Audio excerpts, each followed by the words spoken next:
by the dawn's early light, what so proudly we hailed at the twilight's last gleaming, whose broad stripes and bright stars through the perilous fight o'er the ramparts we watched were so gallantly streaming, and the rocket's red glare, the bombs bursting in air, gave proof through the night that our flag was still there. Oh, say does that star-spangled banner yet wave o'er the land of the free and the home of the brave.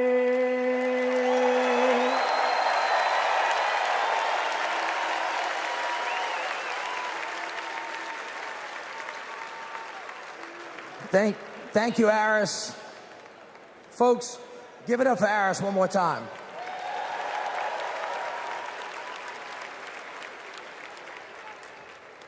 I'd like you to pause with me for a minute. 2 years ago, my dad died, the late Moon Landrieu. He was a great leader. He was a great mayor, secretary of HUD. He lived his life for others. We have lost so many patriots since the last convention. So before we go any further tonight, let's take a moment and join with me and let's remember them all.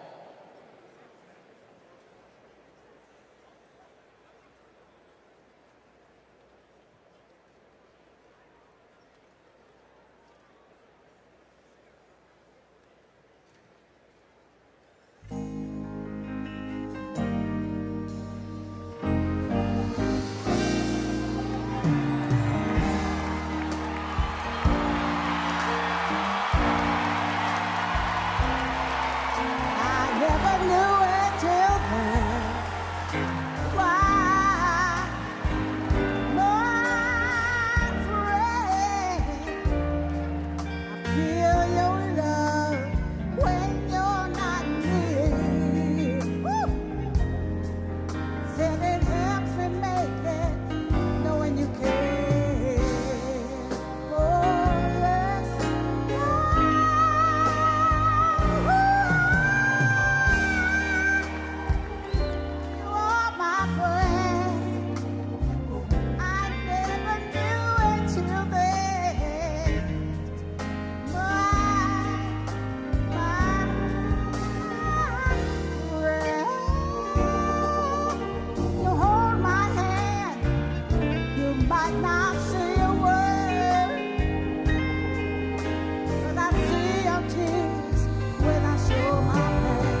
Please welcome the chair of the Carter Center and grandson of President Jimmy Carter, Jason Carter.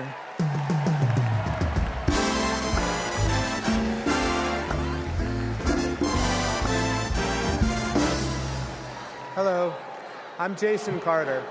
My grandfather, President Carter, will have his 100th birthday in October. I call him Pawpaw, and I can tell you that he wishes he could be here tonight. He and my grandmother led their lives with an unwavering faith in God, a respect for human dignity, honesty, and a commitment to loving their neighbors as themselves. Those principles guided them throughout their lives, including during their 4 years in the White House and the 4 decades since. For my grandfather, it was never about fame, recognition, accolades, or awards. His legacy is measured by the lives he has touched and the good he has done. Kamala Harris carries my grandfather's legacy. She knows what is right, and she fights for it. She understands that leadership is about service, not selfishness, that you can show strength and demonstrate decency, and that you can get a whole lot more done with a smile than with a scowl. Pawpaw is holding on. He's hopeful. And though his body may be weak tonight, his spirit is as strong as ever. My grandfather can't wait to vote for Kamala Harris. She reminds us all that the promise of America remains unchanged.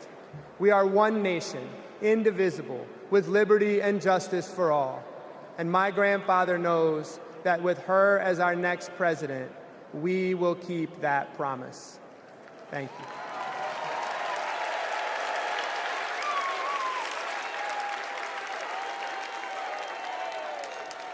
Please welcome delegate from New York and grandson of President John F. Kennedy, Jack Schlossberg.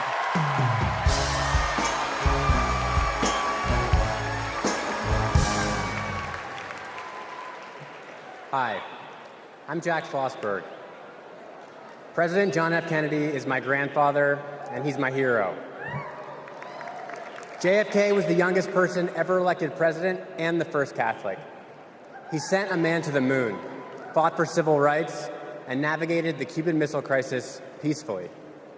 Most of all, he inspired a new generation to ask what they could do for our country. Tonight, JFK's call to action is now ours to answer, because once again, the torch has been passed to a new generation, to a leader who shares my grandfather's energy, vision, and optimism for our future. That leader is Vice President Kamala Harris.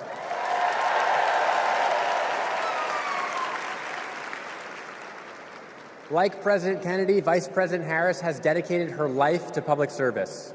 She believes in America, like my grandfather did, that we do things not because they're easy, but because they are hard. As president, she will fight for working families. She will expand investments in clean energy so that my generation will have clean air and good jobs. She will defend our freedoms, the freedom for women anywhere in America to make their own healthcare choices, the freedom to be safe from gun violence, the freedom to vote easily and without fear. The choice is ours to make, and history is watching to see what we will do. Now, let's elect Kamala Harris the next President of the United States. Thank you.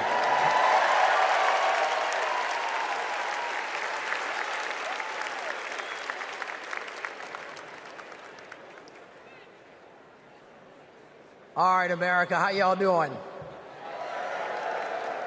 We about to have a fired up, ready to go, yes we can night. Y'all ready?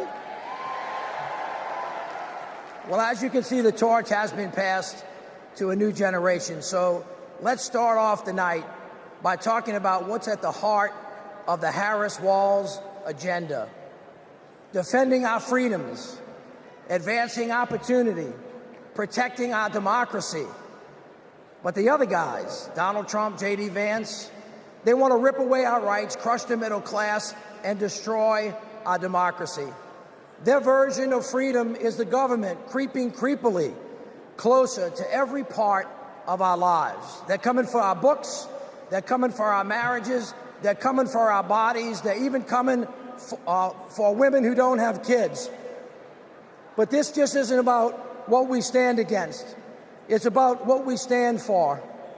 Kamala Harris and Tim Walz have a bold vision for America's future, where every American has a fair shot at the American dream.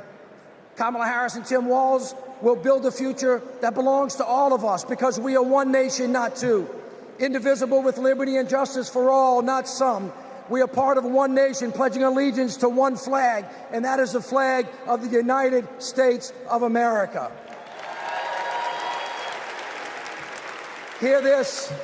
America is great because of who we are, and more importantly, who we strive to be. My friends, our best days are ahead if we stick together. My friends, say it with me. Let them hear it to the rooftops. We are not going back. So now please help me welcome. Please help me welcome from the great state of Pennsylvania, the great Representative Malcolm Kenyatta.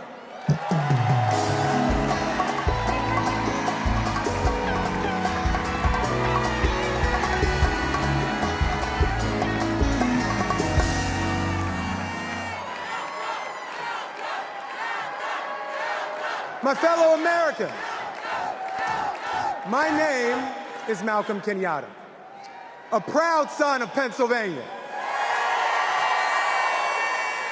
And as you saw, I brought back Trump's Project 2025, all 900 pages of it. And it's interesting because usually Republicans want to ban books, but now they're trying to shove this down our throats. It is a radical plan to drag us backwards, bankrupt the middle class, and raise prices on working families like yours and mine.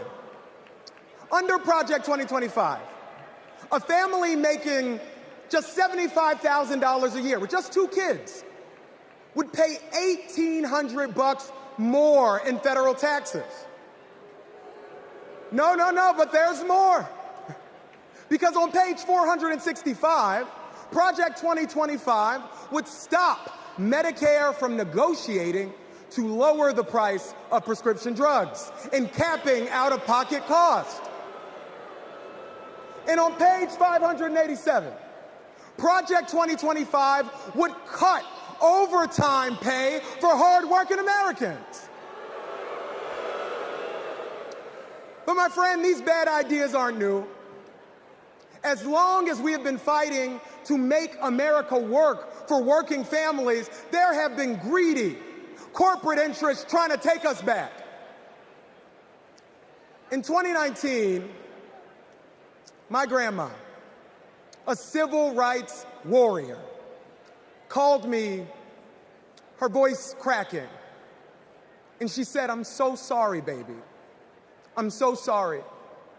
I thought my generation had fixed this. And here you are, fighting the same battles." But I want to tell you tonight, my friends, what I said to my grandma. I said, "It's okay, Grandma. It's just our turn. It's just our turn to stand up for working people and to stand up for our nation's promise. It's just our turn to defend our rights and to ensure that democracy doesn't die on our watch. It's our turn to make history, my friends, by electing Kamala Harris as the next President of the United States of America. God bless you. May God protect our troops.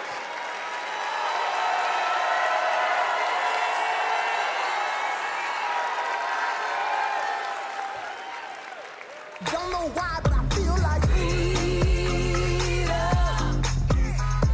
Seeing how the Biden-Harris focus on making healthcare affordable for middle-class Americans has benefited so many of my patients. I support Kamala Harris because she fights for the working family and she thinks about the future of our country. Trump tried to take our country backward. She has taken action to make sure childcare and home care are accessible and affordable. I am a type 1 diabetic since the age of 10, and having my insulin is not an option. My name is Ann from Wisconsin, and this is my daughter, Isla. Isla qualifies for a type of Medicaid based on a level of care for children with disabilities. Donald Trump attempted to cut Medicaid every single year he was in office. Kamala Harris is the only candidate on the ticket this year that will actually continue to fight to get caps on insulin, and we need her in office. I am all in for Harris 2024.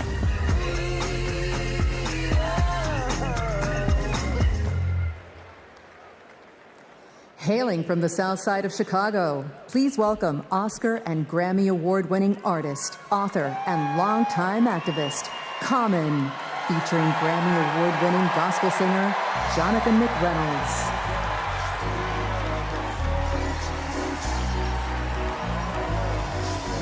I thank God for this moment in time where Kamala Harris will change the world for the better with love, hope, and grace. We fortunate.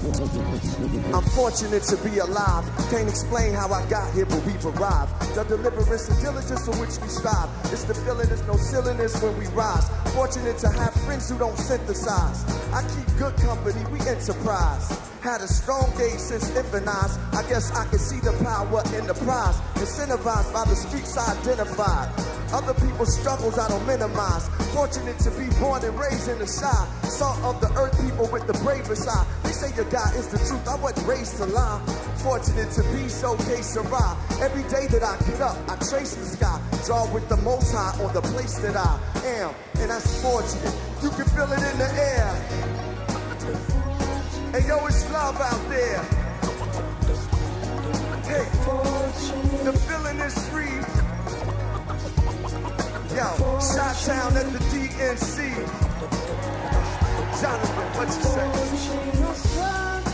Keep you near the cross, and may your troubles show that you need God, and may your battles end the way they should, and may your bad days prove that God is good, and may your triumphs keep you humble and high.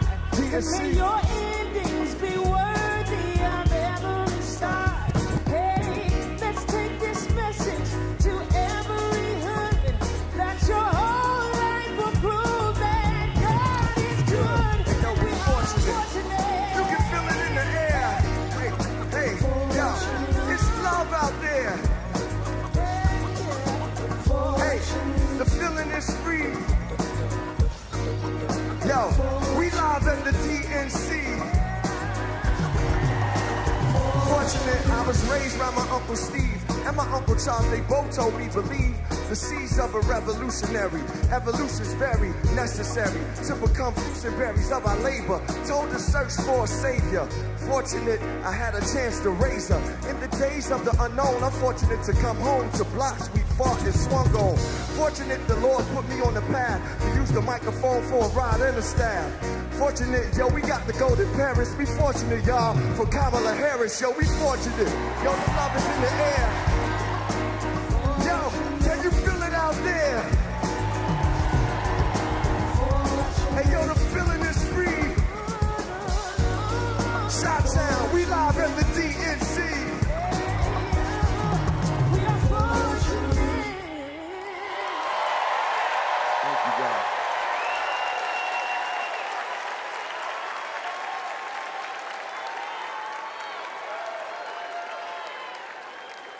Don't know why, but I feel like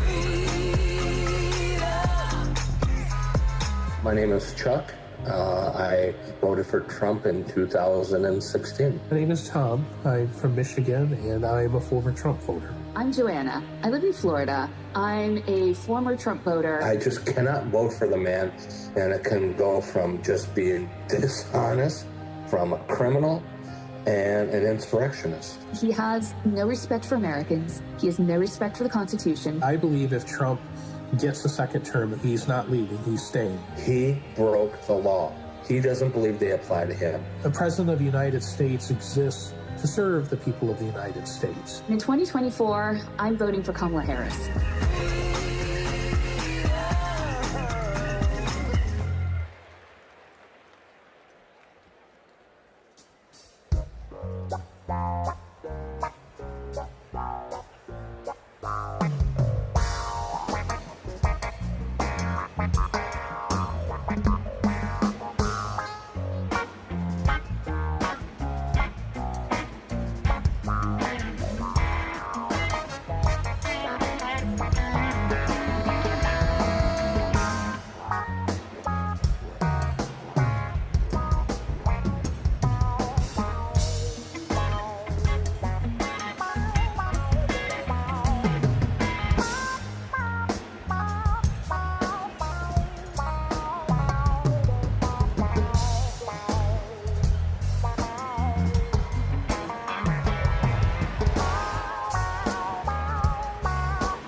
Please welcome Kyle Sweetzer from Alabama.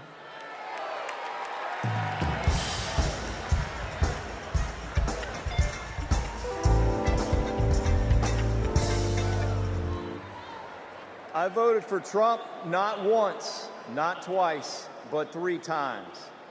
You see, I work in construction. I work with my hands. He told us he'd look out for blue-collar workers. So I made my first ever political donation to Trump. And I donated to him many times throughout his presidency. But then I started to see Trump's tariff policy in action. Costs for construction workers like me were starting to soar. I realized Trump wasn't for me. He was for lining his own pockets. Now, I'm not left-wing, period. But I believe our leaders should bring out the best in us, not the worst. That's why I'm voting for Kamala Harris. She's tough. She's going to tackle inflation. Trump will make it worse. I'm voting for Kamala Harris because she'll make us proud to be American again.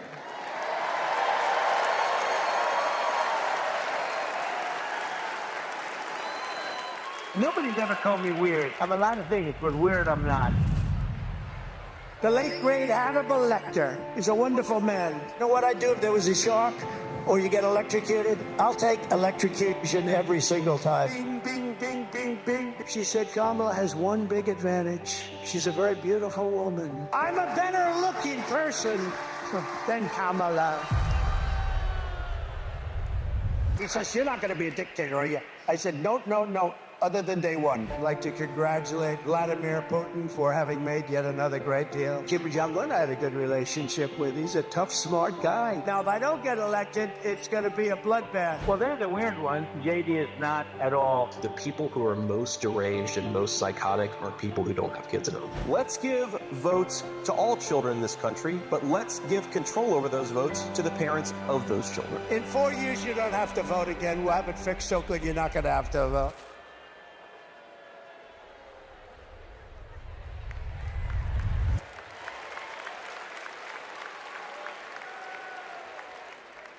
Please welcome Stephanie Grisham.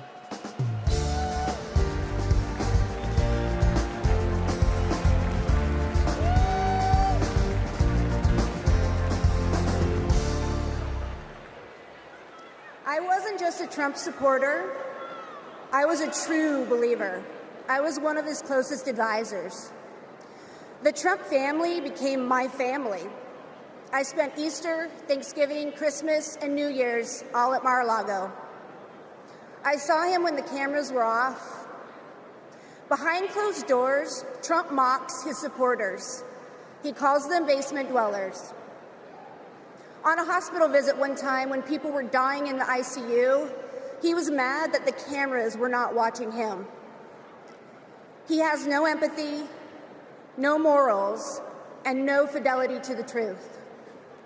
He used to tell me, it doesn't matter what you say, Stephanie.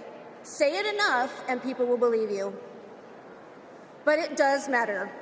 What you say matter. And what you don't say matters. On January 6th, I asked Melania if we could at least tweet that while peaceful protest is the right of every American, there's no place for lawlessness or violence. She replied with one word, no. I became the first senior staffer to resign that day. I couldn't be part of the insanity any longer. When I was press secretary, I got skewered for never holding a White House briefing. It's because, unlike my boss, I never wanted to stand at that podium and lie. Now here I am, behind a podium, advocating for a Democrat. And that's because I love my country more than my party. Kamala Harris tells the truth. She respects the American people, and she has my vote. Thank you.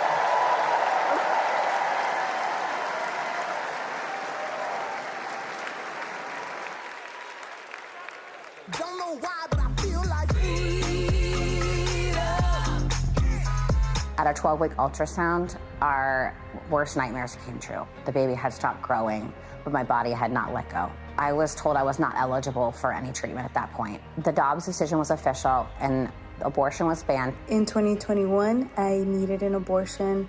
After an ectopic pregnancy, I was able to access life-saving medical care when I needed it, and now I'm turning to IVF to build my family. I'm supporting Kamala Harris because I'm an IVF mom. It's not just the headline-making stories that these bans impact. It impacts people trying to build families, just like me. All Americans deserve the right to build their families in the way they know is best for them. We need to band together and elect Kamala Harris as the next president of the United States.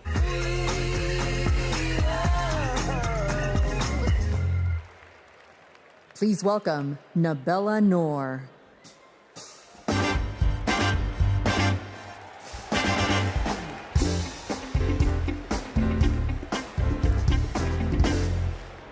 What calls me here tonight is hope.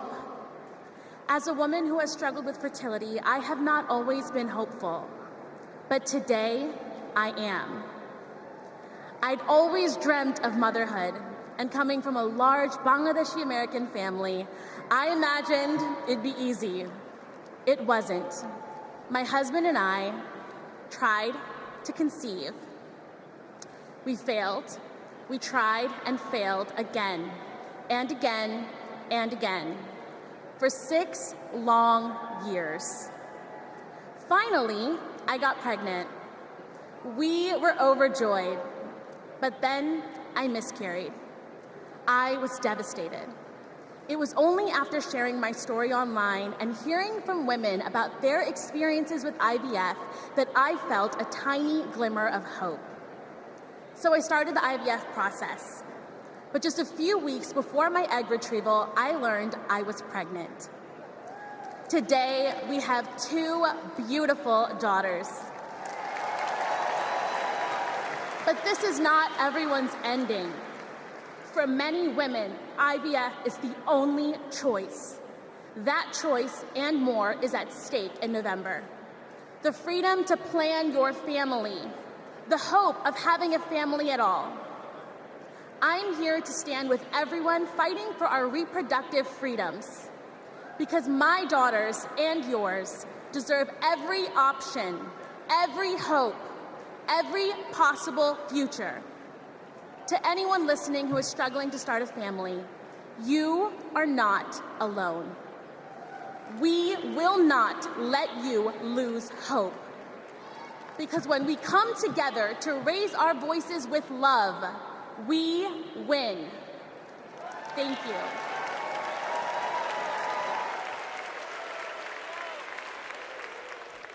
Please welcome Michigan Senator Gary Peters.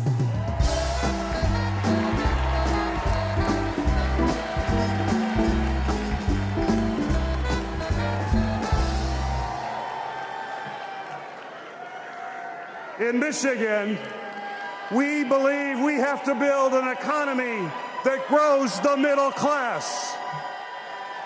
And we know that when unions succeed, all workers win. I was raised in a union household. My father was a teacher, and my mother a nurse's aide. And they gave me and my sisters what every parent wants to provide for their children, an opportunity to pursue their dreams. I went to public school, I worked odd jobs, became an Eagle Scout. And Kamala Harris and Tim Walz grew up just like me. And I know they will fight for all of us. They will make it easier to raise our families and to retire with dignity. Just look at the record. As Vice President, Kamala Harris helped pass legislation that finally allowed Medicare to negotiate and lower the cost of prescription drugs. She brought manufacturing jobs back to the United States of America. And as governor, Tim Walz signed the largest infrastructure investment in Minnesota history.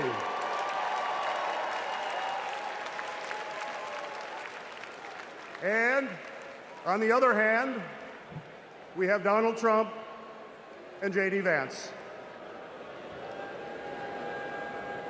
And let's be clear, if they win, working people like my friends here from the Teamsters will pay the price.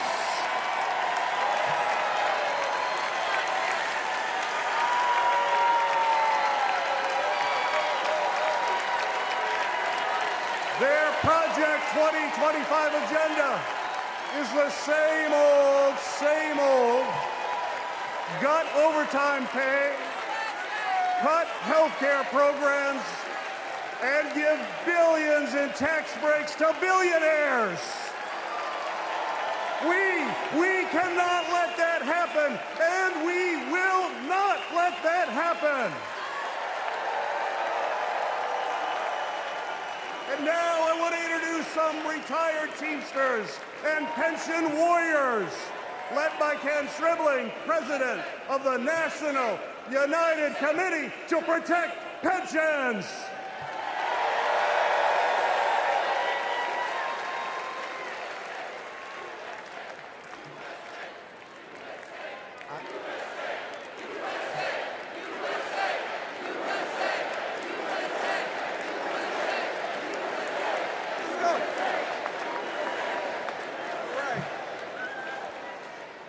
I am Kenneth Stribling, a proud retired Teamster from Local 200 in Milwaukee, Wisconsin.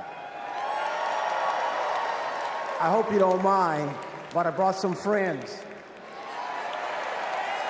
Pension warriors from the NUCPP.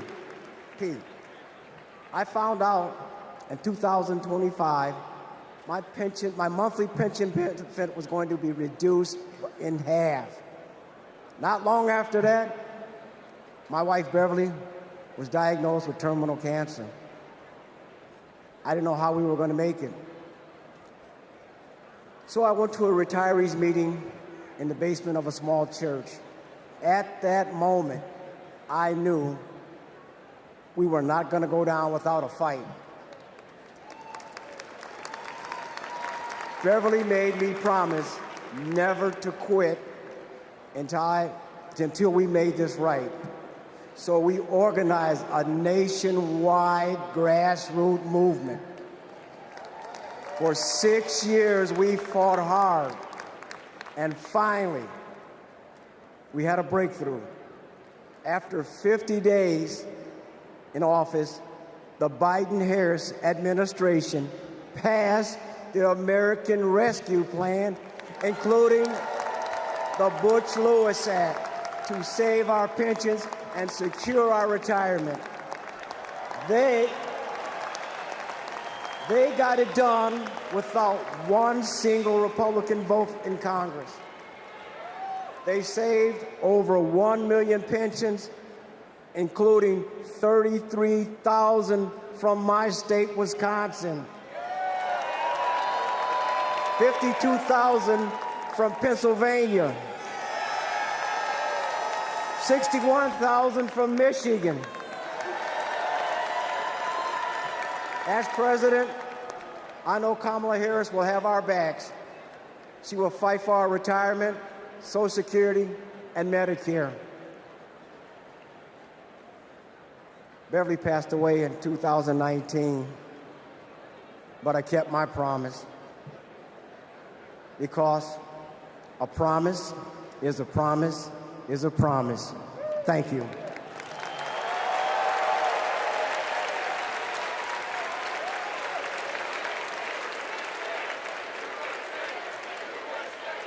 For years, Big Pharma has often inflated the price of life-saving medications, and millions of Americans have suffered as a result.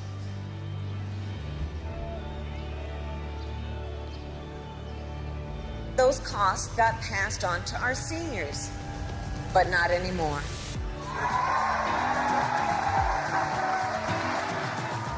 It was because of them that we had insulin for $35 compared to $687. What a gift. This $35 is life-changing for us. The beauty of it is it's fixed. Everything else goes up, but it stays the same. I have more discretionary income, $20, $30 a month more. His wife and I can go to the pub and have a burger and fries. I can afford my rent. I can afford to feed my children. I can afford my insulin. It's saving me a couple $1,000s a year, which is several trips to visit the grandkids. I am looking forward to that lifestyle where I can travel and be able to enjoy my grandchildren and maybe great-grandchildren. It meant I could enjoy life.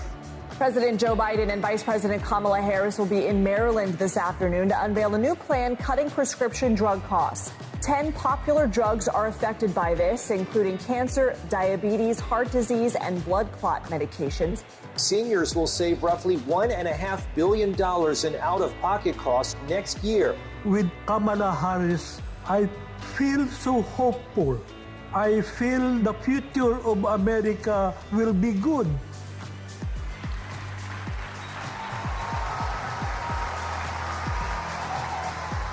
As president, I'll lower the cost of insulin and prescription drugs for everyone. I am so excited. I can't hardly stand it. We're going to only go forward. We can't go back.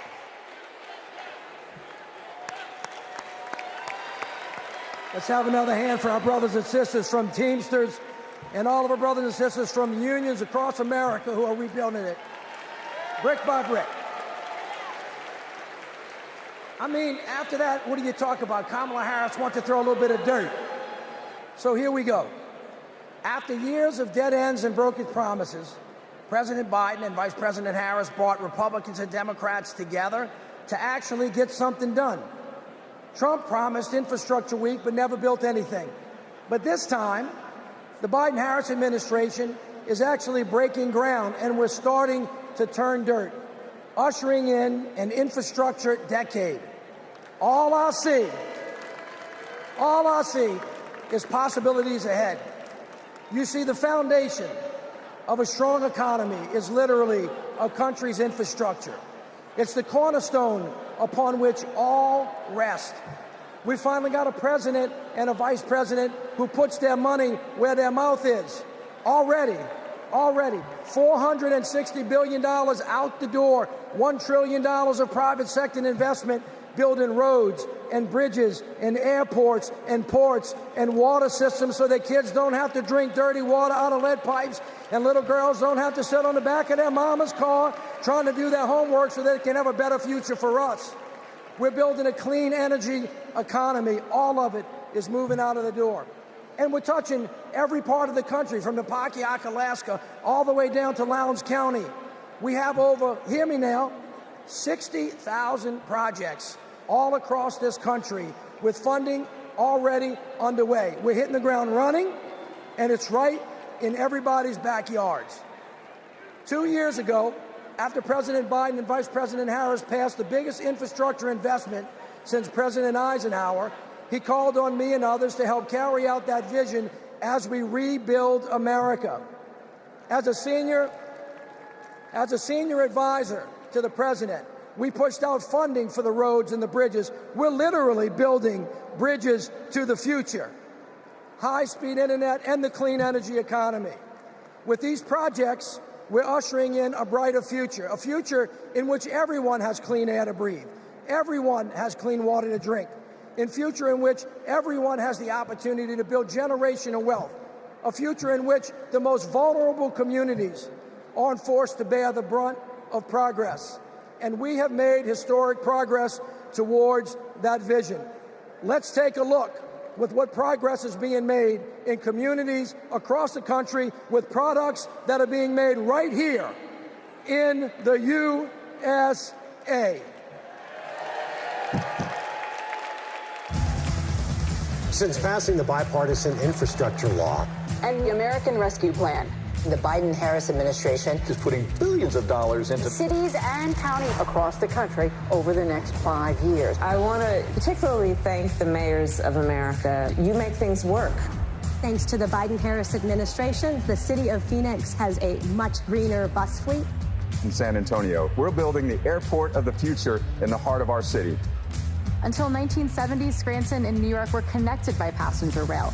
And within 5 years, finally, we're getting that connection back.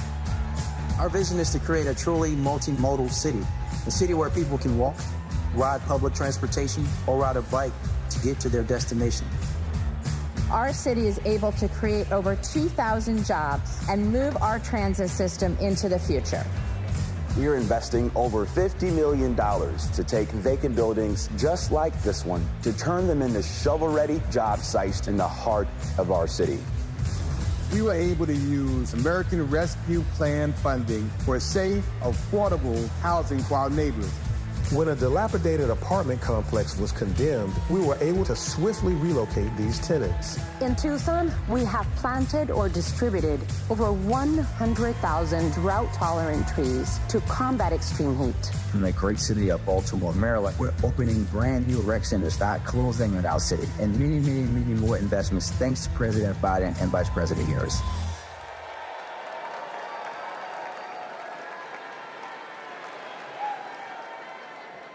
All right, everybody, what a way to start. But you ain't seen nothing yet. We got a great night planned, and it all starts off, all of you get to participate in this, in the roll call. It starts off with something unlike anything you've ever seen. So look, stick around. We're going to be right back at you.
They be like, everywhere I go, they be like,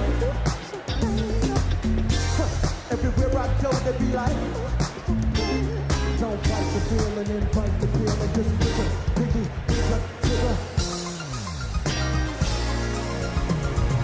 what's that sound? Come on now.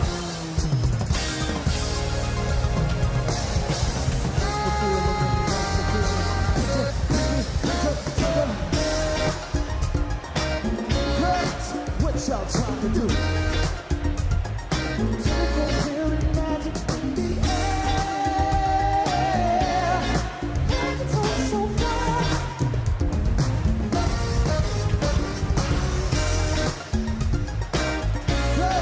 What y'all trying to do? Magic in the air. It's all so far.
Ladies and gentlemen, we are about to take the official 2024 National Committee panoramic photograph.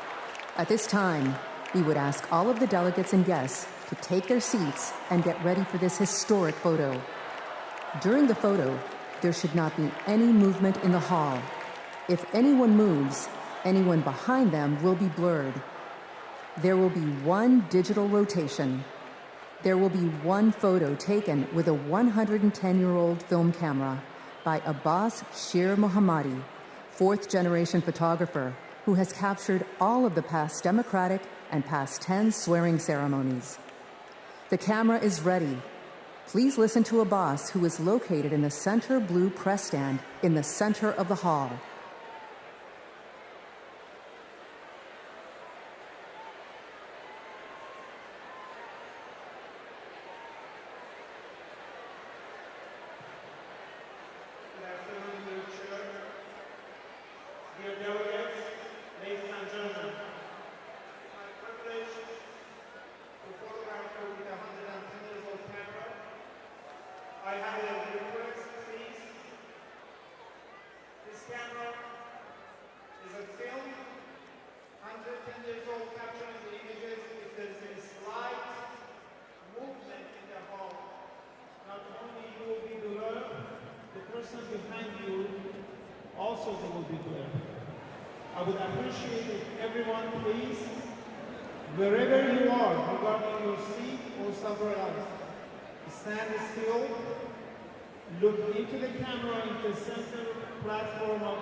There are some moving in the hall. Please, wherever you are, stay right there. You're going to make other people glare. Please hold it right there. I greatly appreciate that. Get digital right now.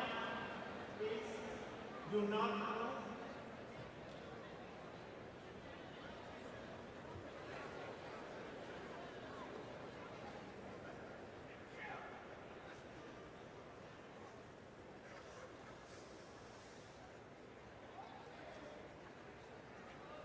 There's some movement, please stay right where you are.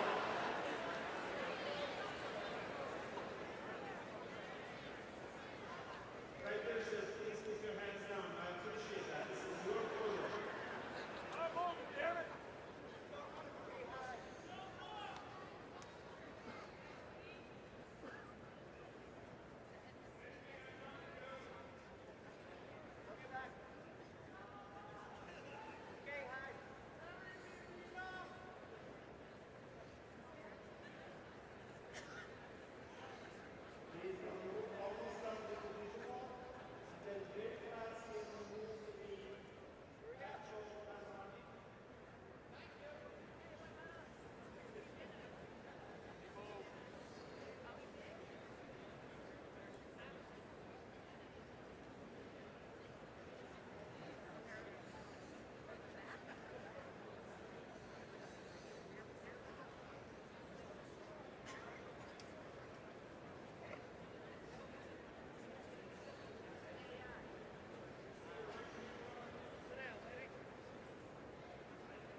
Here goes the camera. And please do not move. It's an extremely sensitive camera. Thank you.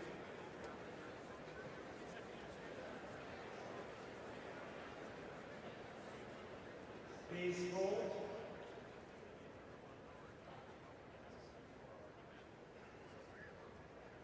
You can see this photograph at democraticphotos.com. 48 hours.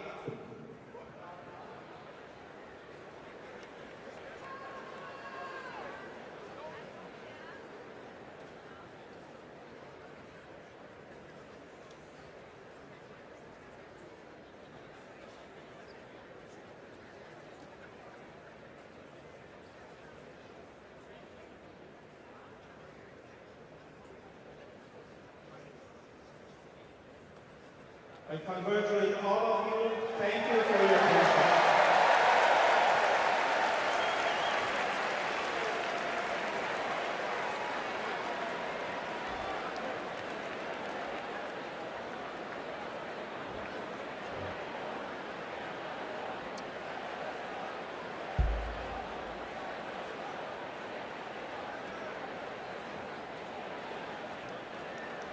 Delegates and guests, please put on your wristbands at your seats.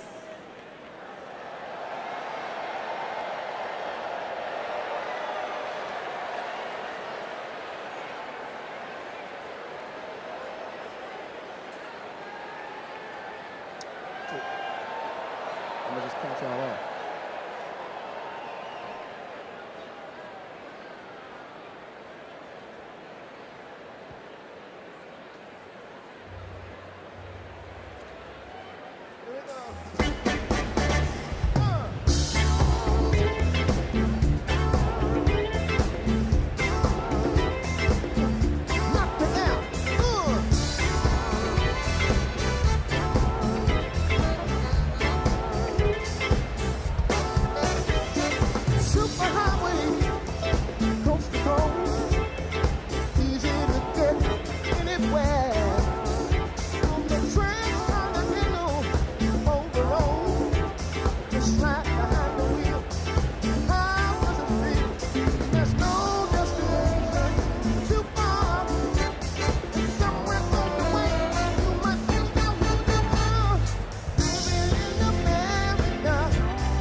check, 1, 2. Check, check, 1, 2, 1, 2, check, check, 1, 2. Ladies and gentlemen, 1, 2, 1, 2. Check, check, 1, 2.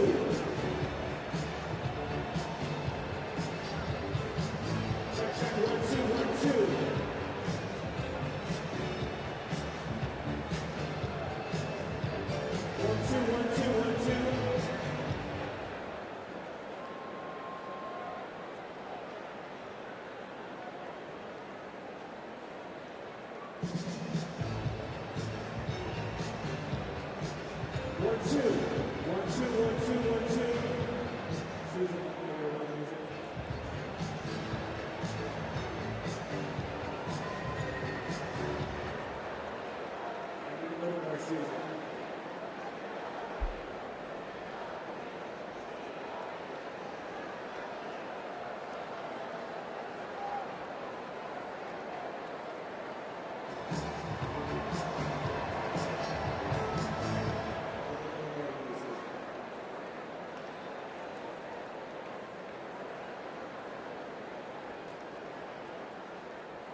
Please welcome Democratic National Convention Secretary Jason Ray.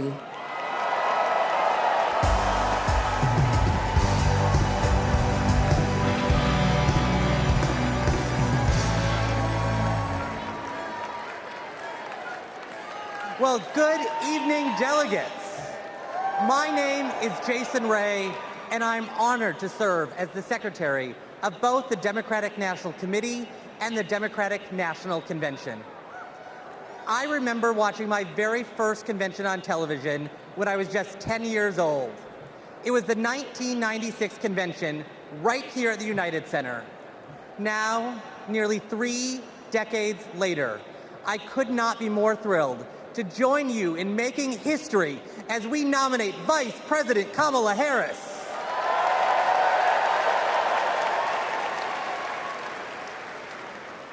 Pursuant to our convention rules, we will now proceed with the celebratory roll call vote for the Democratic Party's candidate for the 47th President of the United States of America.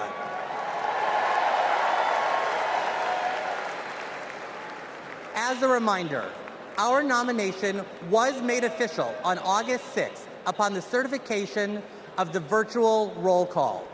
This roll call will reflect those results.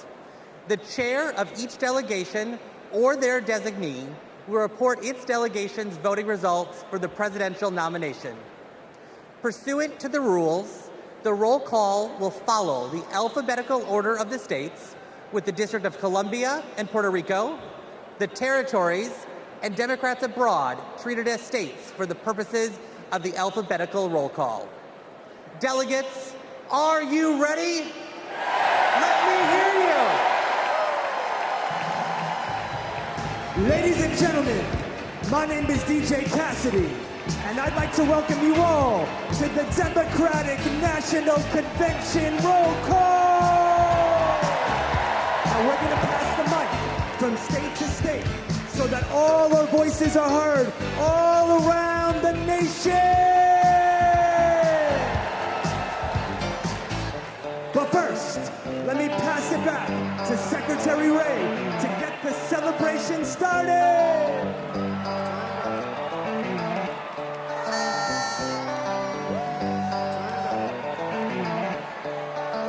Alabama, how do you cast your vote?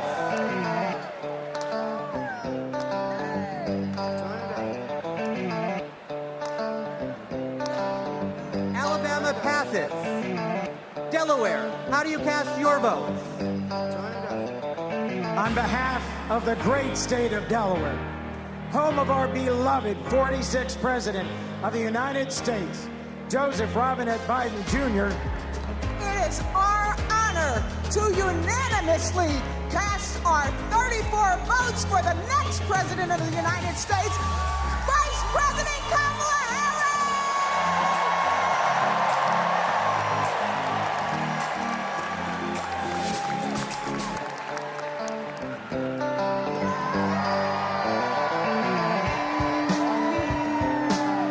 Thank you, Delaware.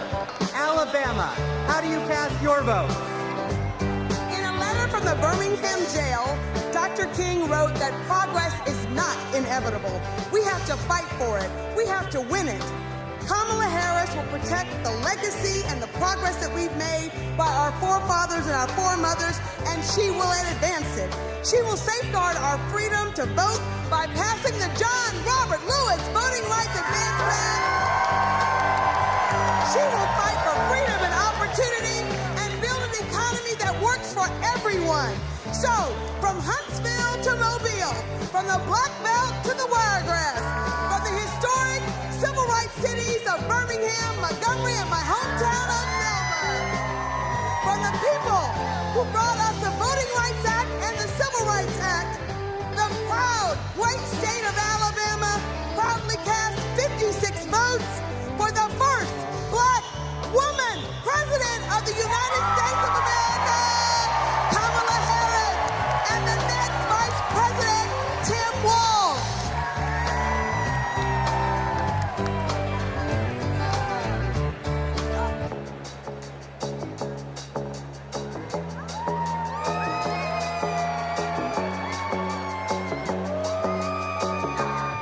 Alaska, how do you cast your vote?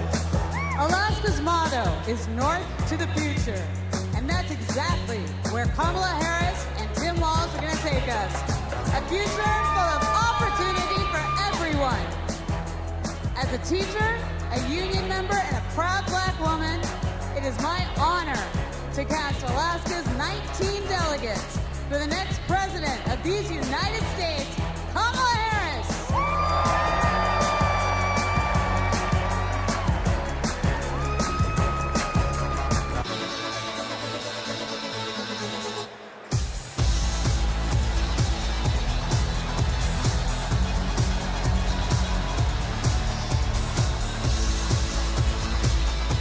American Samoa, how do you cast your vote?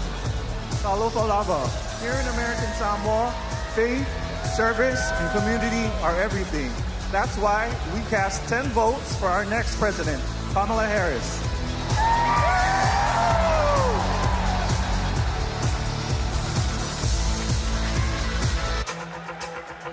Now, once again, my name is DJ Cassidy, and this is the DNC Roll Call. So let's pass the mic around the nation.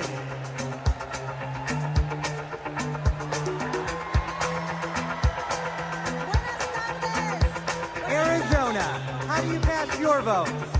Buenas tardes. From the Grand Canyon state of Arizona, the future of the Democratic Party, where we've been bringing the heat since 2020, electing Democrats up and down the ballot. Our diverse coalition is proud to cast our 85 votes for Kamala Harris.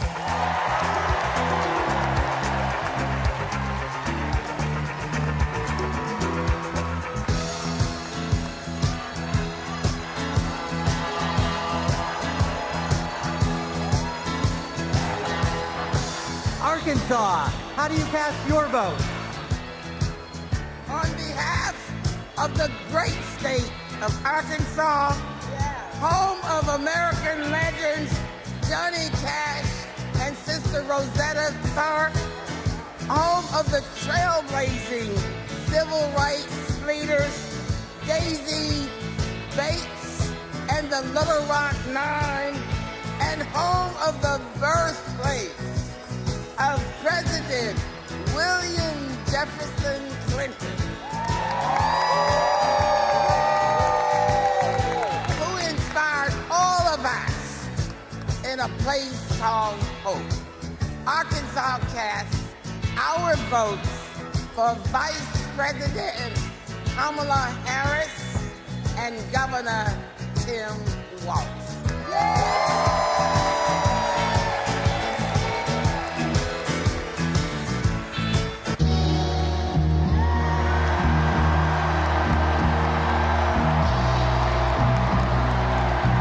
California, how do you cast your vote?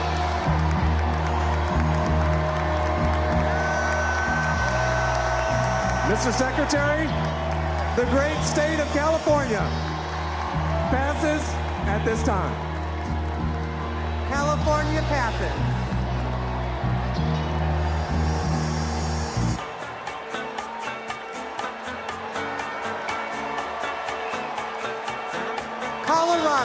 how do you cast your vote? Mr. Secretary, in Colorado, we know how to climb mountains, and we're going to make sure Kamala Harris and Tim Walz reach the summit and win this election. Colorado proudly casts its votes for Kamala Harris. Get it up!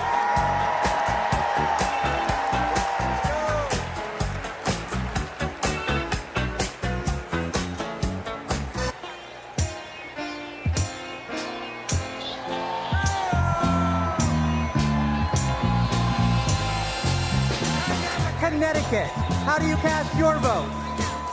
Connecticut, the Constitution state, over the submarine, over the jet engine, over the Yukon Huskies slam dunk, over Keith Richards lead guitar. We vote. Tonight, we cast 73 votes and one president for the first female president of the United States of America, Kamala Harris.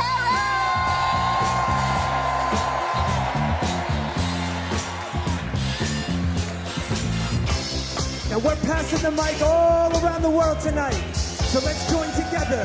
Here we go, here we go, here we go. Let's go!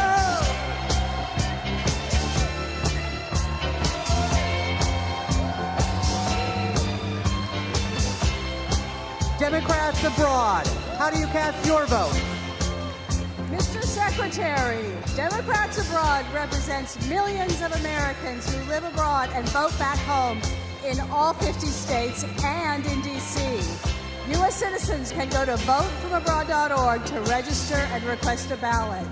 On behalf of our large, diverse community, we joyfully cast 21 votes for Kamala Harris!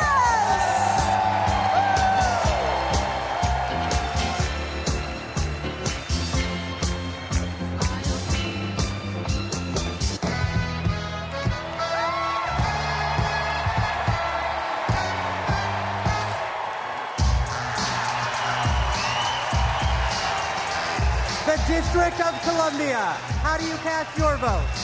We are Washington, D.C., home to 700,000 Americans, where millions had worked for jobs and justice, where Dr. King had a dream and Obama had hope, and where in January 2025, we will host the inauguration of President Kamala Harris.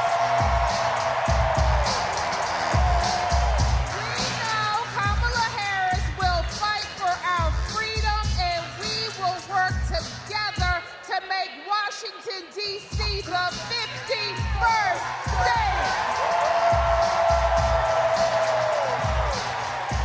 The District of Columbia is proud to cast its 51 votes for the next president of the United States, Kamala Harris.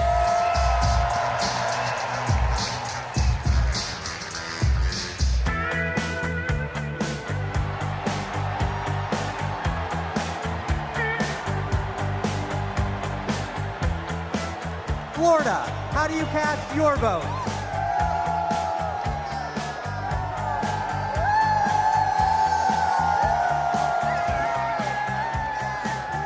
Florida is worth fighting for.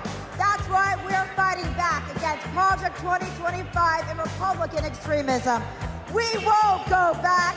We won't back down. I cast 4 votes present and 243 votes in the great state of Florida for the first president, first female president of the United States, Kamala Harris.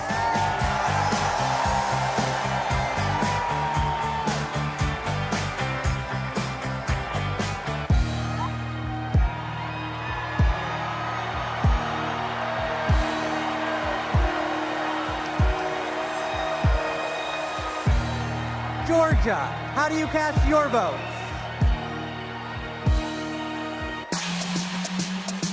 Yeah! Ladies and gentlemen, we are here tonight to officially nominate Kamala Harris for president.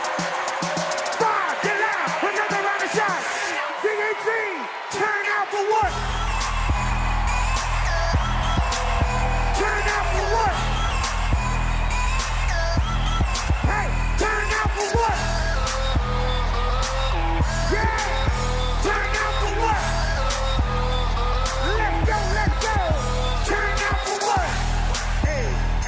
get your hands up.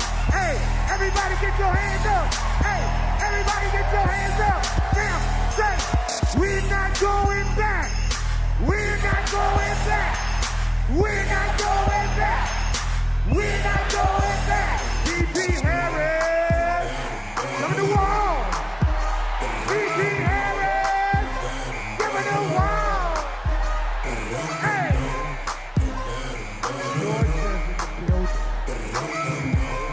Mr. Secretary, the South got something to say. I'm Congresswoman Akima Williams, chairwoman of the Democratic Party of Georgia.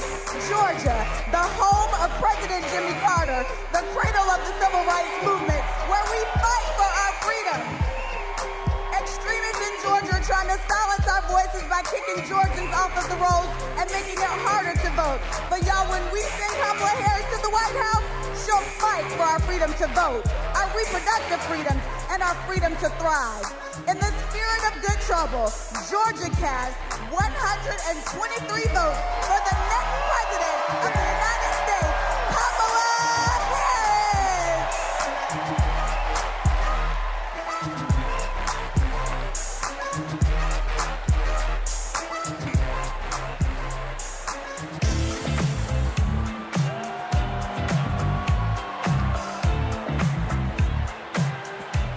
Guam, how do you cast your vote? Half day, todo centro. I am Governor Lujan Grisham, the first female governor of our beautiful island of Guam. The home of the indigenous Chamorro people. And where America's day begins. And we proudly cast our 12 votes to the next first female president of the United States of America. Viva Kamala! Viva Kamala! Viva Kamala!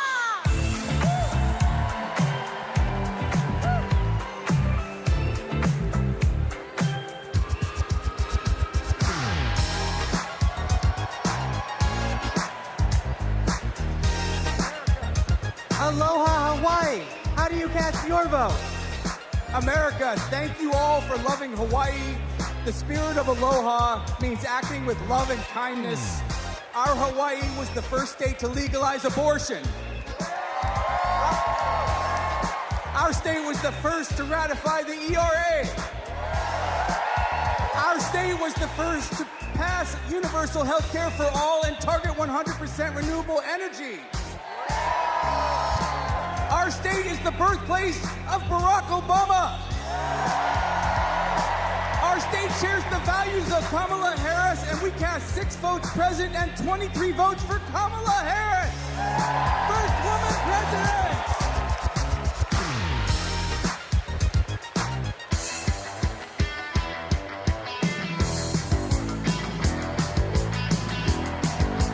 Idaho, how do you cast your vote? Republicans ripped away our reproductive freedoms. The Idaho Democrats are mounting our comeback. For the first time in decades, we're running in every legislative district. We are not going back. Idaho cast 27 votes for Kamala Harris.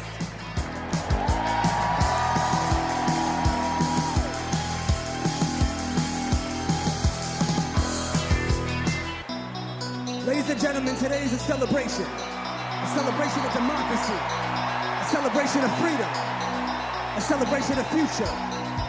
Chicago, are you ready?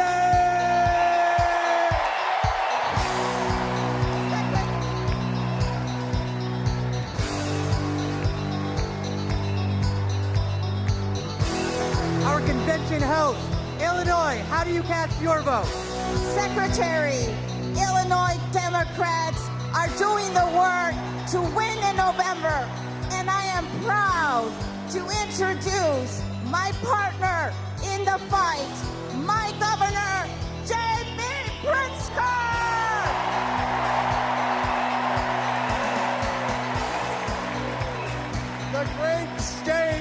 The great state of Illinois.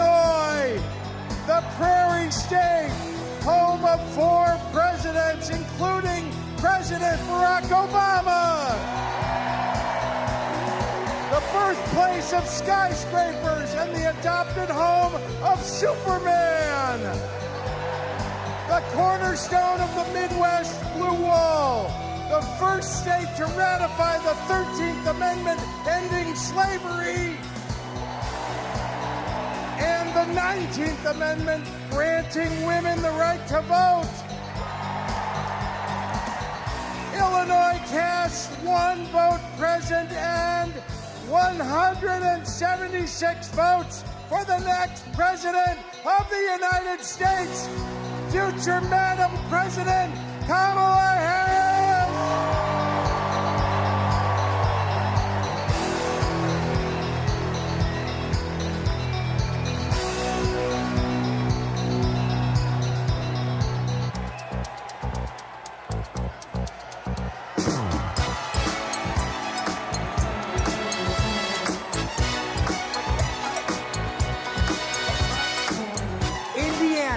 How do you cast your vote?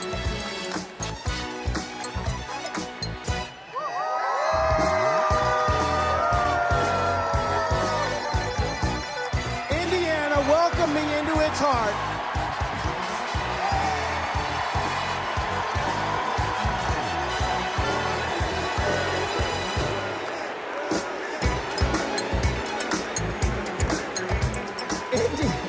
Indiana welcomed me into its heart as soon as I married Christine Harrell from Rolling Prairie.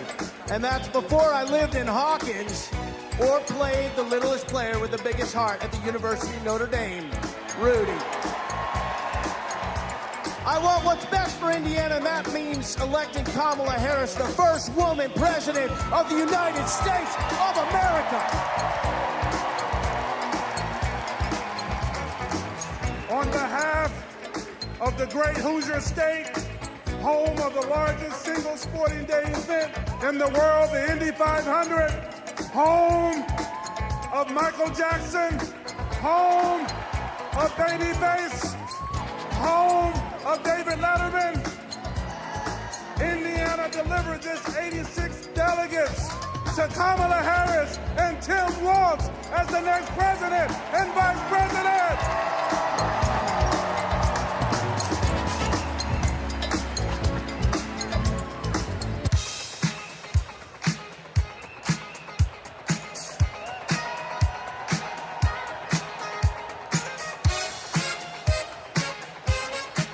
Iowa, how do you cast your vote?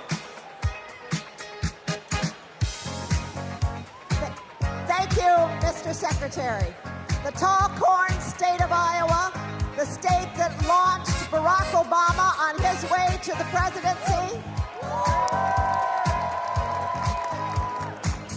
the state that put education on its state quarter, and the state that feeds and fuels the world, casts 1 vote absent and 45 votes for the next president of the United States of America, Kamala Harris.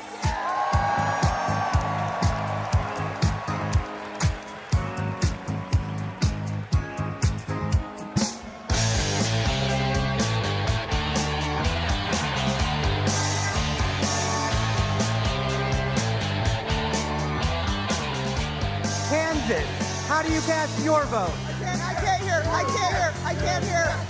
I can't hear. Hello, delegates from the center of America, the Sunflower State, Kansas, where our farmers feed America, where we elect strong women who govern from the middle.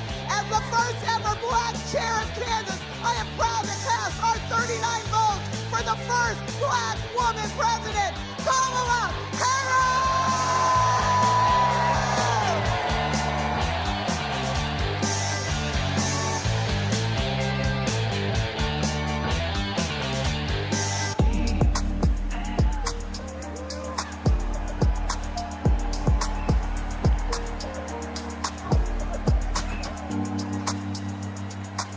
The Commonwealth of Kentucky, how do you cast your vote?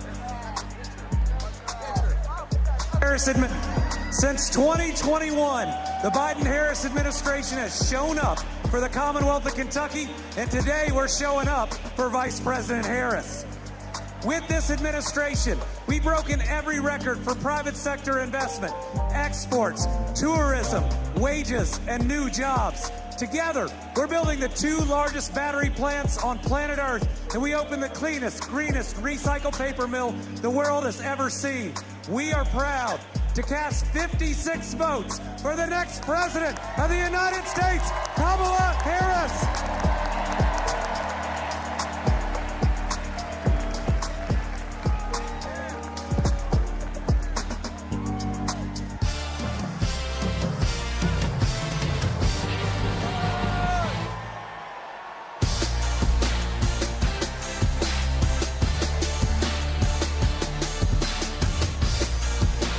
Louisiana, how do you cast your votes? Greetings from Louisiana. Mr. Secretary, my name is Wendell Pierce, and I'm a proud son of Louisiana. And Louisiana is about family, and I'm surrounded by my family of the delegates of Louisiana. And our great Congressman, Troy Carter. Louisiana casts its votes in support of our democracy, and we stand in line for a more perfect union. And born out of that democracy from the Big Easy, the northernmost Caribbean city, the last Bohemia was jazz. And nothing can be more emblematic of jazz and democracy than what we swing with in the Big Easy. And it's because of that that I am here to cast my personal vote for the next president of the United States, Kamala Harris. And now, the leader of our party, Mr. Randall Gaines. The great state of Louisiana, a state that embodies the principles and spirit of hope and resilience, and so does Kamala Harris. The great state of Louisiana cast its 1 vote present, and our 47 votes for the next president of the United States, Kamala Harris.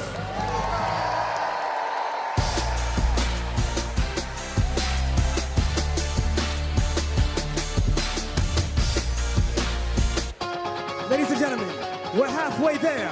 Are you ready? Here we go, here we go. Let's go, let's go, let's go!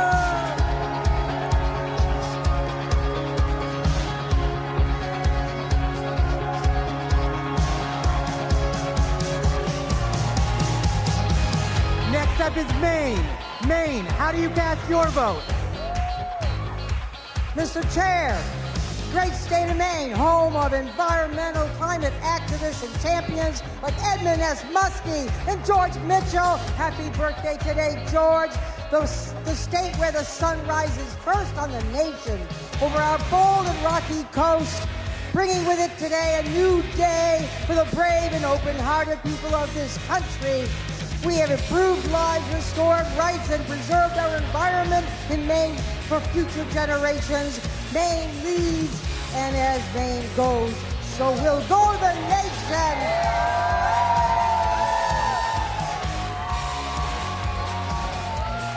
Maine proudly cast 30 votes for our next president, Kamala Harris.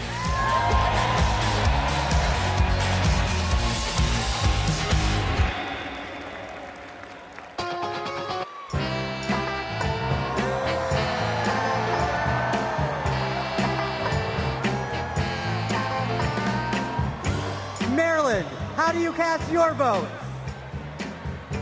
We are Maryland!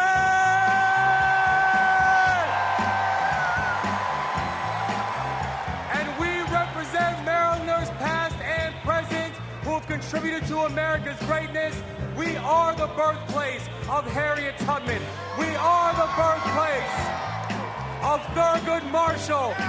We are the birthplace of Frederick Douglass. We are the place where soldiers defended our freedoms in Baltimore and also in Antietam, and the home of thousands of veterans who call Maryland home. And this community of patriots is proud to cast our votes for the next President of the United States, Kamala Harris!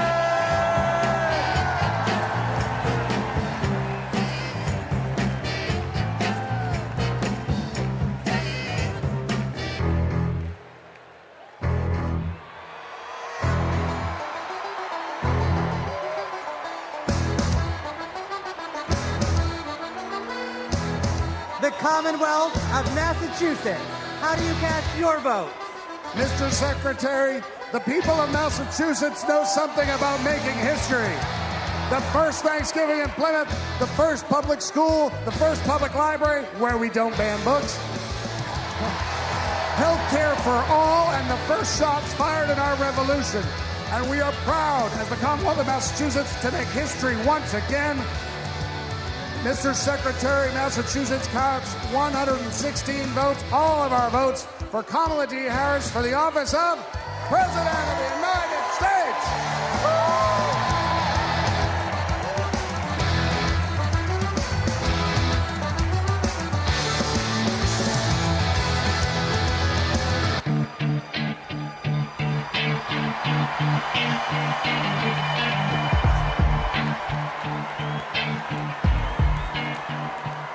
Michigan. How do you cast your vote? Good evening from the Great Lakes State. I'm Michigan Democratic Party Chair Lavora Barnes. Michigan has an incredible story. We put the world on wheels and we built the middle class. We are getting things done in Michigan in 2022. We flipped our state House of Representatives for the first time in 40 years. We're getting it done in Michigan. And I'm Governor Gretchen Whitmer. We cut taxes. We protected freedoms. We brought manufacturing home, and we know how to win. This November, Origin together. Michigan cast 125 votes for our next president, Kamala Harris.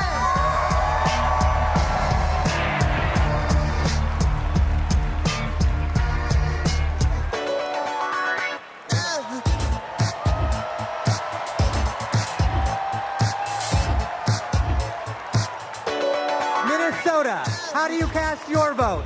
Mr. Secretary, the great state of Minnesota, home of Vice President Hubert Humphrey, Vice President Walter Mondale, and the next Vice President of the United States, Tim Walz. We pass. Minnesota passes.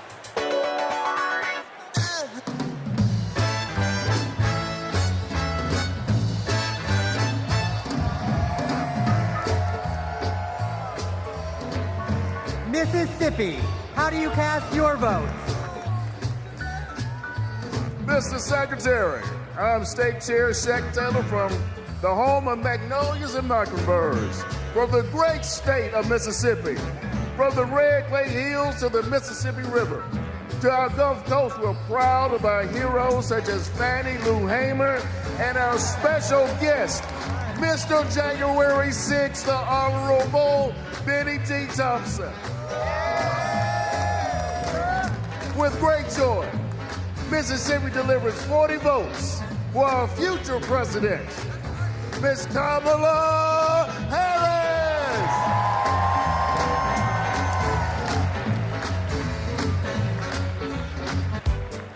And tonight is a celebration of love, a celebration of life. So let the celebration continue.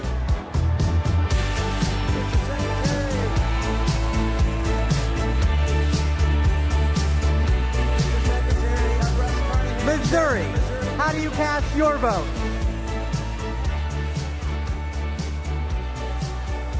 Mr. Secretary, I'm Russ Carnahan, Chairman of Missouri Democrats. We're home to Super Bowl champion Kansas City Chiefs. We are home to common sense leaders like President Truman, Senators Eagleton, Carnahan, McCaskill, and we will fire Josh Hawley and hire Marine veteran Lucas Coons. Voters will reclaim reproductive freedom.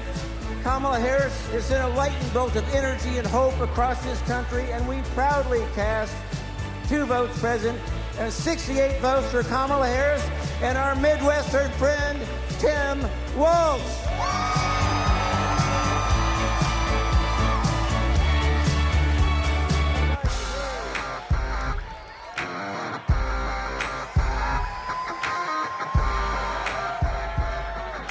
Montana, how do you cast your vote? We, the delegates of the proud state of Montana, on behalf of Big Sky Country, the last best place in these United States, I'm grateful for the beauty of our land and determined to protect it for future generations. We who sent the first woman to Congress proudly cast our 24 delegate votes to send the first woman to the White House, Kamala Harris.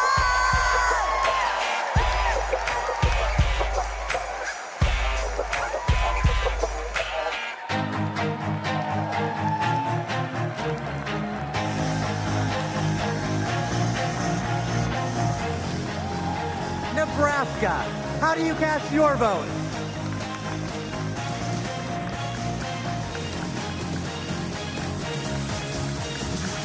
Nebraska, home of 4 tribal nations today, and icons Malcolm X, Standing Bear, and Willa Cather, and our homegrown homeboy, Tim Walz. And the quality of life capital of the country, Lincoln, capital of Husker Nation, where the Biden-Harris team and unions are rebuilding the heartland. In Omaha, now affectionately known as Kamaha, but we will protect the blue dot. We are ready for it. Nebraska proudly casts our 34 votes for Kamala Harris and Coach Tim Walz.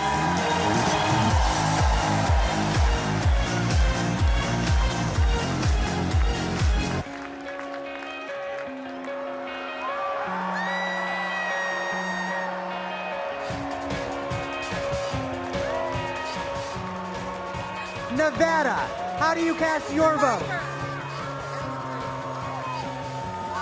As a survivor of the largest mass shooting in modern American history, I'm voting for Kamala Harris because America is done running from gun violence.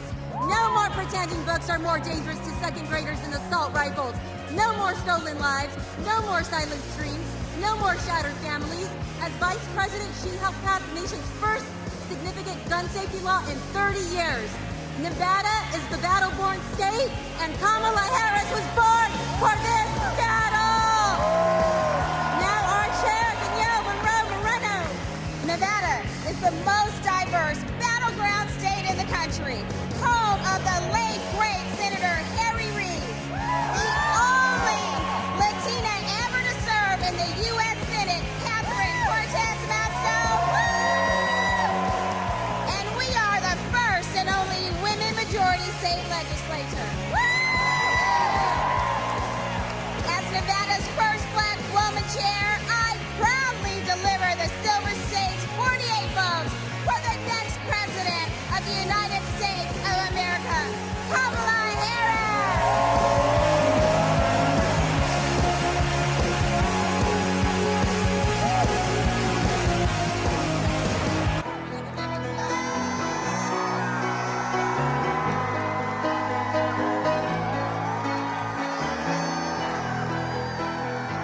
New Hampshire, how do you cast your vote?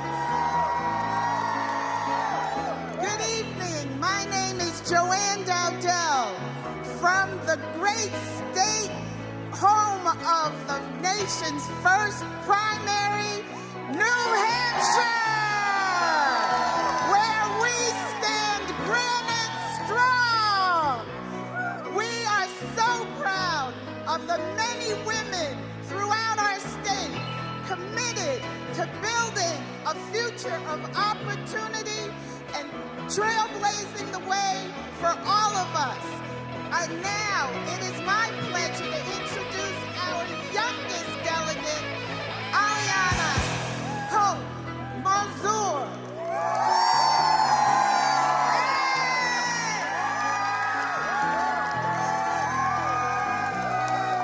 The great Live Free or Die state of New Hampshire cast all 34 of our votes for our next Black woman and first South Asian president, Kamala Harris.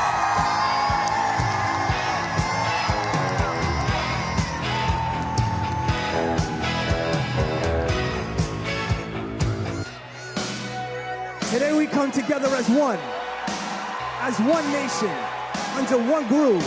Nothing can stop us now.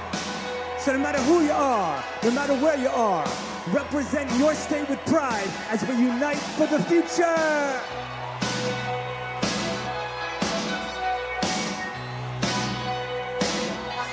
New Jersey, how do you cast your vote? Everybody, I'm Governor Phil Murphy. We're from Jersey, baby, and you're not. In the Great Garden State, we care about protecting women's rights and lifting up vulnerable communities. That's what we mean when we say the Great Garden State. My name is Dr. Joey Perella, pronouns she, her, hers. I'm a proud resident of the Garden State. I'm proud to stand with Kamala Harris and Tim Walz because they stand with the LGBTQ community.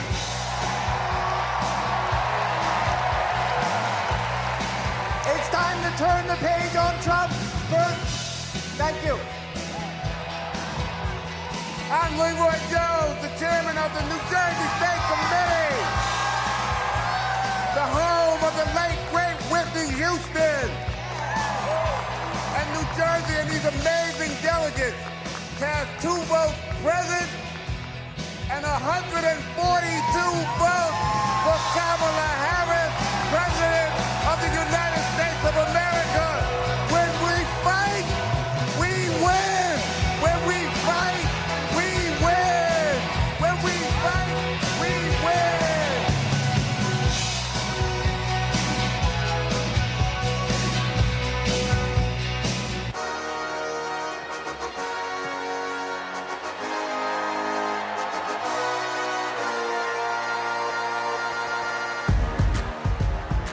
New Mexico, how do you cast your vote?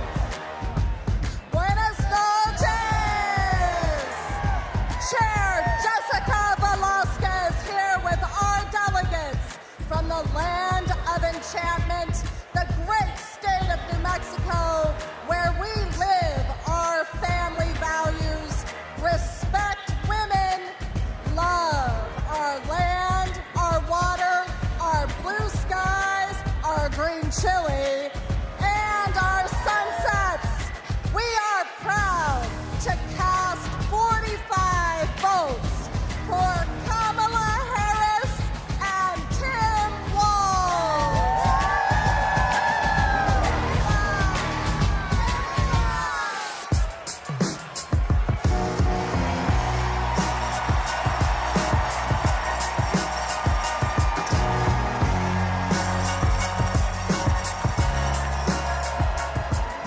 New York, how do you cast your vote?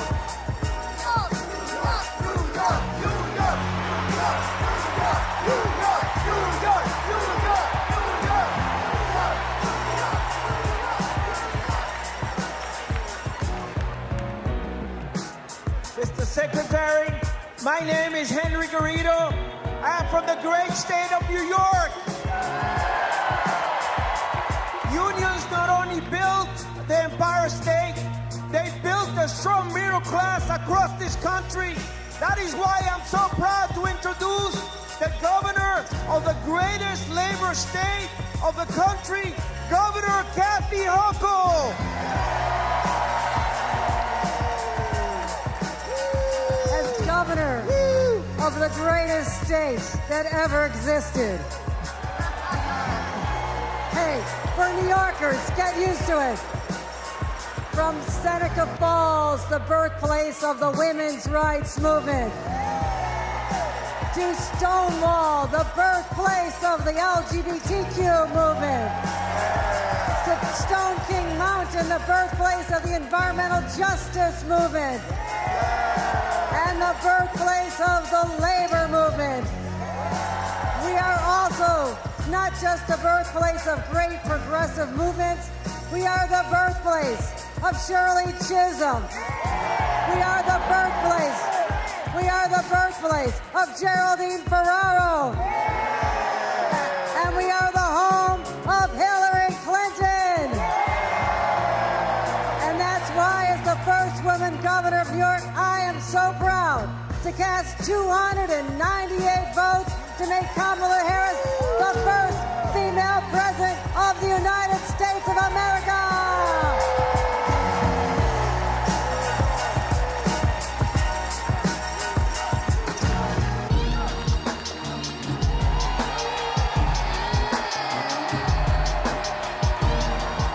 North Carolina, how do you cast your vote? My name is Anderson Clayton. I have the honor of serving as the youngest state party chair in this country. And North Carolina is the home of folks like Anthony Hamilton. Yeah, Governor Jim Hunt, Dr. Reverend William Barber, Nina Simone. We represent a new South.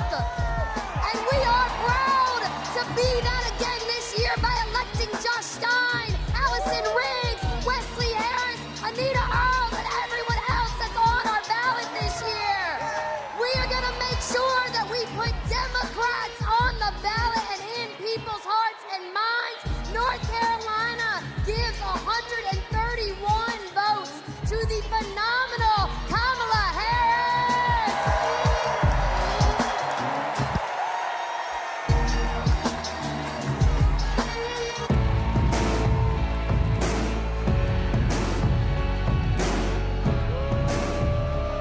North Dakota, how do you cast your vote? Mr. Secretary, the Democrats of North Dakota, the Peace Garden State, are proud to cast our 17 votes for Vice President Kamala Harris and the best neighbor you could ever hope to have, Governor Tim Walz, for President and Vice President of the United States of America. Let's go!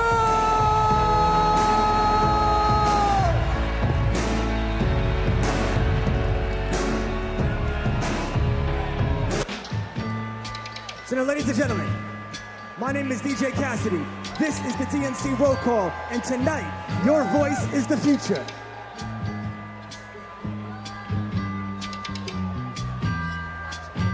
Northern Mariana Islands, how do you cast your vote? Hafa-day, Tiro, and hello, everyone. We are the Northern Mariana Islands, where our customs, our culture, our land, and our oceans breathe life into our people. The earth is not red or blue. The earth is sick, and we must protect it. Home to some of the living legends in celestial navigation and to some of the friendliest people in the Pacific. We are the blue waves of the Pacific, and we are proud to cast all 11 votes for our MVP, Kamala Harris. Viva Marianas! Viva Harris-Walz!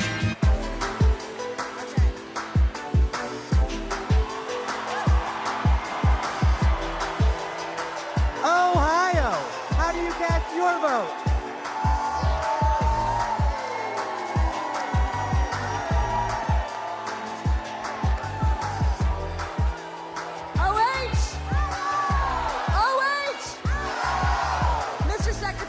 Ohioans know how to make history.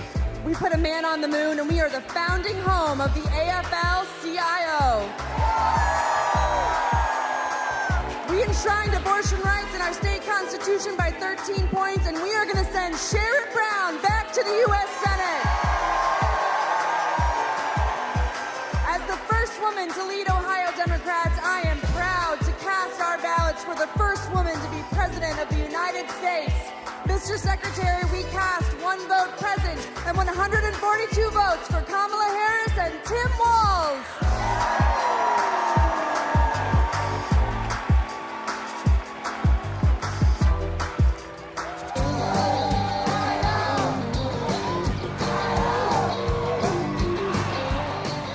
Oklahoma, how do you cast your vote? Hello from Oklahoma, where we fight for the future for all Oklahomans can be proud of. The future where working families thrive, our diversity is our strength, and our values like freedom, equality, and opportunity puts us ahead and makes Oklahoma proud. We cast our 36 votes for Kamala Harris and Tim Walz.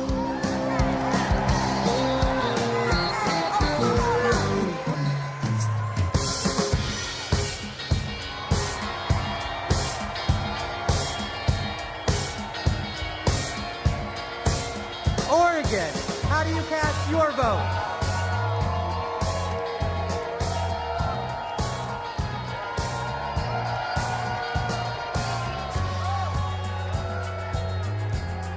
From the first state in the nation to hold a presidential election with all mail-in voting, Oregon is proud to protect voting rights in America.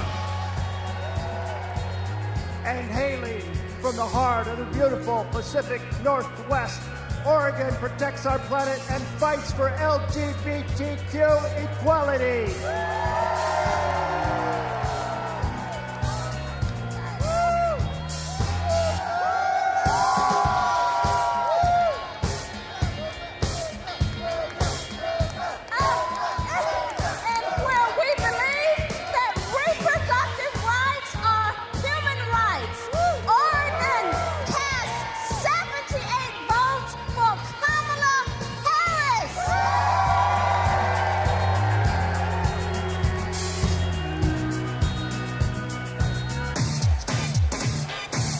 Party people in the place to be. We're now passing the mic at the DNC. It goes 1, 2, 3, let's go!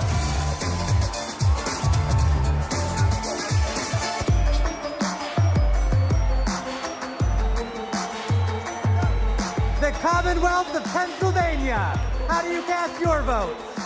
Let's go, Pennsylvania, let's go!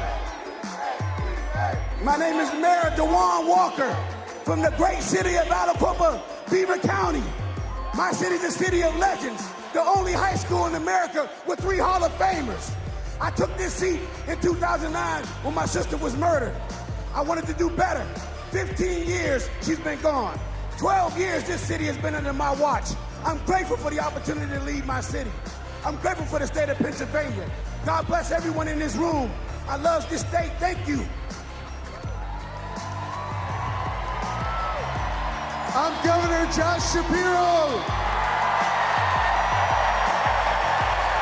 The proud governor of the Commonwealth of Pennsylvania, the birthplace of democracy, the birthplace of freedom, the greatest Commonwealth of all.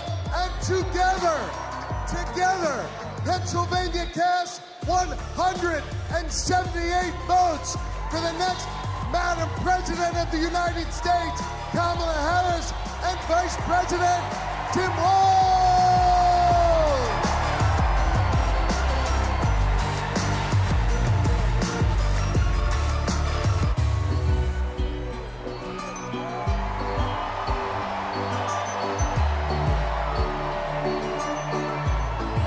Puerto Rico, how do you cast your vote?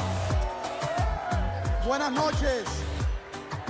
Puerto Rico, a U.S. territory known as the Commonwealth of Puerto Rico and the next state of the United States, cast its 60 votes para la primera mujer afroamericana de ascendencia asiática y caribeña que será presidenta de los Estados Unidos, Kamala Harris. ¡Viva Kamala!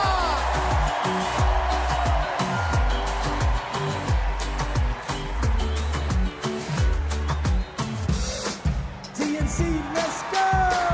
Roll call, keep it coming now. Roll call, keep it coming now. Roll call, keep it coming now. 1, 2, 3, let's go.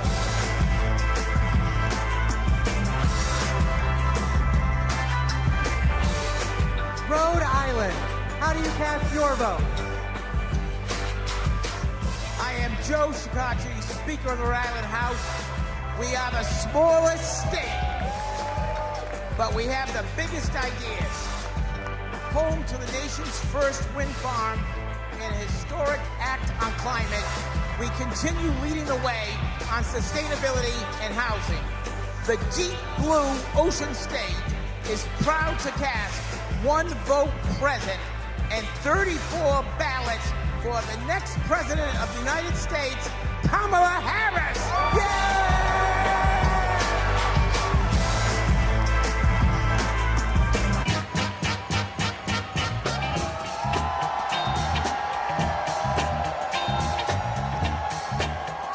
South Carolina, how do you cast your vote? I'm Crystal Spain. I'm Crystal Spain, Chair of the South Carolina Democratic Party. Hello from the great state of South Carolina, where we pick presidents. The home of the DNC Chair, Jamie Harrison. The home of the first Black Panther, Chadwick Boseman. The home of the national basketball champions, the mighty Lady Gamecocks. I'm Senator Margie Bright Matthews, one of the sister senators, and John F. Kennedy Profiles in Courage Award winner. We stopped the total abortion ban in South Carolina. Like us, Kamala has proven that she has the courage to fight and will fight for all Americans. South Carolina is not going back.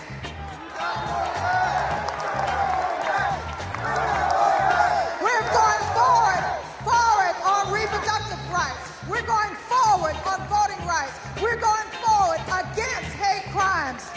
Forward with a prosecutor and not a crook. That's why we are proud to cast our 65 delegates for Kamala Harris.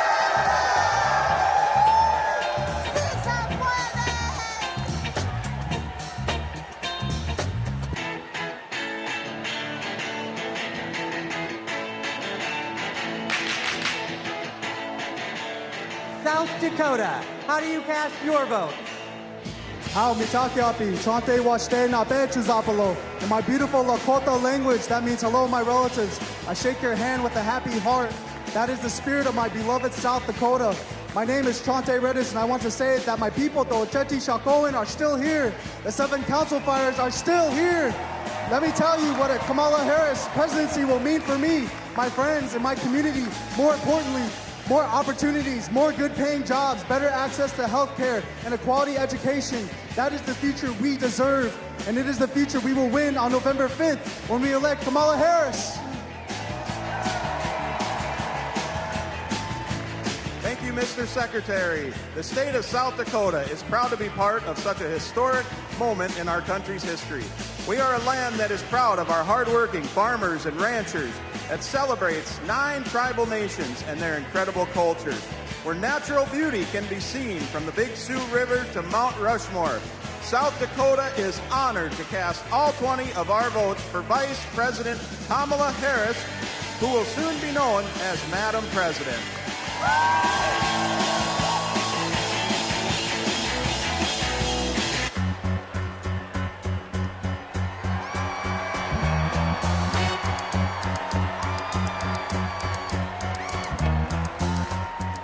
Tennessee, how do you cast your vote? Mr. Secretary, the great state of Tennessee, birthplace of rock and roll, hometown to the blues, the home of 7 HBCUs, and the state that gave women the right to vote. From the bluffs of Memphis to the peaks of Mountain City, the movement for justice rooted in love in Tennessee is still strong. It is a movement where kids are free from gun violence, a movement where women have the right to choose, a movement where working people get access to economic opportunity, a movement where those who have been pushed to the periphery are brought to the center, a movement where those who have been pushed down are lifted up. It is alive in Tennessee because we believe that justice will roll down like waters and righteousness like an ever-flowing stream, which is why we are so proud to have been the first state in the union to have pledged all of our delegates to Kamala D. Harris. We cast 72 votes for the first woman and next president of the United States, Kamala D. Harris.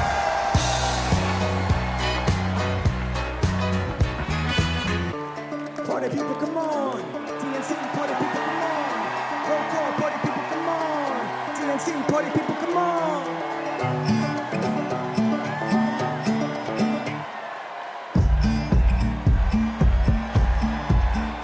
Texas, how do you cast your vote?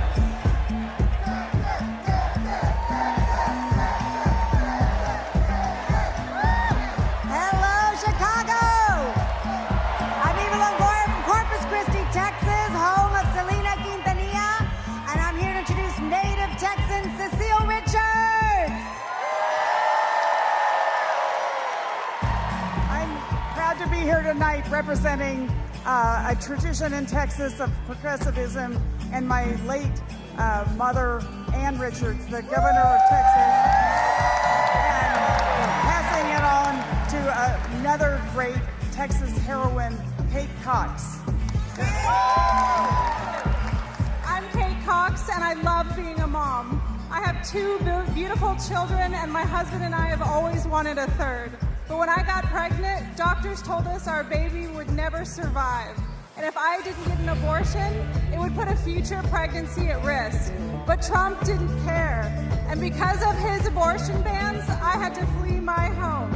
There's nothing pro-family about abortion bans. There's nothing pro-life about letting women suffer and even die.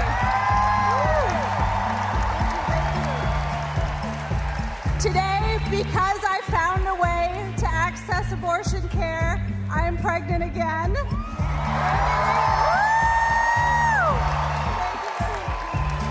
And my baby is due in January, just in time to see Kamala Harris sworn in as President of the United States.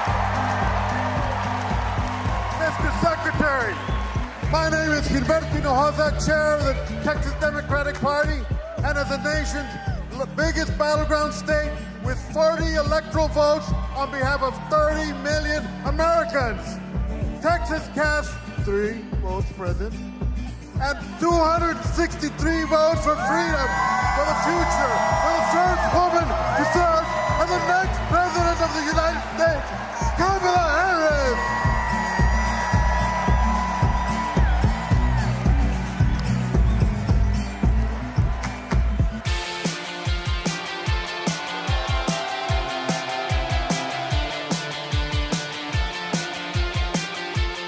Utah, how do you cast your vote? Utah, home of 8 tribal nations, the crossroads of the West, the Beehive State, the host of the 2034 Winter Olympics, the youngest and fastest growing state in the nation, and the next battleground state. Mr. Secretary, we proudly cast 34 votes for Vice President Kamala Harris!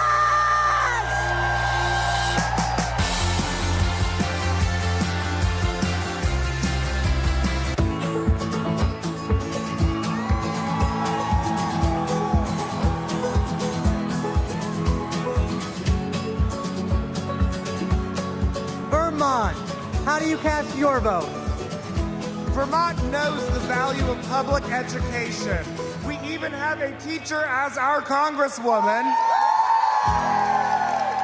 And in 1777, we were the first state to place public education in our Constitution. As someone with significant learning disabilities, I know the value of investing in every single child. We are proud to call Vermont home, and we are proud to cast our 24 votes for Kamala Harris because we are not going back.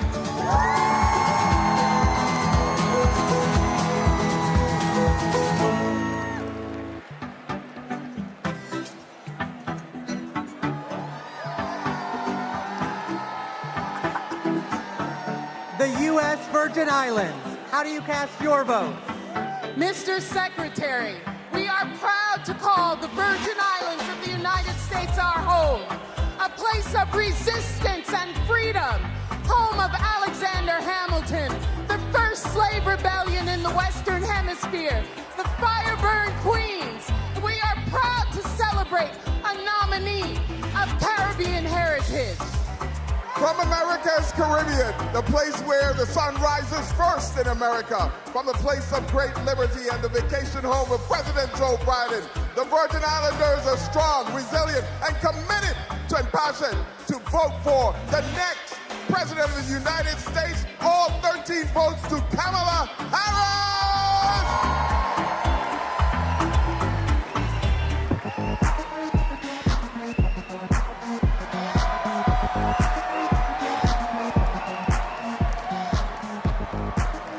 The Commonwealth of Virginia, how do you cast your vote? Mr. Secretary, the Commonwealth of Virginia is proudly represented by Senator Mark Warner and Senator Tim Kaine, majorities in the House of Representatives with 6 hardworking Congress members and majorities in the General Assembly.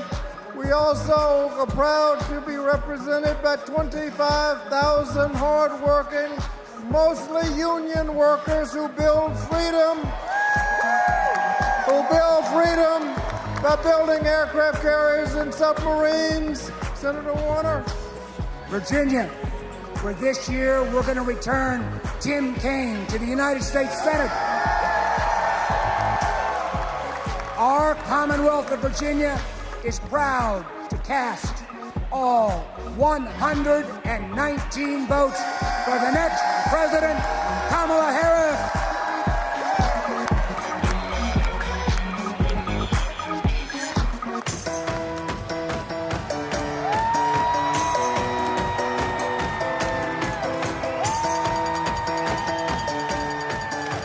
Washington, how do you cast your vote?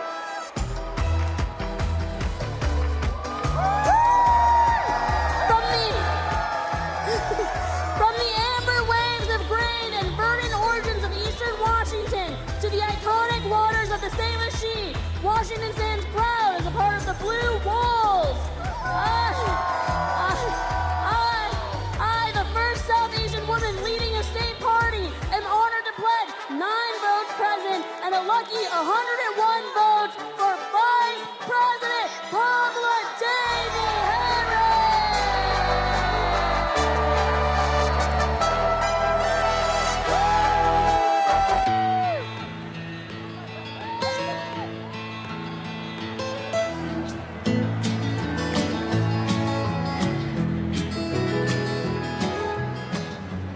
Virginia, how do you cast your votes?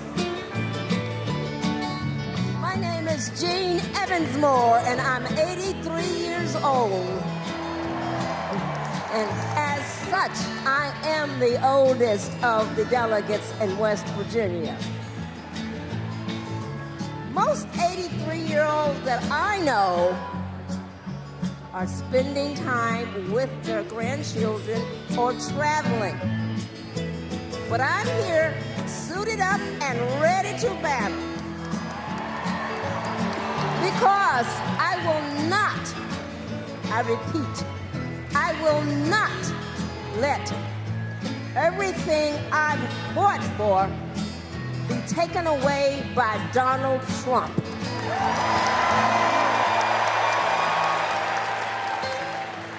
My name is Catherine Prather. I am 18 years old, and I am the youngest delegate from West Virginia. I'm suited up and ready for battle because I will not let my freedoms and my future be taken away by Donald Trump.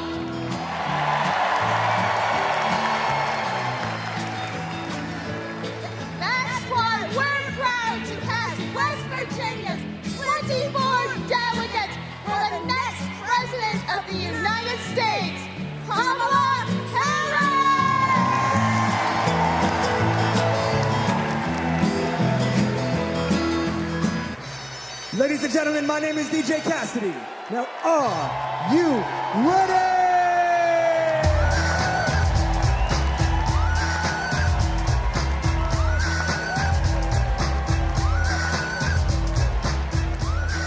My home state of Wisconsin, how do you cast your vote? Thank you, Badger Jason Ray, for all your good work. As a proud governor of the great state of Wisconsin, we're home of the Green Bay Packers. We're home of the Wisconsin Badgers. We're home of the Milwaukee Brewers and the Milwaukee Bucks, as well as U.S. Senator, our best U.S. Senator, Tammy Baldwin. And our great congressional folks, Gwen Moore and Mark Pocan. I'm here because I'm jazzed as hell to announce that Wisconsin cast 1 vote present and 94 votes who were we at? Got me going here. Former Wisconsinite, former state, oh my God. We love you, Jody! We love you, Jody! 94 votes for.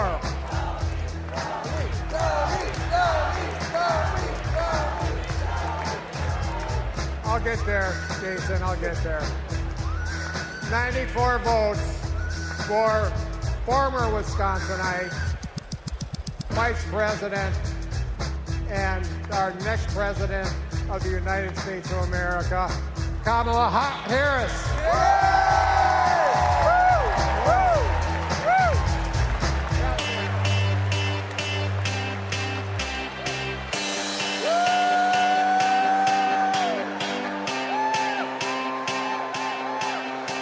Wyoming, how do you cast your vote? Mr. Secretary, delegates, my name's Joe Barbudo, and these folks around me, we are honored to be representing the great state of Wyoming. Both the first state and territory in this nation to recognize a woman's right to vote, and the state that 100 years ago elected Democrat Nellie Taylor Ross, our nation's first female governor. With that legacy in mind and heart, the Equality State cast all of our votes for the woman who will be the first woman president of the United States. Say it with me now, Kamala Harris!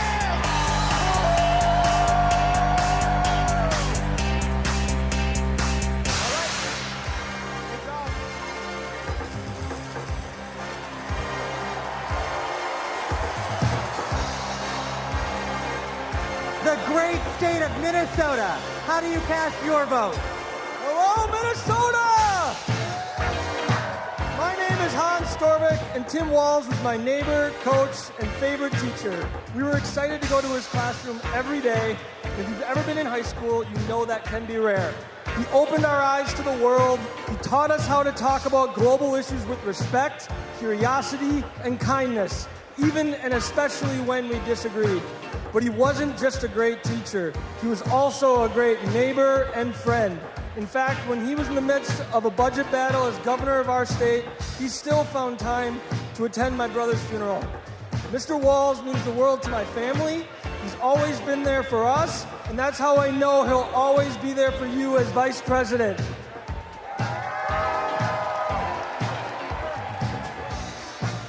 Thank you, Hans. Minnesota, let me hear you. There you go. 14 years in the National Football League taught me a lot about leadership. A good leader cannot be selfish. He has to look out for his team. Coach Walz is unselfish as they come. He has led Minnesota with honesty and integrity. And in November, Minnesota is going to send Tim Walz and Kamala Harris to the White House. Let's go! I'm Amy Klobuchar, the senator from the great state of Minnesota, where nearly everyone votes and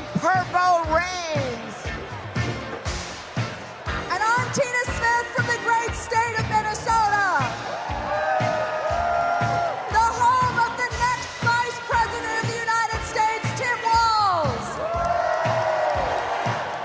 Minnesota, we cast 10 votes present, and we deliver 81 votes for Kamala Harris and Tim Walz.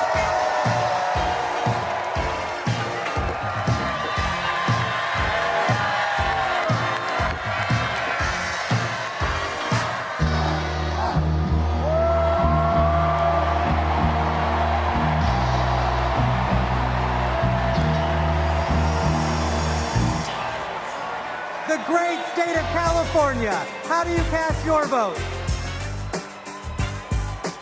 My name's Governor Gavin Newsom. From the great state of Nancy Pelosi. I come from a state, like our nation, of dreamers, of doers, of entrepreneurs, of innovators, that prides itself on being on the leading and cutting edge of new ideas. California is the most diverse state in the world's most diverse democracy. And we pride ourselves on our ability to live together and advance together and prosper together across every conceivable and imaginable difference. But the thing we pride ourselves most on is that we believe the future happens in California first.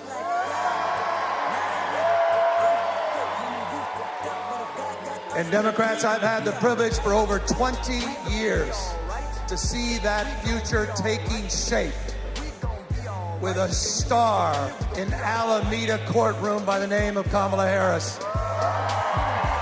I saw that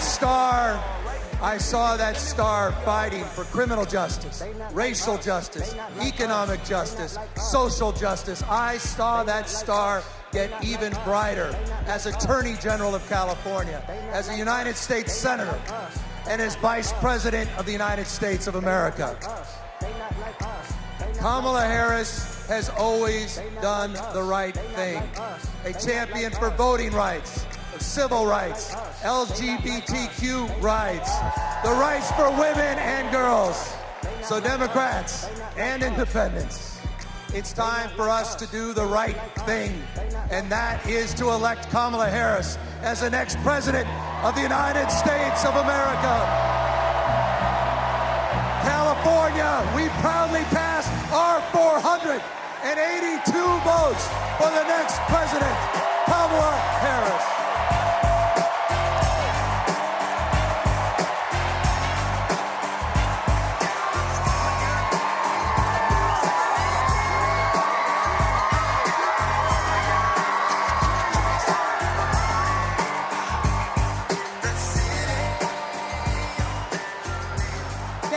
To everyone who participated in our celebratory roll call. Delegates, please know how critical you are to this process, both now and earlier this month when we conducted our virtual roll call.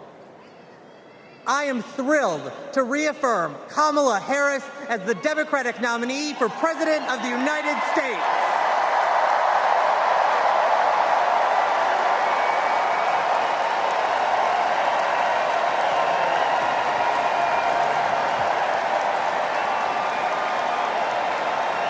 Pursuant to the convention rules of procedure, Vice President Kamala Harris has been invited to make an acceptance speech, which she will give on Thursday, August 22nd. But now, a special surprise. It's my pleasure to introduce our party's official nominee for President of the United States, live from my home state of Wisconsin, Vice President Kamala Harris.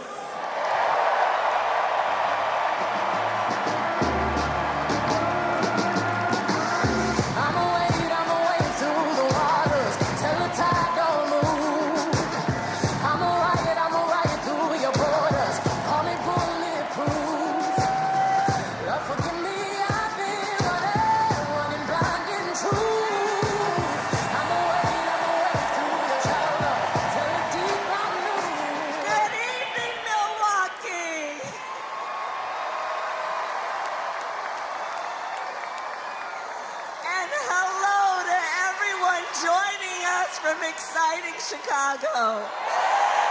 The delegates at the Democratic convention, well, they just completed their roll call. And they have nominated Coach Walz and me to be the next Vice President and President of the United States of America.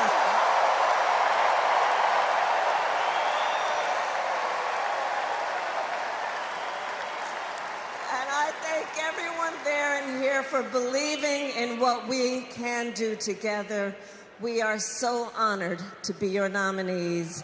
This is a people-powered campaign, and together we will chart a new way forward. A future for freedom, opportunity, of optimism and faith. So to everyone in Chicago and across America, thank you. Thank you. Thank you. And you're going to hear from our wonderful second gentleman shortly. I'll see you in 2 days, Chicago.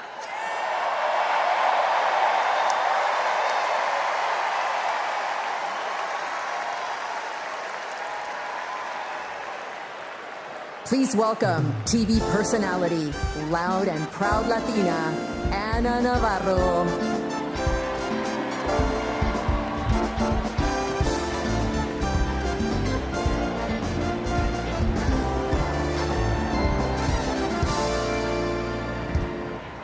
Buenas noches, Chicago. So tell me, are you excited? Wow, what energy, what a moment. I have to tell you, I will never stop being the little refugee girl who came to this country at the age of 8. Thank you for inviting me to be here. Welcome to the second night of the Democratic National Convention. Let me tell you about the Kamala Harris I know. She is legitimately a joyful, optimistic leader. She cares about policy, yes, but she also cares about people and how that policy affects real people, not just the members of Mar-a-Lago. And you know what else? Kamala Harris, she likes dogs. And my dog, Cha-Cha, likes her. Dogs are good judges of character. So are cats. We cannot elect a president who does not like dogs or hangs around with people who shoot them. Now, let's be serious. Donald Trump and his minions call Kamala a communist. I know communism. I fled communism from Nicaragua when I was 8 years old. I don't take it lightly. And let me tell you what communist dictators do. And it's never just for one day. They attack the free press. They call them the enemy of the people, like Ortega does in Nicaragua. They put their unqualified relatives in cushy government jobs so they can get rich of their positions, like the Castros do in Cuba. And they refuse to accept legitimate elections when they lose and call for violence to stay in power, like Maduro is doing right now in Venezuela. Now, you tell me something. Do any of those things sound familiar? Is there anybody running for president who reminds you of that? And I know one thing, it's not Kamala Harris. That is not the America we love. It's not the land of freedom we treasure. Last night, we heard President Biden say that he loves his job, but he loves his country more. Every American needs to love our country more. Every American has the duty to put our country first. Country first before party. Country first before political ambition. Country first before habit. And in this election, Putting country first means one thing and one thing only: voting for Kamala Harris. And that is what this night is about. That is what we're going to talk about tonight. So you know what? Let's get it started. Let's get this fiesta going.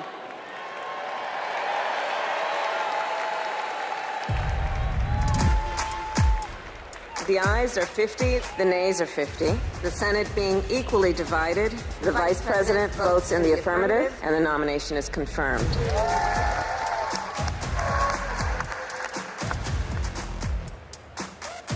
And the concurrent resolution as amended is adopted.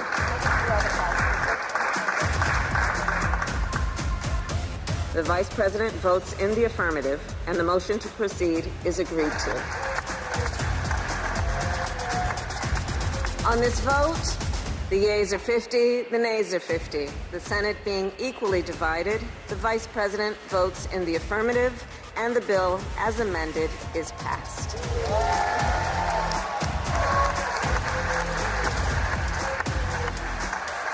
It is my honor to present the Golden Gavel to Vice President Harris, 32 tie-breaking votes. Please welcome Senate Majority Leader and New York Senator Chuck Schumer.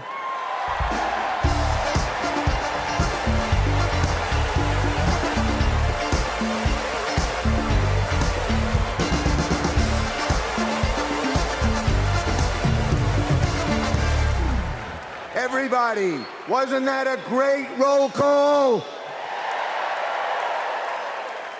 Now just let me hear you if you're ready for President Kamala Harris. Friends, we're here to talk about one thing: tomorrow, and building a better tomorrow for all Americans. This November, we can choose a brighter, a fairer, a freer future, or we can relive the dark night of Trump's American carnage. Only one candidate will move America forward: Kamala Harris. Vice President Harris has been the best partner Senate Democrats could ever have asked for. Under her and President Biden's leadership, Senate Democrats lowered prescription drug prices and created millions of good-paying American jobs. I worked with Kamala Harris when she was Senator Harris. I saw a leader who was fearless, who stood up for middle-class families like the one she was raised in, who focused on things that really mattered: helping parents raise their kids, safe neighborhoods, safe schools, and building an opportunity economy that gives everyone a shot at the American dream. She will lead America forward into a brighter future, but she can't do it alone. She needs a Democratic majority in the Senate of the United States. Now, my friends, 2 years ago, the naysayers said Senate Democrats stood no chance in the midterms. I told them, just you wait. We're going to keep the Senate and maybe pick up a seat or two. And that's exactly what happened. Well, ladies and gentlemen, my good friends at this convention, I am telling all of you now, we're going to hold the Senate again, and we're poised to pick up seats.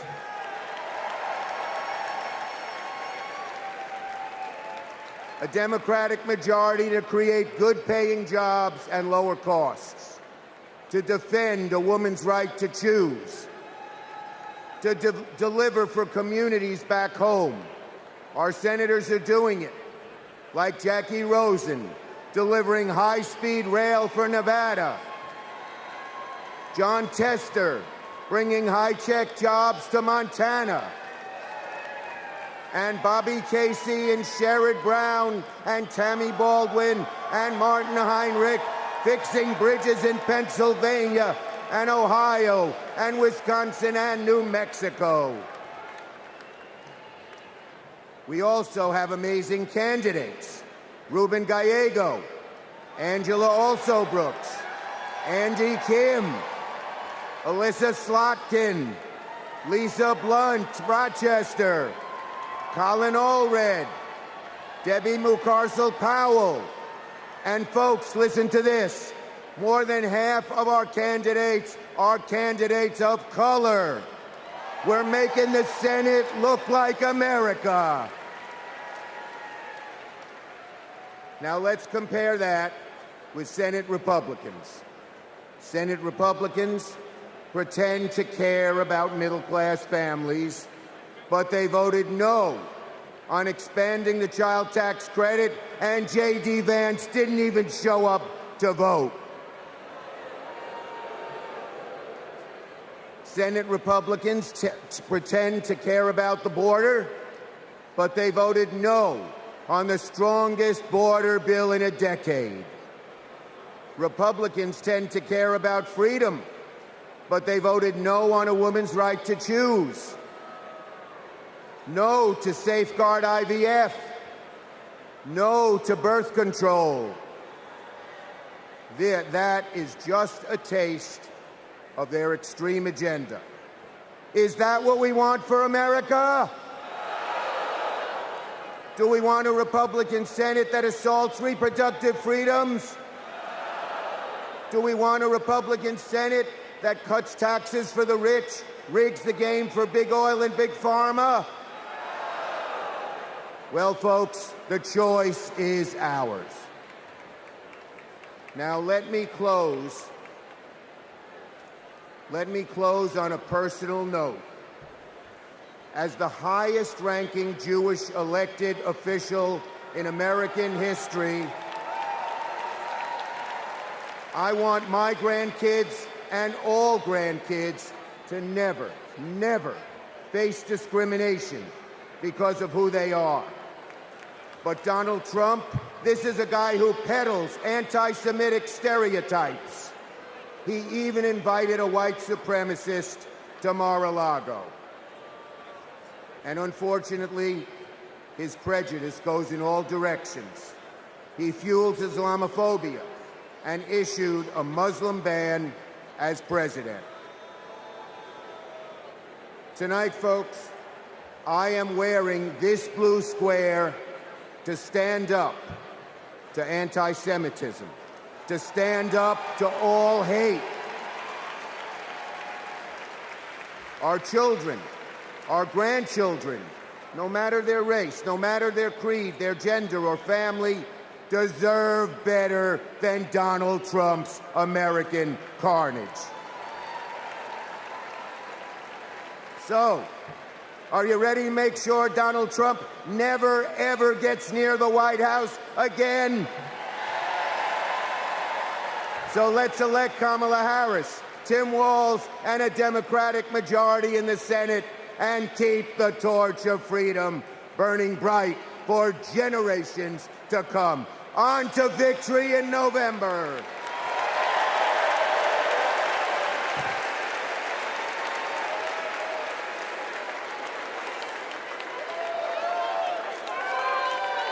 Together, we will build what I call an opportunity economy.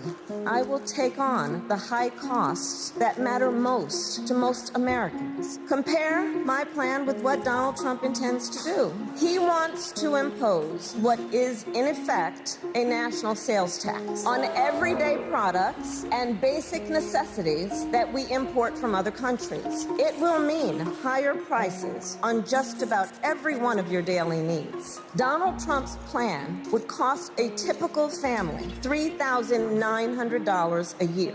He wants to repeal the Affordable Care Act, which 45 million Americans rely on for health care. He plans to give billionaires massive tax cuts year after year. And he plans to cut corporate taxes by over $1 trillion. That if you want to know who someone cares about, look who they fight for.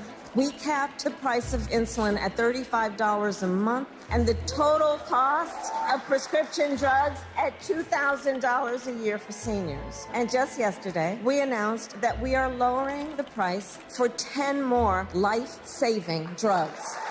As president, I will work to build the housing we need, and by the end of my first term, we will end America's housing shortage by building 3 million new homes and rentals that are affordable for the middle class. More than 100 million Americans will get a tax cut by restoring the Earned Income Tax Credit and the Child Tax Credit, through which millions of Americans with children got to keep more of their hard-earned income.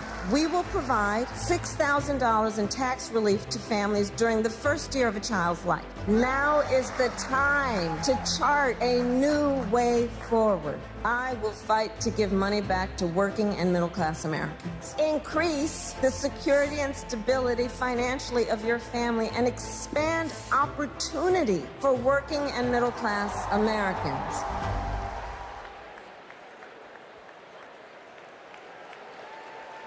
Please welcome Vermont Senator Bernie Sanders.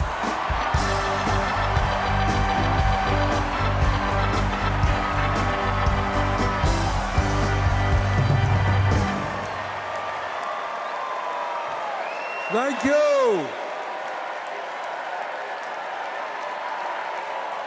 Thank you. My fellow Americans, it is an honor. It is an honor to be with you tonight because we're laying the groundwork for Kamala Harris to become our next president. And let me tell you why that is so important. I want you all to remember where we were 3.5 years ago. We were in the midst of the worst public health crisis in 100 years and the worst economic downturn since the Great Depression. 3,000 Americans were dying every day, and our hospitals were overwhelmed with COVID patients. All across the country, businesses were shutting down. Unemployment was soaring. Workers were losing their health insurance. Schools were closing. State and city budgets were running out of money. People were being evicted from their homes. Children in America were going hungry. That was the reality the Biden-Harris administration faced as they entered the Oval Office. A nation suffering, a nation frightened, and people looking to their government for support. And within 2 months of taking office, our government did respond.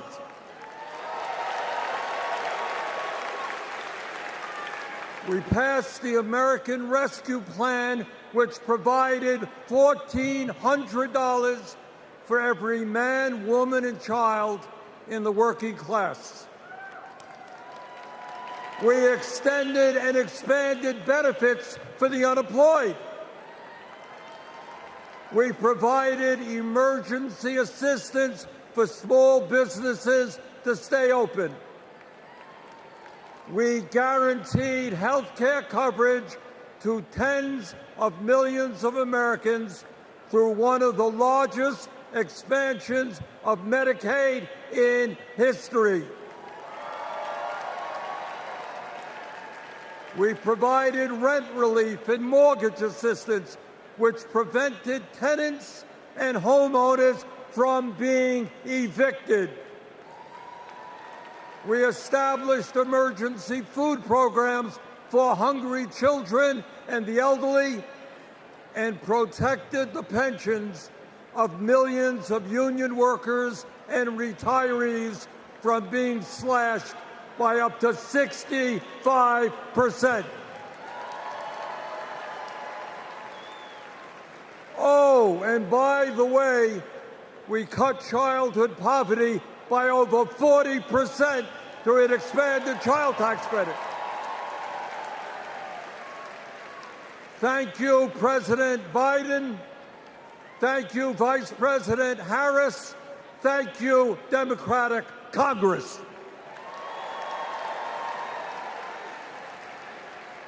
Now, I say all of this not to relive that difficult moment, but to make one simple point.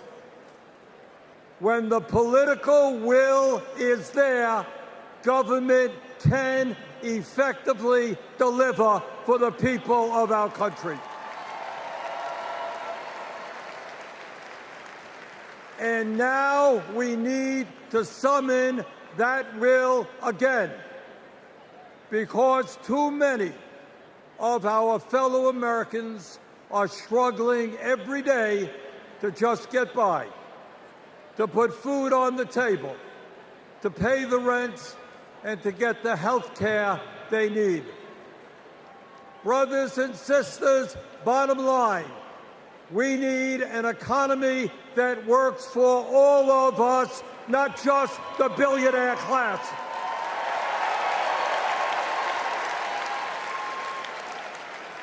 My fellow Americans, when 60% of our people live paycheck to paycheck, the top 1% have never, ever had it so good. And these oligarchs tell us we shouldn't tax the rich. The oligarchs tell us we shouldn't take on price gouging. We shouldn't expand Medicare to cover dental, hearing, and vision. And we shouldn't increase Social Security benefits for struggling seniors. Well, I've got some bad news for them.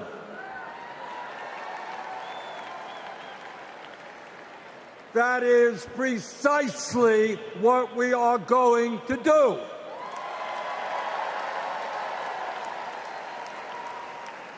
And we're going to win this struggle because this is precisely what the American people want from their government. And my friends, at the very top of that to-do list is the need to get big money out of our political process.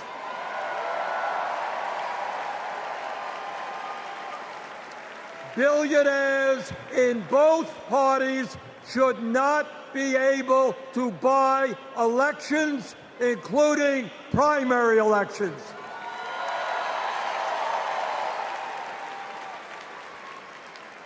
For the sake of our democracy, we must overturn the disastrous Citizens United Supreme Court decision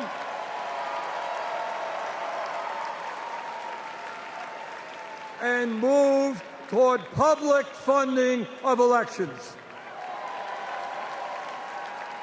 And let me tell you what else we must do. We need to join the rest of the industrialized world and guarantee health care to all people as a human right, not a privilege.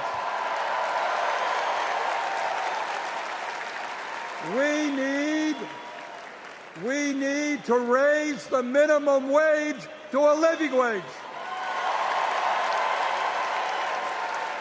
We need to pass the PRO Act so that workers can organize in unions and gain the decent pay and benefits they deserve. We need to strengthen public education, raise teachers' salaries,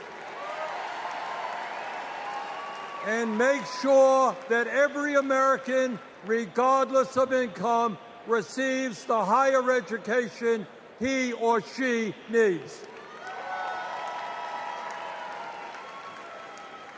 We need to take on Big Pharma and cut our prescription drug costs in half so that we no longer pay any more than other countries.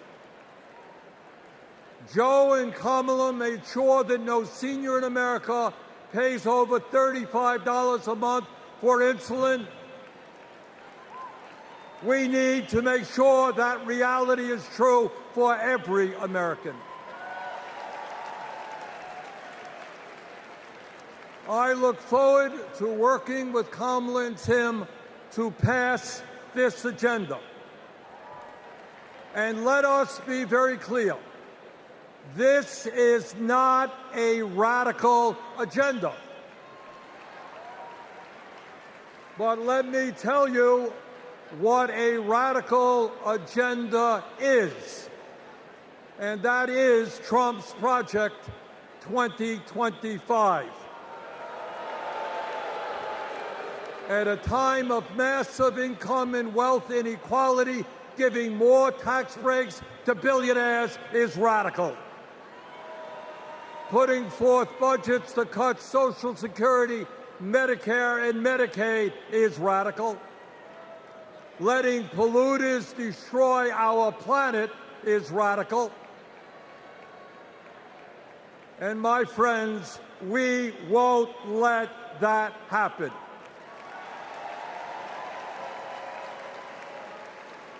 Fellow Americans, in the last 3.5 years, working together, we have accomplished more than any government since FDR. But much, much more remains to be done. We must summon the courage to stand up to wealth and power and deliver justice for people at home and abroad. Abroad, we must end this horrific war in Gaza.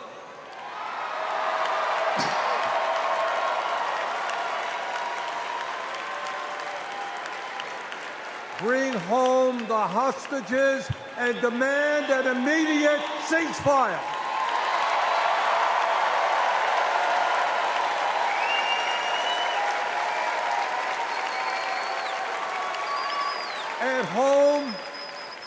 At home right here, we must take on Big Pharma, Big Oil, Big Ag, Big Tech, and all the other corporate monopolists whose greed is denying progress for working people.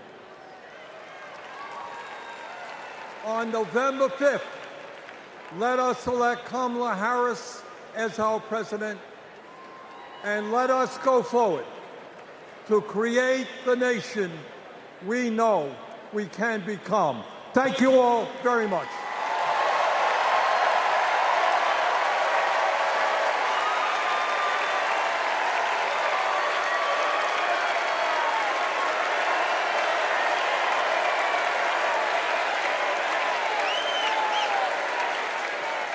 Please welcome Illinois Governor J.B. Pritzker.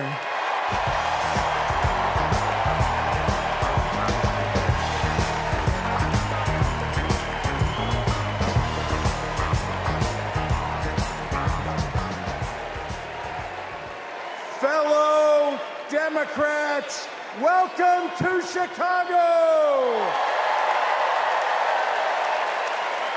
We're a great American city in a proud blue state. Our patriotism was formed in frost and in fire, and in the steel we forged to survive both. Our love of country has been a tapestry of faith that weaves from Abraham Lincoln reuniting a house divided to Barack Obama declaring blue states and red states make one United States.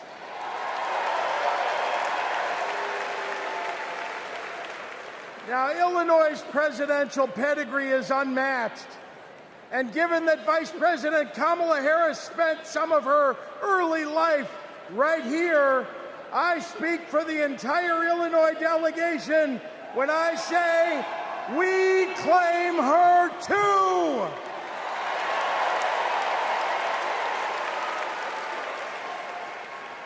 Now, one president we will never claim is the con artist the Republicans nominated in Milwaukee last month. Donald Trump once called Chicago embarrassing. To quote a great Chicagoan who won 6 world championships on these very grounds, we take that personally.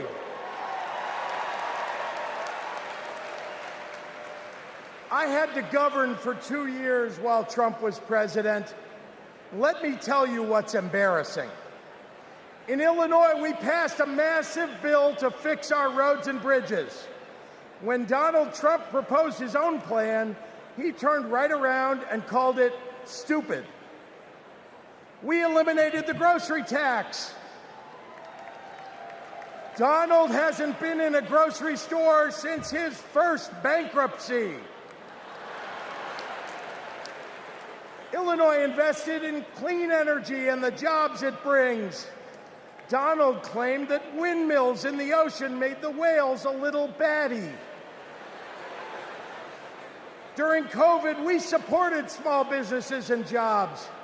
And Donald told us to inject bleach. Donald Trump thinks that we should trust him on the economy because he claims to be very rich. But take it from an actual billionaire.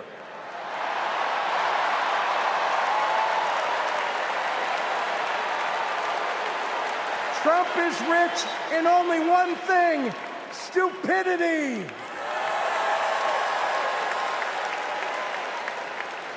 Now, I meet with business leaders all the time, and there's one universal thing they all need: people.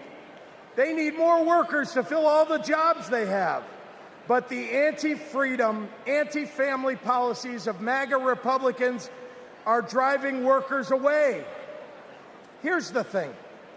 Americans don't want to be forced to drive 100 miles to deliver a baby because a draconian abortion law shut down the maternity ward. Americans want the hope of giving birth through IVF, not the fear that it might be taken away. Americans with LGBTQ kids don't want them facing discrimination at school because the state sanctioned it. Americans want to go to their neighborhood grocery store and not have to worry about some random guy open carrying an AR-15.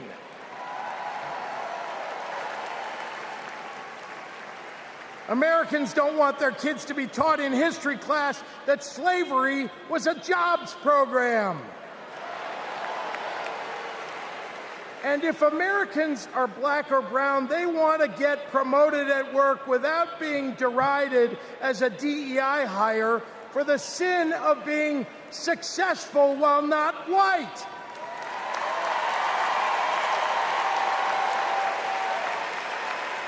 Let's be clear. It's not woke that limits economic growth. It's weird. And these guys aren't just weird, they're dangerous.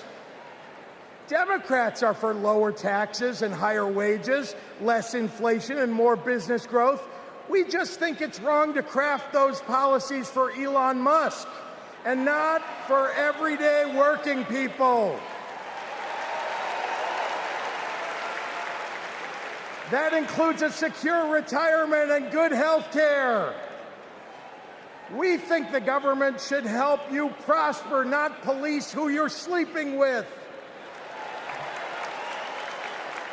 More than anything, Democrats want economic policies that are kind, not cruel. But Trump chooses cruelty every time. After all, everything he's achieved in his own life has been by hurting someone else. Kamala Harris and Tim Walz, well, they've spent their lives lifting people up, not pushing them down. They know that a White House that leads with kindness looks at someone who is struggling and sees not what they might cost society, but what they might create for it. Americans want policies that give every American a chance to make it to the middle class. They want to grow small businesses, and Democrats want to cut taxes for everyday people. More than anything, Kamala Harris and Tim Walz want a country where we can all live with a little serenity. The serenity that comes with a balanced checkbook, an affordable grocery bill, and a housing market that has room for everyone. And if there's one thing I know about Donald Trump, he's not bringing anyone any kind of serenity. We have a choice, America, between the man who left our country a total mess and the woman who has spent 4 years cleaning it up.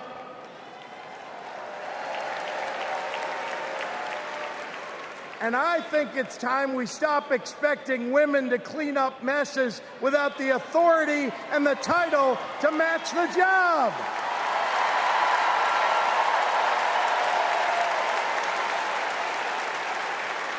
Vice President was a good title for Kamala Harris, but you know an even better one?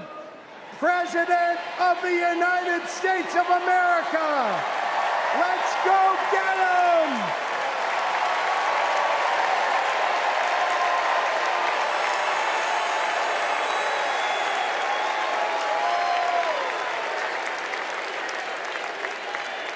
Please welcome former chair and CEO of American Express and current chair and managing director of General Catalyst, Ken Chenault.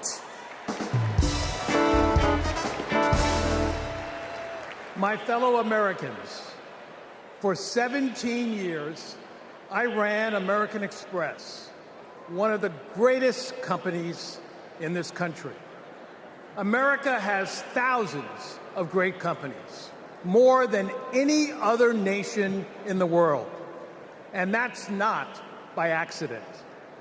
The United States is the best place in the world to do business because of the values on which our country was built.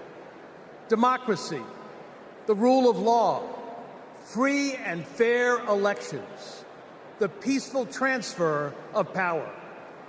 As a business leader, I have seen firsthand why democracy is so important. Democracy provides the foundation upon which American business and our economy depend. Character and values matter. In business, nothing is more important than trust. In America, we have to trust our president will protect democracy. We have to be certain they'll follow the law and serve the nation, not themselves. Business requires stability and certainty that our democracy will endure.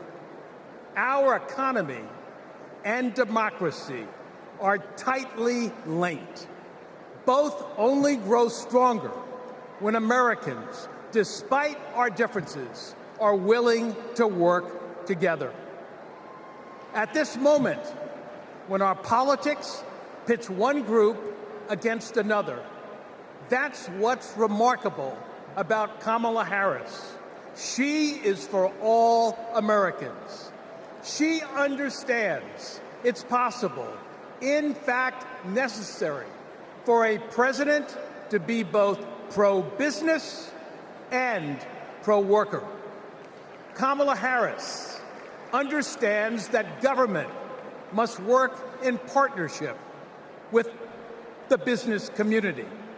She knows that a market-based economy needs a strong and effective government.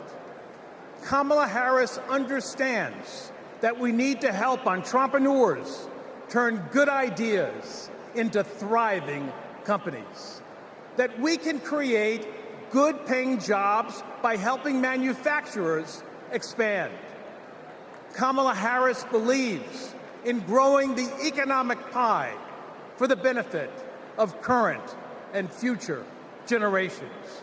Unlike her opponent, she knows the way not to build an advanced economy is a broad tariff that would only raise prices, hurt consumers and businesses, and cost jobs. She knows the way not to do it is to give people like me a tax cut when that money should be invested to grow the middle class. If you want to lead, you have to be willing to serve. Kamala Harris's vision for the economy serves us all. She has demonstrated throughout her career that she wants to serve all people and wants all Americans to have the opportunity to work to achieve their own share of the American dream. Our economy goes up and down, but the reason America is the strongest nation in the world is because of her commitment to something bigger than ourselves, our commitment to each other, to democracy. That's what this election is about. It's more than a choice between two parties or sets of policies. It's a choice about who we're going to be as a country.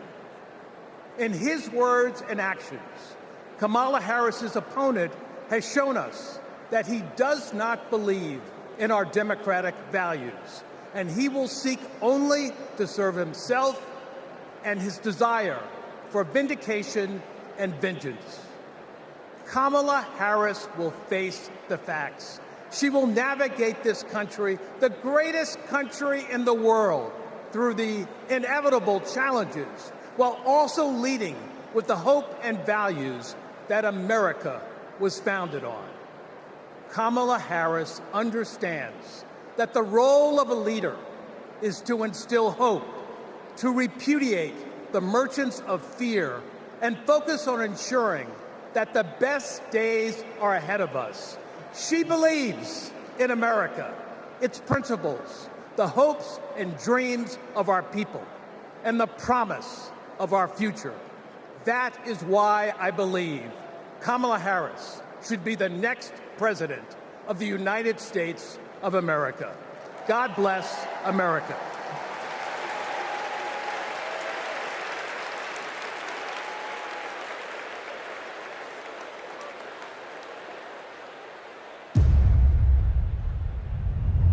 Repeal Obamacare.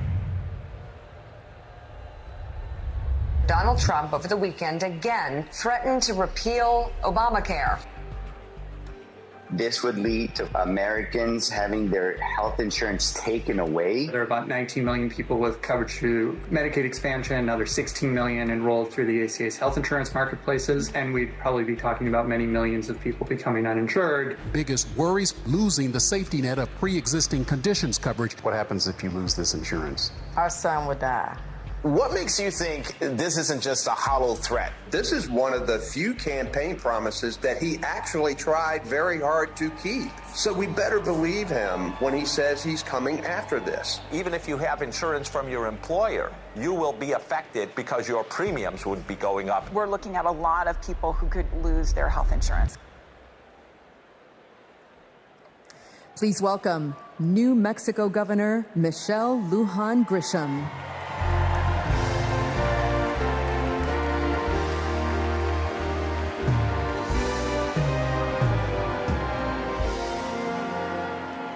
Good evening, America.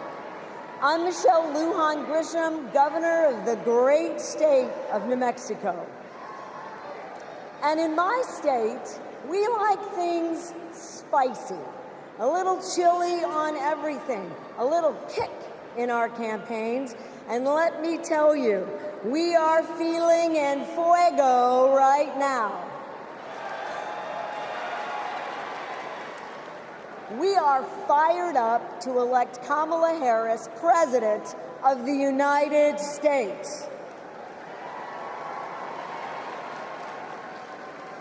This election is about protecting our democracy and securing our freedoms, including the right to affordable, quality health care.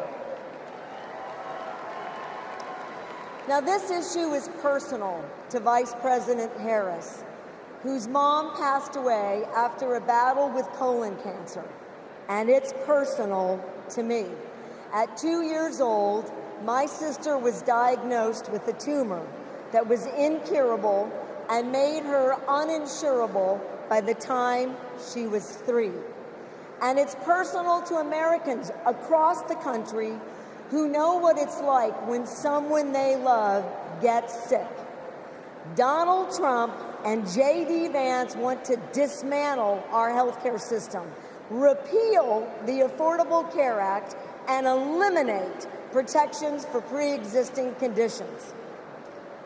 Either these guys don't get it, or they just don't care. You know who gets it? Kamala Harris gets it, and she cares.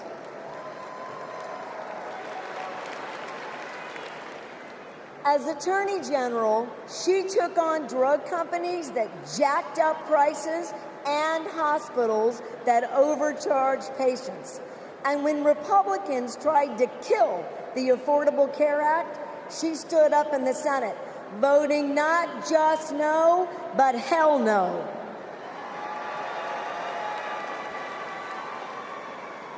And Kamala Harris hasn't just stopped Republicans from making our healthcare system worse. She fights every day to make it better. And I know, I spent 20 years working to get Medicare the ability to negotiate lower drug prices. As Vice President, Kamala Harris delivered it. You know what Donald Trump delivered? Junk plans, higher premiums, and abortion bans. And if you don't think a second term would be worse, then I've got a box of Trump steaks to sell you. We have not just a better choice. America, we have the best choice. Yes, we do. Kamala Harris will protect your right to care. She'll cap drug costs, she'll go after corporate price gougers, and ensure every woman who needs it can access reproductive health care.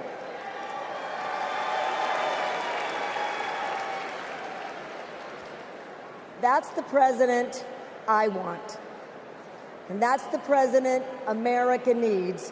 And with your help, that's the next president of the United States. President Kamala Harris.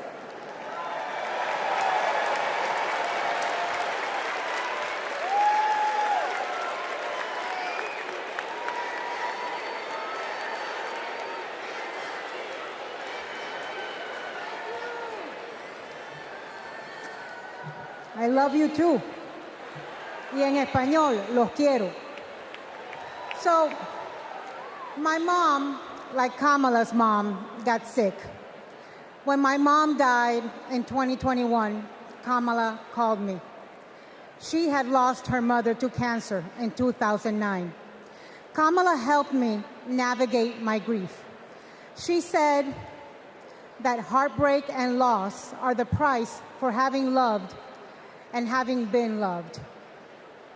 How I wish our mothers could be here to see this moment.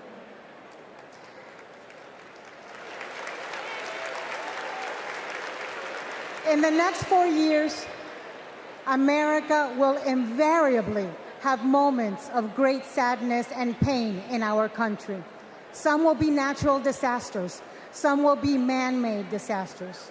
We need a president who can not only be commander-in-chief, but also consoler-in-chief. We need a president with empathy, capable of lifting us up when we are down. We need a president who is capable of holding us in a big, great hug when we need it. That is Kamala Harris. Donald Trump is only capable of holding two things, a grudge and a golf club.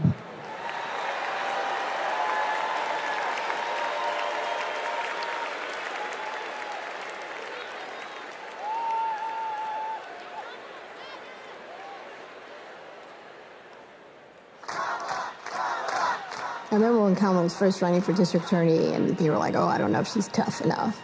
And I just had to laugh because I'm like, you don't know my sister. Kamala had been a hard and tough prosecutor in Alameda County, prosecuting men who were pimping young girls and rapists. Kamala wanted to make sure that murderers and child abusers face meaningful accountability and consequences for those actions.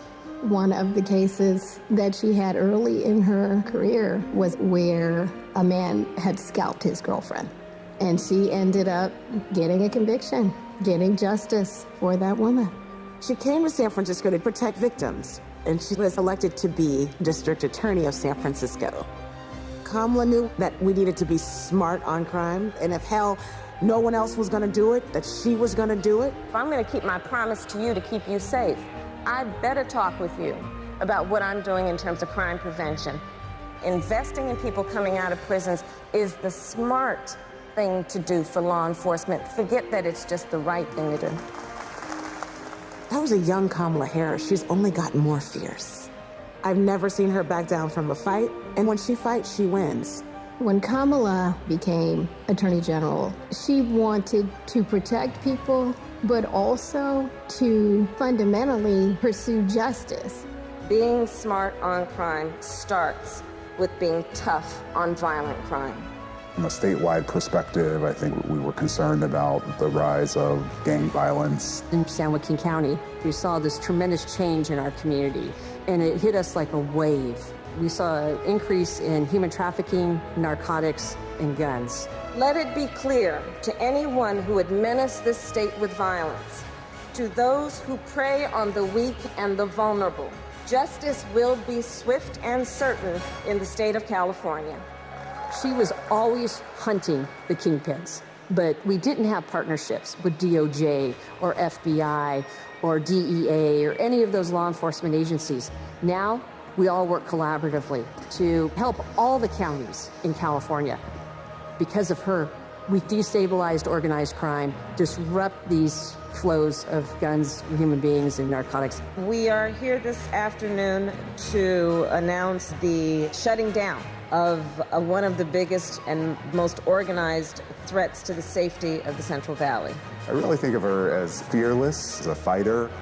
Kamala just perseveres, and mommy would say it's too hard is never an excuse. Making excuses is a failure to not only take responsibility, but to take action. If you have the will, the desire, the passion, the commitment, there is no challenge that is insurmountable.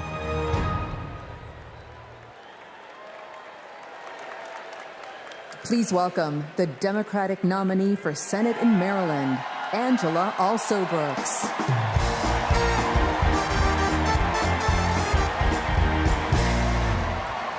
Good evening, America, and hello, Maryland. People like me, thank you. People like me, stories like mine don't usually make it to the United States Senate, but they should. I'm the proud granddaughter of a housekeeper, Sarah Daisy, who raised her 3 children in a 1-bedroom apartment. It was her dream to work in government to help people. That meant taking a typing test. But she didn't know how to type, and she couldn't afford a typewriter. So she put a white piece of paper on the refrigerator and drew a keyboard on it. And every night, she stood in front of that refrigerator and taught herself to type. She took the test, passed it, and got the job she dreamed of. I am her legacy. And tonight, I am a candidate for United States Senate from the great state of Maryland.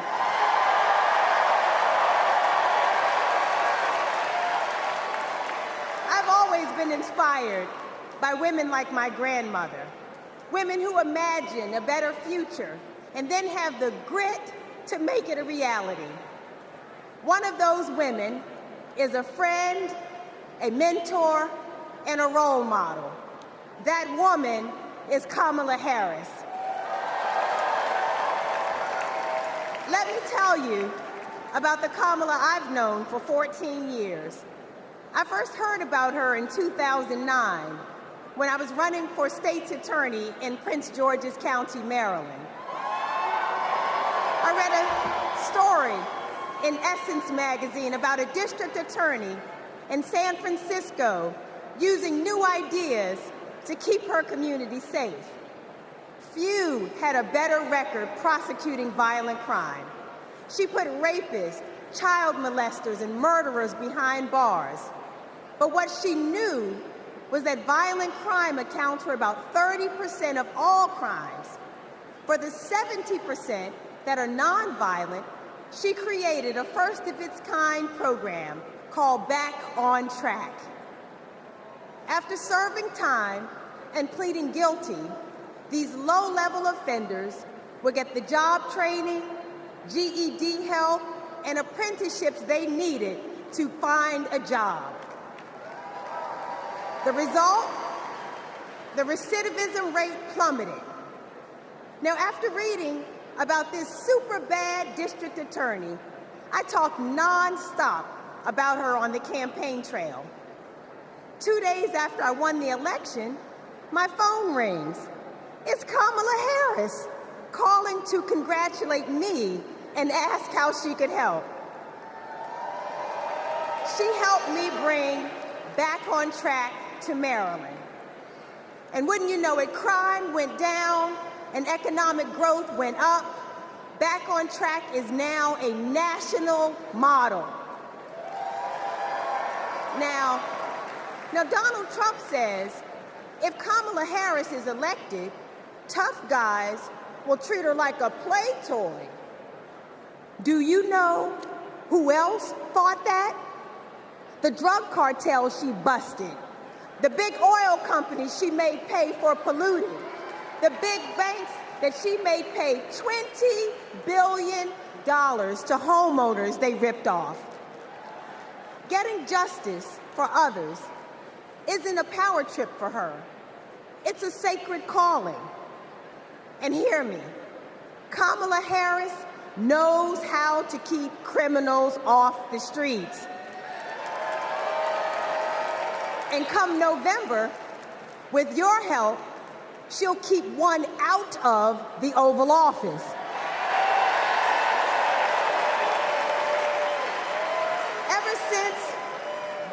Trump rode down that ridiculous escalator, we as a nation have felt trapped. Every national decision has been made in reaction to this one man and his extremist MAGA movement. We are still frozen by the fear that Donald Trump might once again come to power. And it's not just our politics that have been trapped, it's our imagination. And then Kamala came along. Kamala has reminded us that we don't need to fear anything, not the future, and certainly not that man. This is our moment to leave Donald Trump where he belongs, in America's past. We stand with Kamala Harris because we as a country are not going back. For the ancestors who sat at lunch counters and made sure that we all had the right to vote, we are not going back. For the mamas and grandmamas who marched to make sure that women could control our own bodies, we are not going back. For the parents who work from can't see in the morning until can't see at night, not so that they will have a better future, but so that their children will have a better life. We are not going back. When facing an obstacle, my father has often said to me, your faith is stronger than your fears. Tonight, our faith is stronger than our fears. Faith in the promise of America. Faith in the American idea, in the American values that we share. Faith that we, the people, can choose a new leader, a better future for the people. Faith that as dark as our days and challenges have sometimes felt, it's always darkest before the dawn. We know that we can endure for a night because joy cometh in the morning. Morning is coming. Morning is coming. And that joy will be led by Kamala Harris. Thank you so much.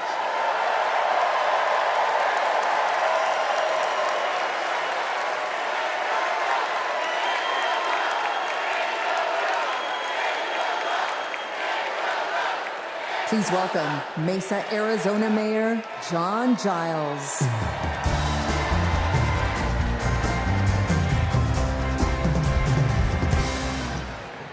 Good evening. I have a confession to make. I'm a lifelong Republican. So I feel a little out of place tonight, but I feel more at home here than in today's Republican Party. The grand old party has been kidnapped by extremists and devolved into a cult, the cult of Donald Trump. Trump doesn't know the first thing about public service. Like a child, he acts purely out of self-interest. We all need an adult in the White House, and we've seen what happens when we don't have one. Trump made a lot of lofty promises: unlimited economic growth, American manufacturing reborn, a secure border. Turns out Donald Trump was all talk. He wanted our votes, but he couldn't deliver a thing. But these days, my city of Mesa, Arizona is on the move. I'm going to ribbon cuttings every single week, all because Joe Biden and Kamala Harris reached across the aisle and they delivered for my conservative community and countless more across the country. My hero, John McCain, taught us to put country over party. And that's how Vice President Harris and Governor Walz will lead too. I have an urgent message for the majority of Americans who, like me, are in the political middle. John McCain's Republican Party is gone, and we don't owe a damn thing to what's been left behind. So let's turn the page.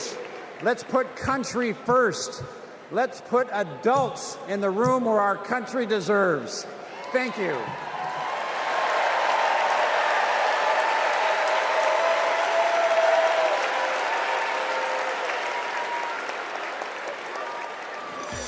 It's our dream to have a large family. Being a parent, it's the most important thing in my life. For decades, Americans have turned to the miracle of IVF treatments.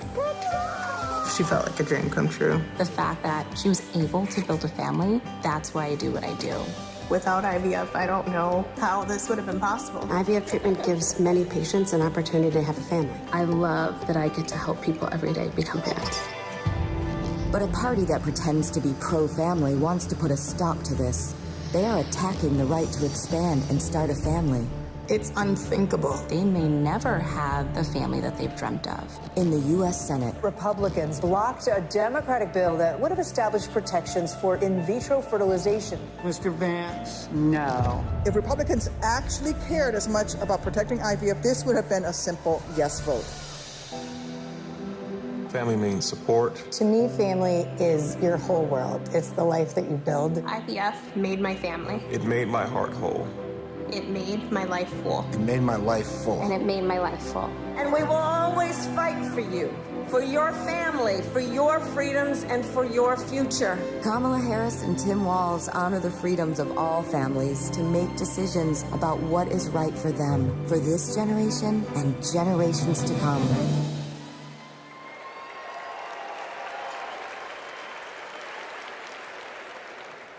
Please welcome Illinois Senator Tammy Duckworth.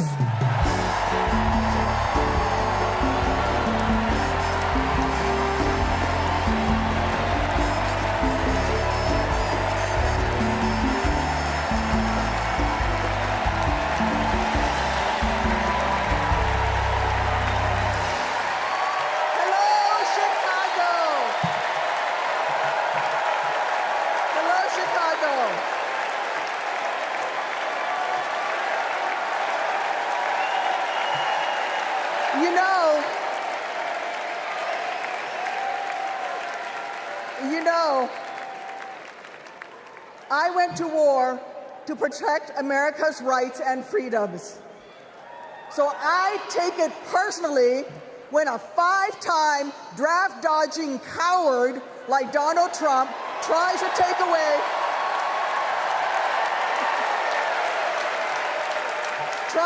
away my rights and freedoms in return, especially when it concerns my daughters. My girls, gamer girl Abigail and queen of the monkey bars, Miley, are everything to me. But they would never have been born without access to reproductive care. Because after 10 years of struggling with infertility, I was only able to have them through the miracle of IVF. But now, Trump's anti-woman crusade has put other Americans' right to have their own families at risk. Because if they win, Republicans will not stop at banning abortion. They will come for IVF next. They'll prosecute doctors. They will shame and spy on women. And if you think that's far-fetched, just look up what happened in Alabama last year. So let me say to every would-be parent, I see you, I'm with you. And together, in November, we'll send a message to old Cadet Bone Spurs.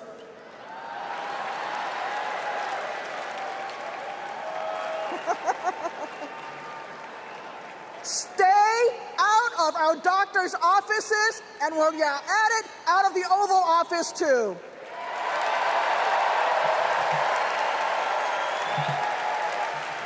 Look, my struggle with infertility was more painful than any wound I earned on the battlefield. So how dare a convicted felon like Donald Trump treat women seeking health care like they're the ones breaking the law? How dare J.D. Vance criticize childless women on cable news, then vote against legislation that would have actually helped Americans to start families? How dare the GOP endanger the dreams of countless veterans whose combat wounds prevent them from having kids without IVF, punishing our heroes for their willingness to serve? It's simple. Every American deserves the right to be called mommy or daddy without being treated like a criminal. Kamala Harris believes that. So let's make some history and elect her in November. God bless America.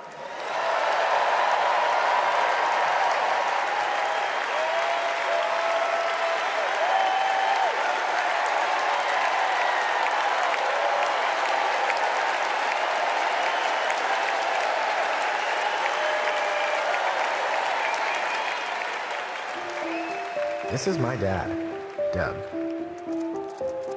He was raised in Jersey, moved to LA when he was 16. These are his parents, Barb and Mike. They think he walks on water. This is what he wore to his bar mitzvah. And here's him at summer camp. They voted him most athletic, so he says. This is a photo McDonald's used when he was Employee of the Month. It hung on our wall for years. My dad is a lawyer, a really good one. My mom called him the crisis guy because he was everyone's first call. My parents split when I was in middle school, and that wasn't easy. That's not easy for any kid. But it helped that my parents stayed friends, and we all kept hanging together. We grew closer than ever. And then he met Kamala, the blind date that would dramatically change all of our lives forever. It was my senior year of high school. Elle and I would laugh watching them fall in love, acting like teenagers. In 2014, Kamala became Mamala. She took over Sunday night dinners and taught Doug how to actually cook. Our blended family wasn't used to politics or the spotlight, but when Kamala became senator, we were all excited to step up, especially my dad. Then Kamala became vice president. It felt like Doug was a bit out of place on Capitol Hill. I thought, what is my goofy dad doing here? But he embraced it. He left his practice after being a lawyer for 30 years. That was tough. I was so proud to watch him do it, to stand by her side, an example of true partnership. I just got married myself, and he's inspired me as a new husband. Anyone who really gets close to him knows he's kind, loving, and fiercely protective. I mean, just look at this face. This is my dad, the first second gentleman in the history of this nation. He's found his voice around the issues that matter to him. You have no choice but to speak up and speak out. There is an epidemic of hate, including a crisis of anti-Semitism in our country and around the world. What they are doing on reproductive freedom and freedom in general is just outrageous. And next, he's going to make history again as the first gentleman. I can't wait for everyone to get to know why we all love him. He's the glue that keeps this family together. We might not look like other families in the White House, but we are ready to represent all families in America.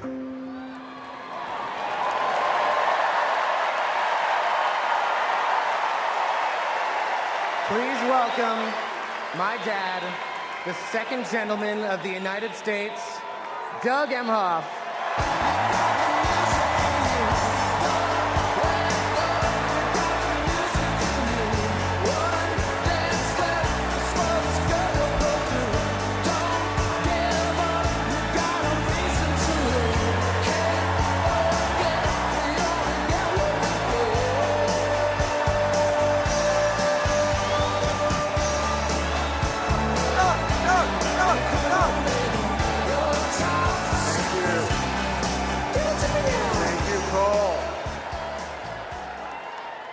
I guess he didn't want me to give this speech. He just...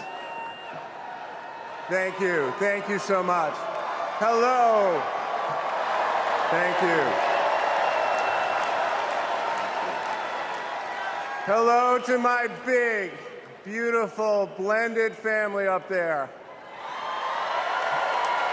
I love you so much. Aren't you proud of Cole? Wow. And a special shout out to my mother. I see you. My mother is the only person in the whole world who thinks Kamala is the lucky one for marrying me. And to Kamala, who, well, we just saw where she is. She's out on the trail listening to and talking with voters. Honey, I can't wait for you to come back to Chicago because we're having a great time here.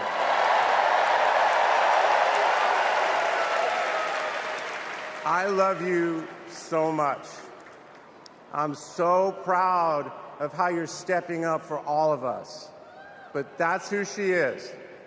Wherever she's needed, however she's needed, Kamala rises to the occasion. And she did it for me and our family. And now that the country needs her, she's showing you what we already know.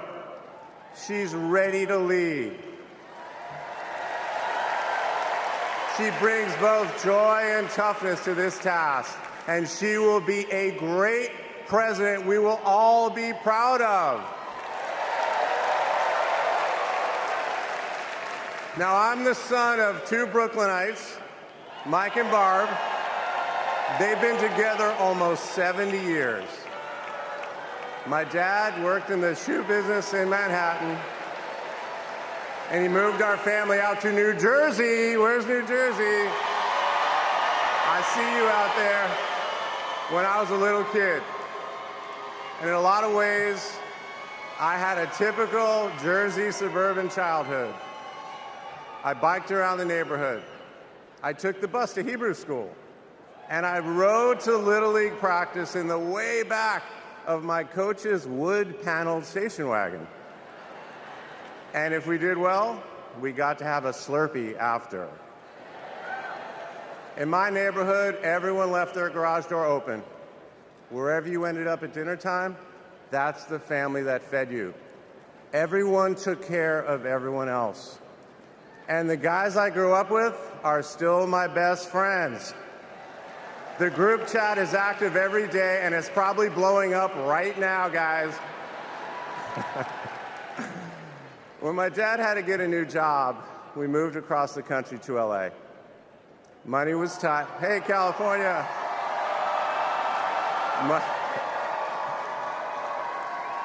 Money was tight, so I worked at McDonald's in high school for some extra cash. Not only was I Employee of the Month, but I still have the framed picture, which you just saw, and there was a ring, golden arches and all.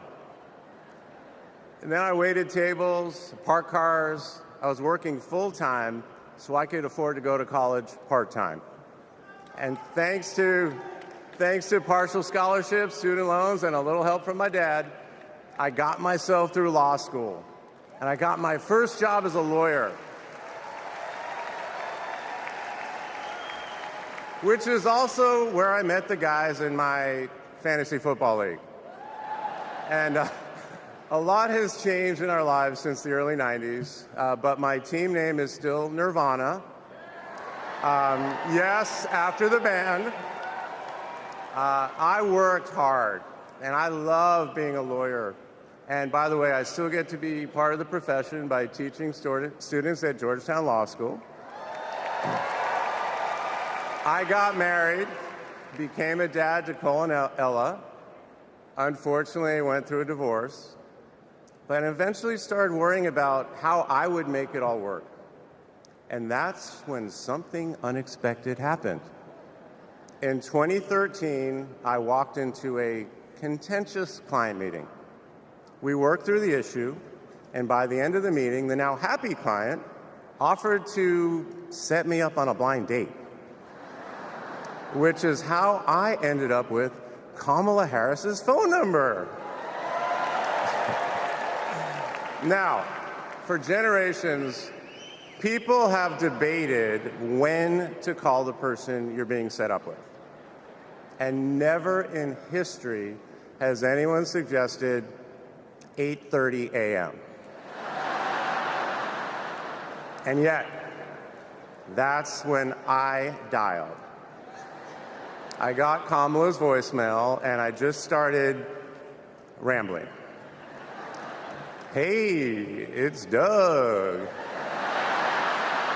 I'm on my way to an early meeting. Again, it's Doug. I remember I was trying to grab the words out of the air and just put them back in my mouth. And for what seemed like far too many minutes, I hung up. By the way, Kamala saved that voicemail, and she makes me listen to it on every anniversary. But that message wasn't the only unusual thing about that day. Now, Kamala, who normally would have been working hard at her office, just happened to be waiting at her apartment for a contractor to do some work on her kitchen. I was eating at my desk, which was not a regular occurrence for a busy lawyer like me who appreciated a good business lunch. But that's when she called me back. And we talked for an hour, and we laughed. Well, you know that laugh. I love that laugh.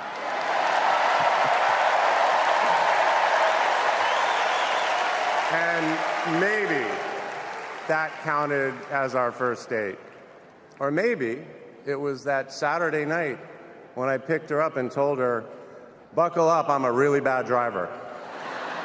Because you can't hide anything from Kamala Harris, so you might as well own it. And as I got to know her better and just fell in love fast, I learned what drives Kamala. And it's what you've seen over these past 4 years, and especially these past 4 weeks. She finds joy in pursuing justice. She stands up to bullies just like my parents taught me to. And she likes to see people do well, but hates when they're treated unfairly. She believes this work requires a basic curiosity in just how people are doing. Her empathy is her strength.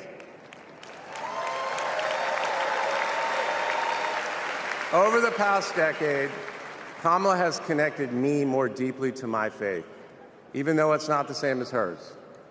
She comes to synagogue with me for high holiday services, and I go to church with her for Easter. I get to enjoy her mom's chili relleno recipe every Christmas, and she makes a mean brisket for Passover. It brings me right back to my grandmother's apartment in Brooklyn. You know, the one with the plastic-covered couches. But Kamala has fought against anti-Semitism and all forms of hate her whole career. She's the one who encouraged me, as second gentleman, to take up that fight, which is so personal to me. And those of you who belong to blended families know that they can be a little complicated. But as soon as our kids started calling her Mamala, I knew we'd be okay. Ella calls us a three-headed parenting machine. Kamala and Kirsten, thank you both. Thank you both for always putting your family and the kids first. Now, Cole and Ella's friends knew that when they'd come over for Sunday dinner with Mamala, it was going to be real talk. In between taking cooking instructions, they'd have to answer questions about what problem they wanted to solve in the world. They learned that you've always got to be prepared because Kamala is going to prosecute the case. And in the same breath that Cole and Greenlee told us that they were engaged, they asked Kamala to officiate their wedding. And in the same way that she always steps up when it matters, Kamala put so much time into those remarks, and she bound them in a book that matched her dark red dress, and then turned that into a gift for the happy couple. A few days ago, during this incredible time we're going through, there was a brief window when Kamala was back at home. And I saw her sitting on her favorite chair, and in the middle of a wild month, I just hoped that she was having a quiet moment to herself. But then I realized she was on the phone. And of course, my mind went to all the potential crises that the vice president could be dealing with. Was it domestic? Was it foreign? Was it campaign? I could see she was focused, and all I knew was that it must be something important. And it turns out it was. Ella had called her. That's Kamala. That's Kamala. Those kids are her priorities, and that scene was a perfect map of her heart. She's always been there for our children, and I know she'll always be there for yours too. Kamala is a joyful warrior. It's doing for her country what she has always done for the people that she loves. Her passion will benefit all of us when she's our president. And here's the thing about joyful warriors.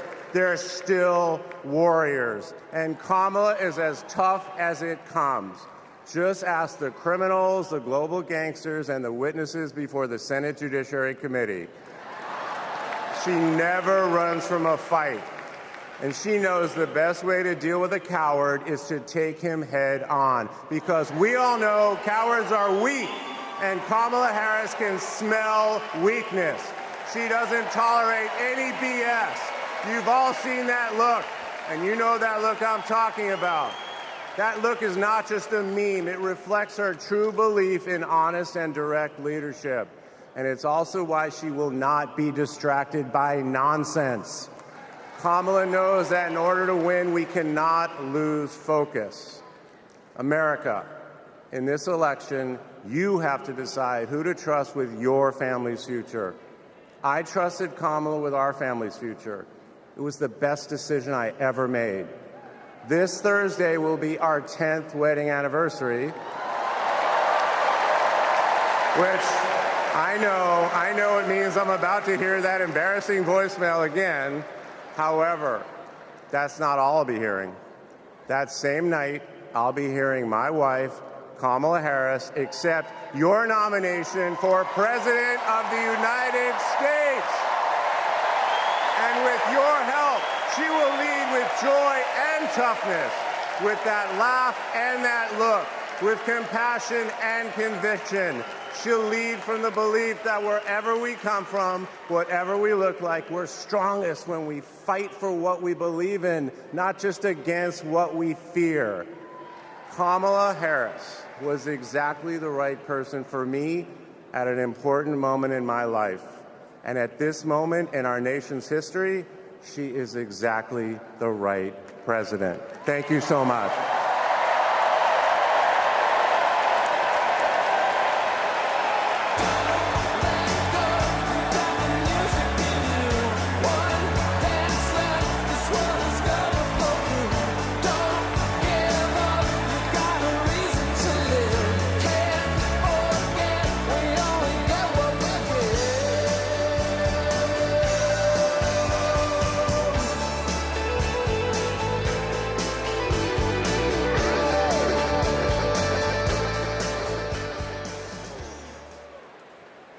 Please welcome former First Lady Michelle Obama.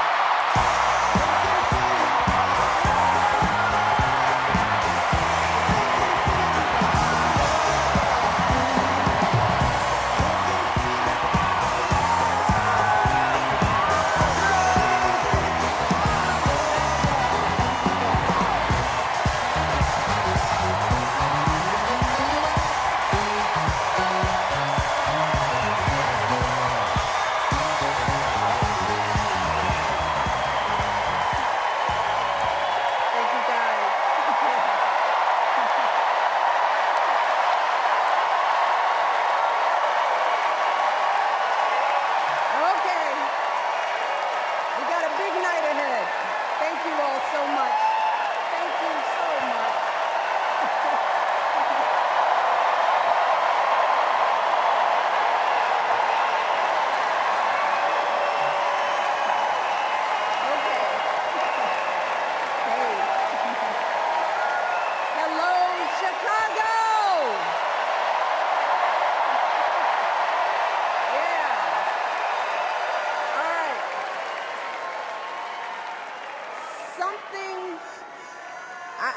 Something wonderfully magical is in the air, isn't it? Yeah. You know, we're feeling it here in this arena, but it's spreading all across this country we love.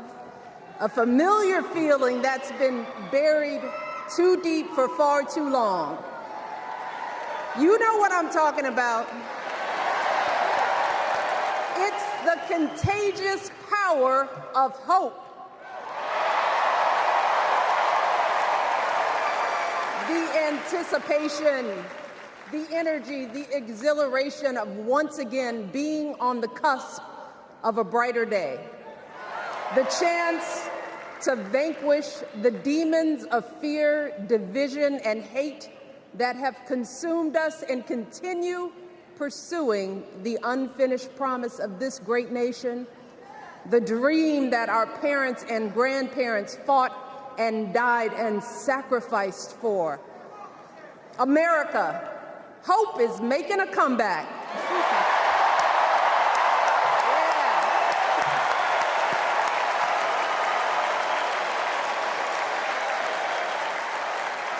But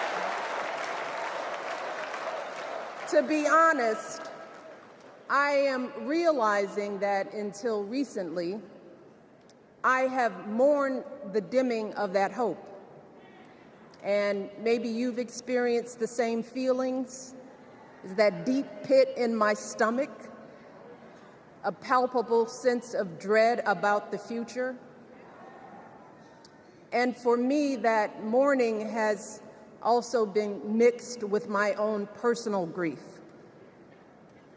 The last time I was here in my hometown was to memorialize my mother, the woman who showed me the meaning of hard work and humility and decency, the woman who set my moral compass high and showed me the power of my own voice.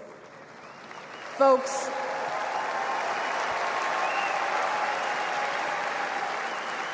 I still feel her loss so profoundly. I wasn't even sure if I'd be steady enough to stand before you tonight, but my heart compelled me to be here because of the sense of duty that I feel to honor her memory and to remind us all not to squander the sacrifices our elders made to give us a better future. You see, my mom, in her steady, quiet way, lived out that striving sense of hope every single day of her life. She believed that all children, all people have value, that anyone can succeed if given the opportunity. She and my father didn't aspire to be wealthy. In fact, they were suspicious of folks who took more than they needed. They understood that it wasn't enough for their kids to thrive if everyone else around us was drowning. So my mother volunteered at the local school. She always looked out for the other kids on the block. She was glad to do the thankless, unglamorous work that for generations has strengthened the fabric of this nation. The belief that if you do unto others, if you love thy neighbor, if you work and scrape and sacrifice, it will pay off. If not for you, then maybe for your children or your grandchildren. You see, those values have been passed on through family farms and factory towns, through tree-lined streets and crowded tenements, through prayer groups and National Guard units and social studies classrooms. Those were the values my mother poured into me until her very last breath. Kamala Harris and I built our lives on those same foundational values. Even though our mothers grew up an ocean apart, they shared the same belief in the promise of this country. That's why her mother moved here from India at 19. It's why she taught Kamala about justice, about the obligation to lift others up, about our responsibility to give more than we take. She'd often tell her daughter, "Don't sit around and complain about things, do something." So, with that voice in her head, Kamala went out and she worked hard in school, graduating from an HBCU, earning her law degree at a state school. And then she went on to work for the people, fighting to hold lawbreakers accountable, strengthening the rule of law, fighting to get folks better wages, cheaper prescription drugs, a good education, decent health care, child care, elder care. From a middle-class household, Kamala worked her way up to become Vice President of the United States of America. My girl, Kamala Harris, is more than ready for this moment. She is one of the most qualified people ever to seek the office of the presidency. And she is one of the most dignified. A tribute to her mother, to my mother, and to your mother too. The embodiment of the stories we tell ourselves about this country. Her story is your story. It's my story. It's the story of the vast majority of Americans trying to build a better life.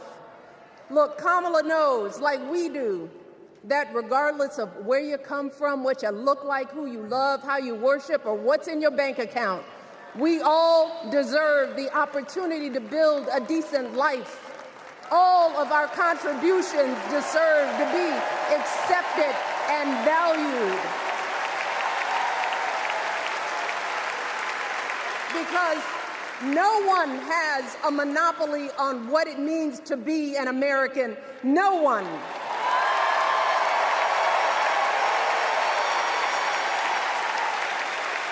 Kamala has shown her allegiance to this nation, not by spewing anger and bitterness, but by living a life of service and always pushing the doors of opportunity open to others.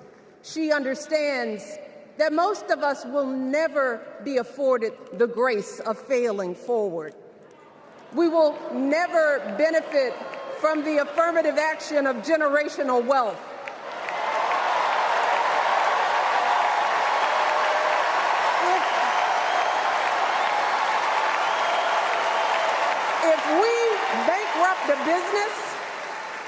If we bankrupt a business or choke in a crisis, we don't get a second, third, or fourth chance. If things don't go our way, we don't have the luxury of whining or cheating others to get further ahead. No. We don't get to change the rules so we always win. If we see a mountain in front of us, we don't expect there to be an escalator waiting to take us to the top. No. We put our heads down. We get to work. In America, we do something. And throughout her entire life, that's what we've seen from Kamala Harris. The steel of her spine, the steadiness of her upbringing, the honesty of her example, and yes, the joy of her laughter and her light. It couldn't be more obvious Of the two major candidates in this race, only Kamala Harris truly understands the unseen labor and unwavering commitment that has always made America great.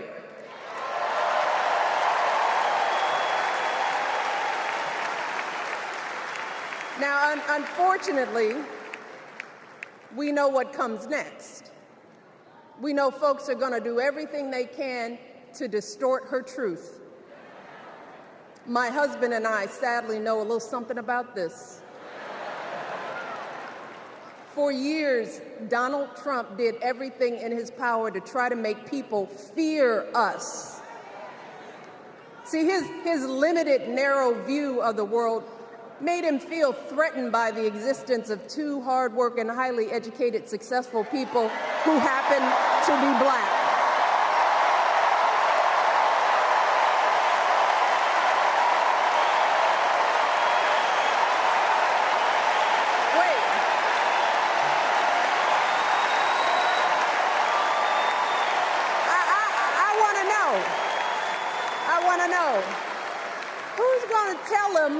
Who's going to tell him that the job he's currently seeking might just be one of those black jobs?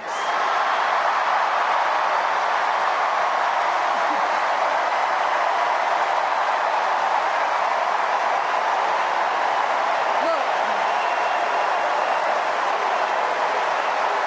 it's his same old con. His same old con. Doubling down on ugly, misogynistic, racist lies as a substitute for real ideas and solutions that will actually make people's lives better. Look, because cutting our health care, taking away our freedom to control our bodies, the freedom to become a mother through IVF like I did, those things are not going to improve the health outcomes of our wives, mothers, and daughters. Shutting down the Department of Education, banning our books, none of that will prepare our kids for the future. Demonizing our children for being who they are and loving who they love, look, that doesn't make anybody's life better.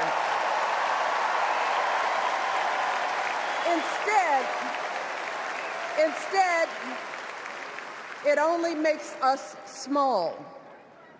And let me tell you this, going small is never the answer.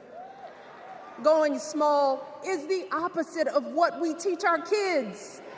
Going small is petty, it's unhealthy, and quite frankly, it's unpresidential.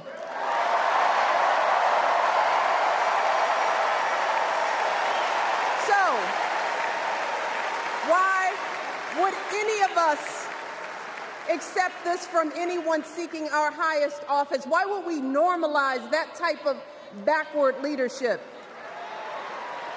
Doing so only demeans and cheapens our politics. It only serves to further discourage good, big-hearted people from wanting to get involved at all. America, our parents taught us better than that, and we deserve so much better than that. That's why we must do everything in our power to elect two of those good, big-hearted people. There is no other choice than Kamala Harris and Tim Walz. No other choice.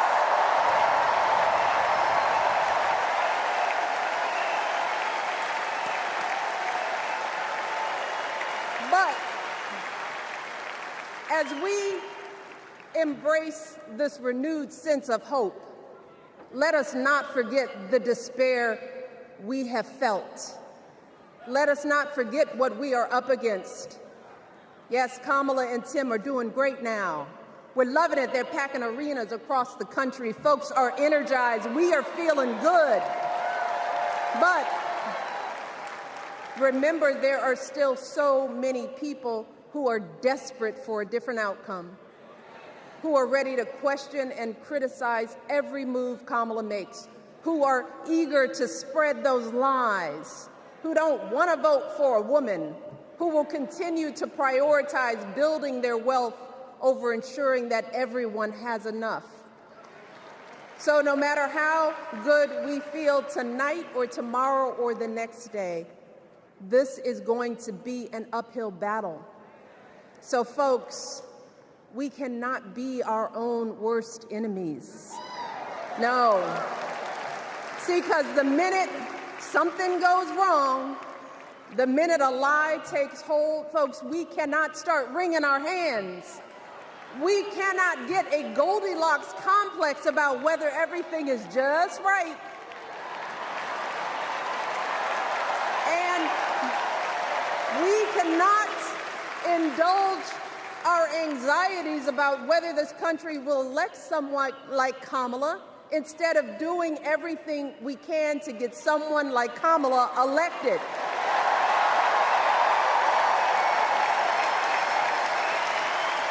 Kamala and Tim, they have lived amazing lives.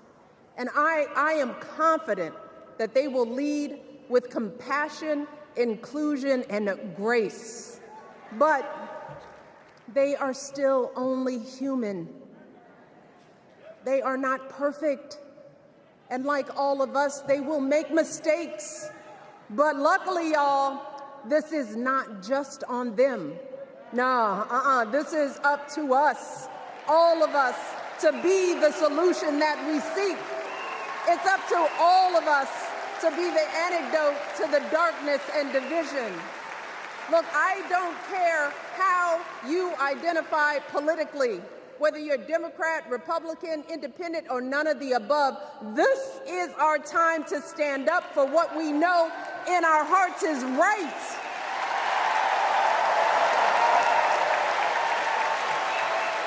To stand up, not just for our basic freedoms, but for decency and humanity, for basic respect, dignity, and empathy, for the values at the very foundation of this democracy.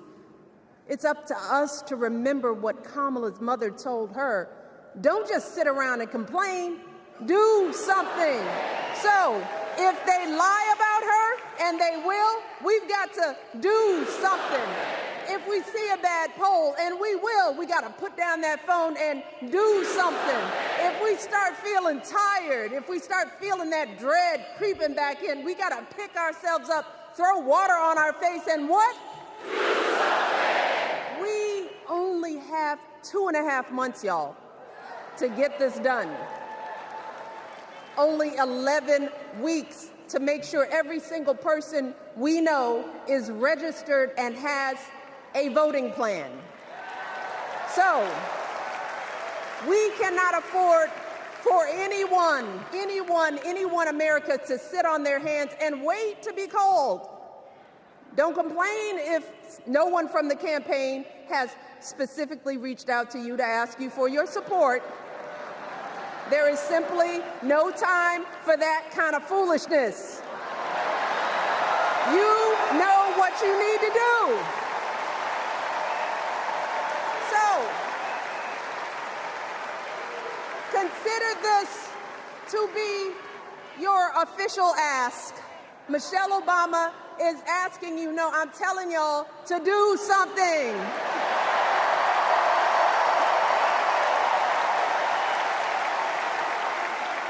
Because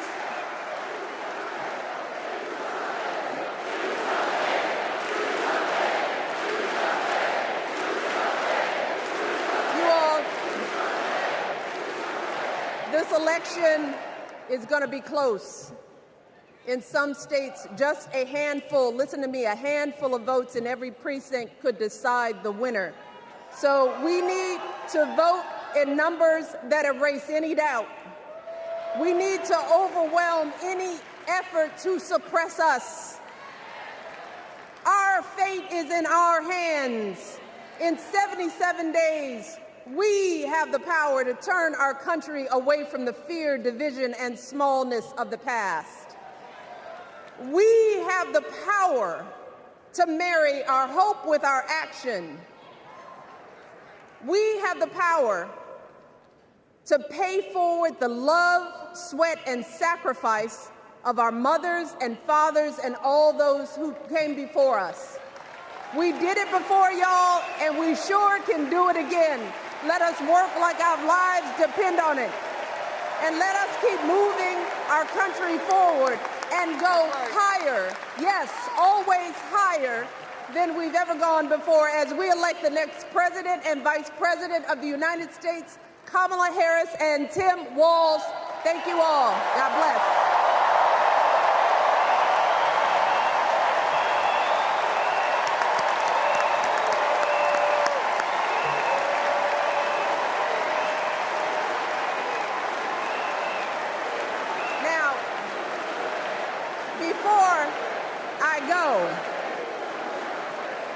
I have one more job tonight.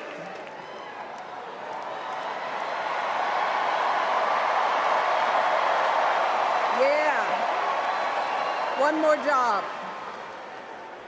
You all, thank you for all the love, but it is now my honor to introduce somebody who knows a whole lot about hope. Someone who has spent his life strengthening our democracy, and let me tell you, as someone who lives with him, he wakes up every day, and thinks about what's best for this country. Please welcome America's 44th president and the love of my life, Barack Obama.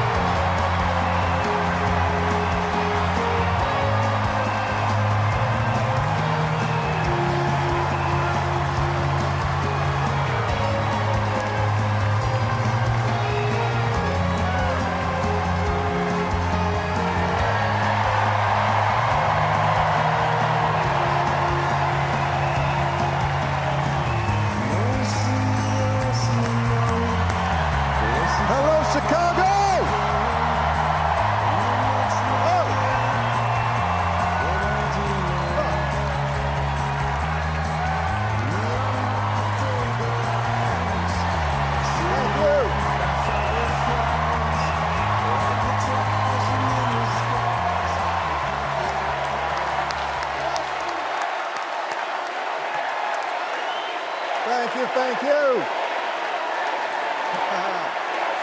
everybody. Thank you.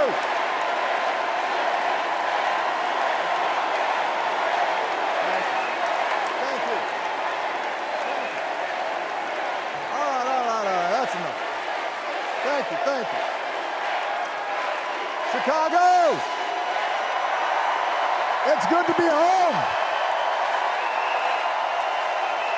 It is good to be home, and I don't know about you, but I'm feeling fired up.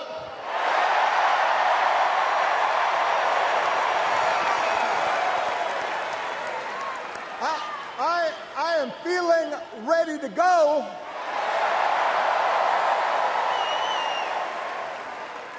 Even if I am the only person stupid enough to speak after Michelle Obama.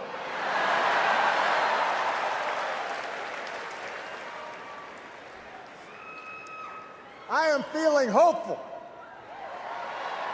because this convention has always been pretty good to kids with funny names who believe in a country where anything is possible. Because we have a chance to elect someone who has spent her entire life trying to give people the same chances America gave her. Someone who sees you and hears you and will get up every single day and fight for you.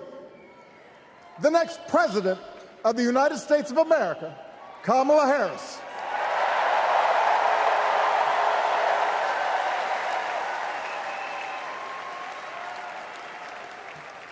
It's been 16 years since I had the honor of accepting this party's nomination for president. And I know that's hard to believe because I have not aged a bit. But it's true. And looking back, I can say without question that my first big decision as your nominee turned out to be one of my best. And that was asking Joe Biden to serve by my side as vice president.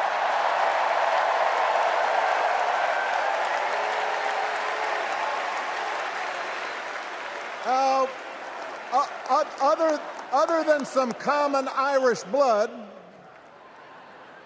Joe and I come from different backgrounds, but we became brothers.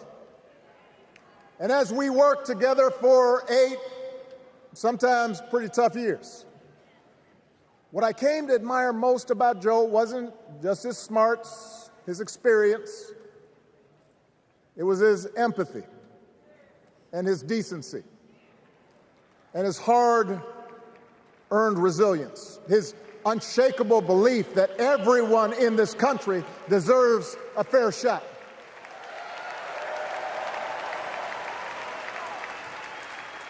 And over the last 4 years, those are the values America has needed most. At a time when millions of our fellow citizens were sick and dying, we needed a leader with the character to put politics aside and do what was right. At a time when our economy was reeling, we needed a leader with the determination to drive what would become the world's strongest recovery. 15 million jobs, higher wages, lower health care costs. At a time when the other party had turned into a cult of personality, we needed a leader who was steady and brought people together and was selfless enough to do the rarest thing there is in politics, putting his own ambition aside for the sake of the country.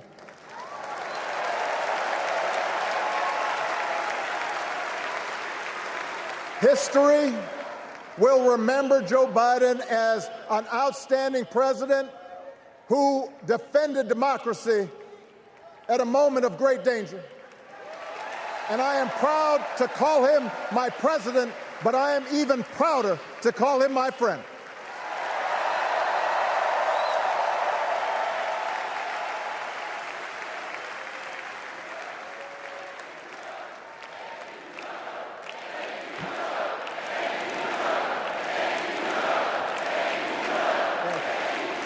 Now, the torch has been passed. Now it is up to all of us to fight for the America we believe in. And make no mistake, it will be a fight. For all the incredible energy we've been able to generate over the last few weeks, for all the rallies and the memes, this will still be a tight race in a closely divided country. A country where too many Americans are still struggling, where a lot of Americans don't believe government can help. And as we gather here tonight, the people who will decide this election are asking a very simple question. Who will fight for me? Who's thinking about my future, about my children's future, about our future together? One thing is for certain,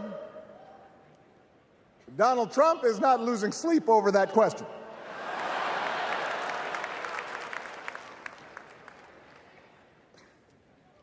Here's a 78-year-old billionaire who has not stopped whining about his problems since he rode down his golden escalator 9 years ago. It has been a constant stream of gripes and grievances that's actually been getting worse now that he's afraid of losing to Kamala. There's the childish nicknames, the crazy conspiracy theories, this weird obsession with crowd sizes.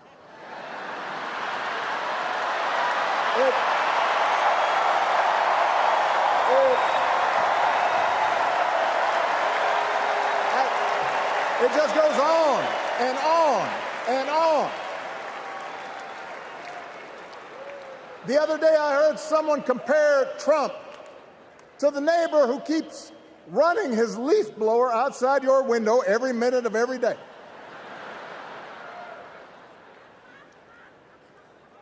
Now, from a neighbor, that's exhausting. From a president, it's just dangerous. The truth is, Donald Trump sees power as nothing more than it means to his ends.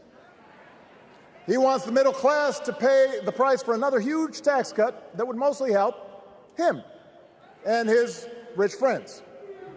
He killed a bipartisan immigration deal written in part by one of the most conservative Republicans in Congress that would have helped secure our southern border because he thought trying to actually solve the problem would hurt his campaign. He doesn't. Do not boo. Vote.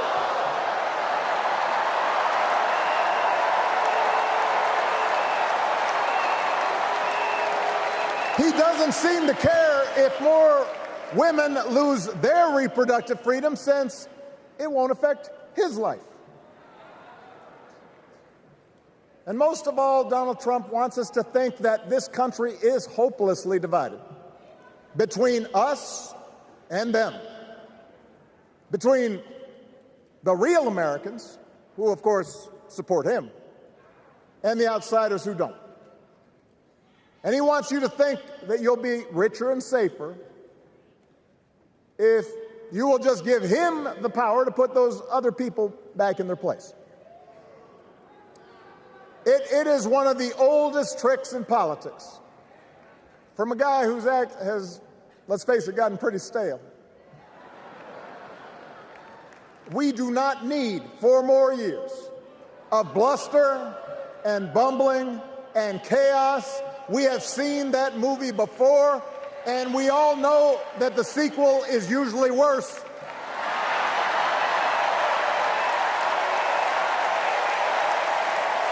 America's ready for a new chapter.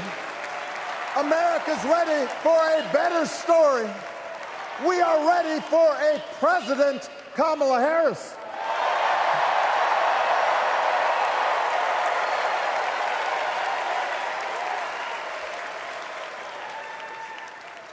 And Kamala Harris is ready for the job. This is a person who has spent her life fighting on behalf of people who need a voice and a champion. As you heard from Michelle, Kamala was not born into privilege. She had to work for what she's got. And she actually cares about what other people are going through. She's not the neighbor running the leaf blower. She's the neighbor rushing over to help when you need a hand. As a prosecutor, Kamala stood up for children who had been victims of sexual abuse. As an attorney general of the most populous state in the country, she fought big banks and for-profit colleges, securing billions of dollars for the people they had scammed. After the home mortgage crisis, she pushed me and my administration hard to make sure homeowners got a fair settlement. Didn't matter that I was a Democrat. Didn't matter that she had knocked on doors for my campaign in Iowa. She was going to fight to get as much relief as possible for the families who deserved it.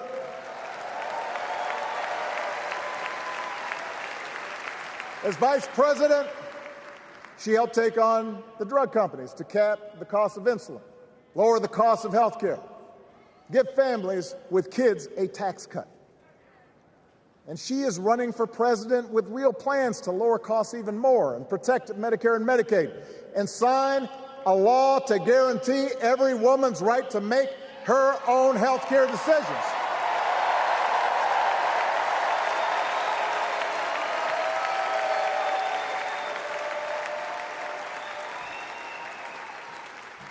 In other words, Kamala Harris won't be focused on her problems.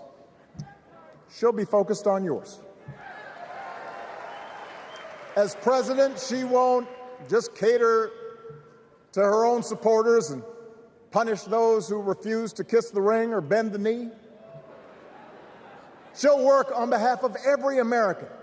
That's who Kamala is. And in the White House, she will have an outstanding partner in Governor Tim Walz.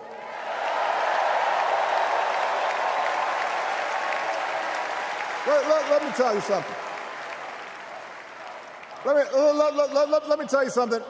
I love this guy. Tim is the kind of person who should be in politics. Born in a small town, served his country, taught kids, coached football, took care of his neighbors. He knows who he is, and he knows what's important. You can tell those flannel shirts he wears don't come from some political consultant. They come from his closet, and they have been through some stuff.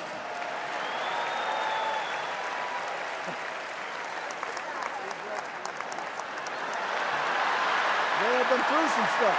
That's right.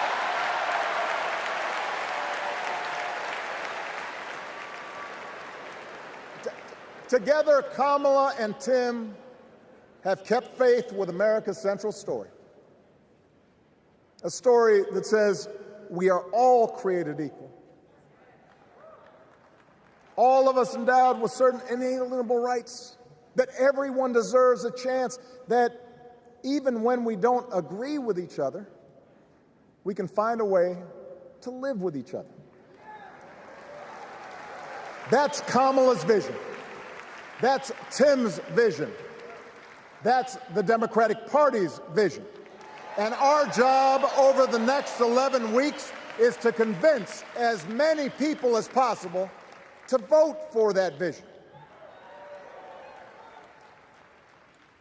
Now, it won't be easy. The other side knows it's easier to play on people's fears and cynicism, always has been. They will tell you that government is inherently corrupt, that sacrifice and generosity are for suckers. And since the game is rigged, it's okay to take what you want and just look after your own. That's the easy path. We have a different task. Our job is to convince people that democracy can actually deliver. And in doing that, we can't just point to what we've already accomplished. We can't just rely on the ideas of the past. We need to chart a new way forward to meet the challenges of today. And Kamala understands this. She knows, for example, that if we want to make it easier for more young people to buy a home, we need to build more units and clear away some of the outdated laws and regulations that made it harder to build homes for working people in this country. That is a priority, and she's put out a bold new plan to do just that.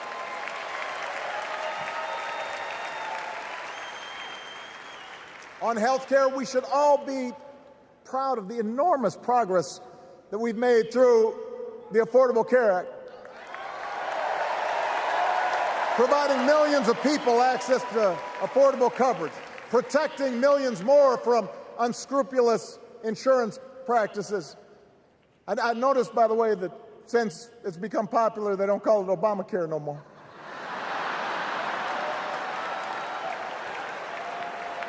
But Kamala knows we can't stop there, which is why she'll keep working to limit out-of-pocket costs. Kamala knows that if we want to help people get ahead, we need to put a college degree within reach of more Americans.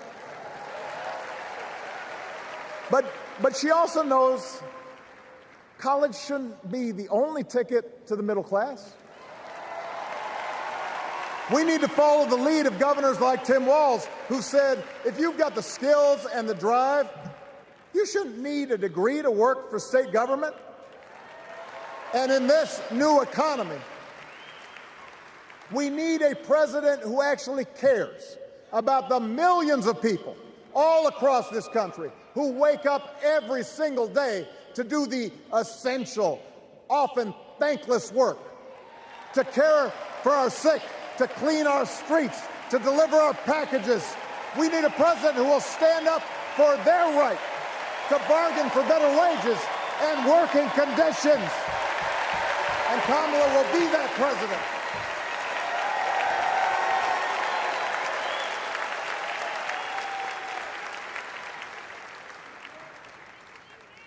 Yes, she can.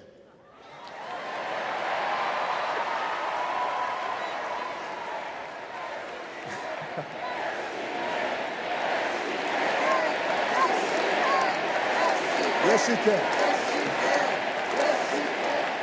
A Harris-Walz administration can help us move past some of the tired old debates that keep stifling progress. Because at their core, Kamala and Tim understand that when everybody gets a fair shot, we are all better off. They understand that when every child gets a good education, the whole economy gets stronger. When women are paid the same as men for doing the same job, all families benefit.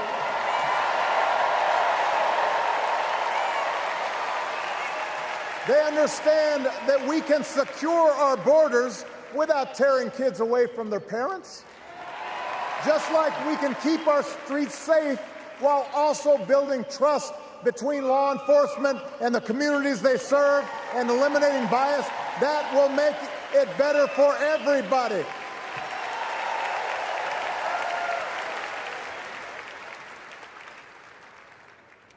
Donald Trump and his well-heeled donors, they don't see the world that way. For them, one group's gains is necessarily another group's loss. For them, freedom means that the powerful can do pretty much what they please, whether it's fire workers trying to organize a union or put poison in our rivers or avoid paying taxes like everybody else has to do. Well, we have a broader idea of freedom. We believe in the freedom to provide for your family if you're willing to work hard. The freedom to breathe clean air and drink clean water and send your kids to school without worrying if they'll come home. We believe that true freedom gives each of us the right to make decisions about our own life, how we worship, what our family looks like, how many kids we have, who we marry. And we believe that freedom requires us to recognize that other people have the freedom to make choices that are different than ours. That's okay.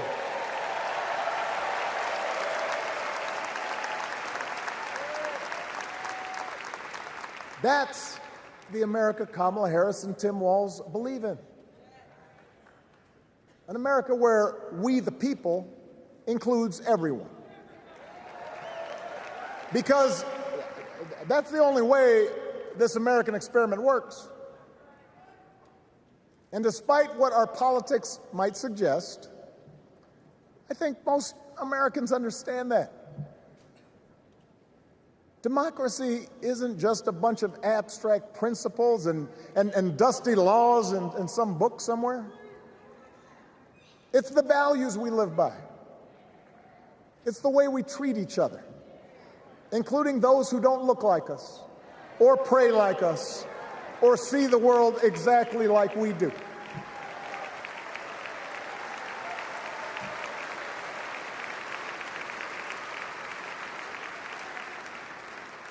That sense of mutual respect has to be part of our message.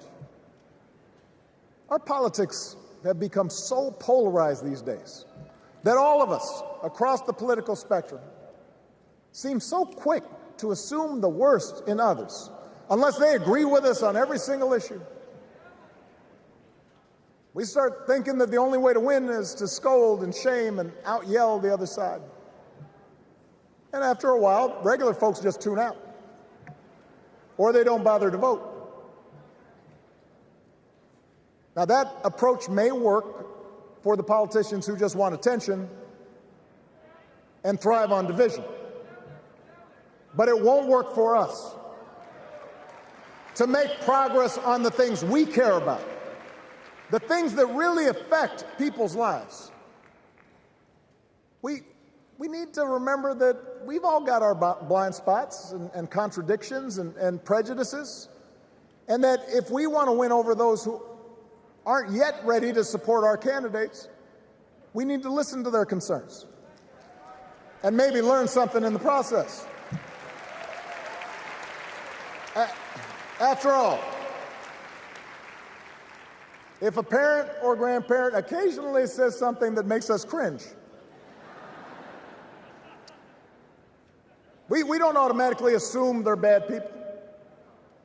We recognize that the world is moving fast, that they need time and maybe a little encouragement to catch up. Our fellow citizens deserve the same grace we hope they'll extend to us.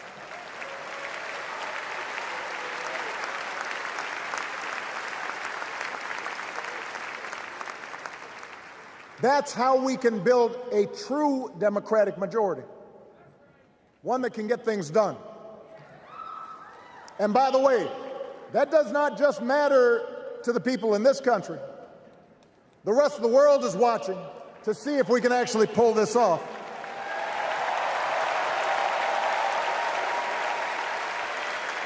No nation, no society has ever tried to build a democracy as big and as diverse as ours before. One that includes people that over decades have come from every corner of the globe. One where our allegiances and our community are defined not by race or blood, but by a common creed. And that's why when we uphold our values, the world's a little brighter. When we don't, the world's a little dimmer. And dictators and autocrats feel emboldened. And over time, we become less safe. We shouldn't be the world's policemen, and we can't eradicate every cruelty and injustice in the world. But America can be and must be a force for good. Discouraging conflict, fighting disease, promoting human rights, protecting the planet from climate change, defending freedom, brokering peace. That's what Kamala Harris believes, and so do most Americans.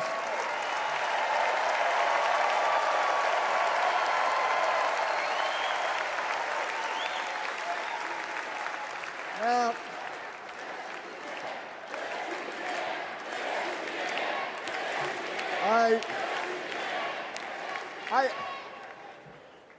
I know these ideas can feel pretty naive right now.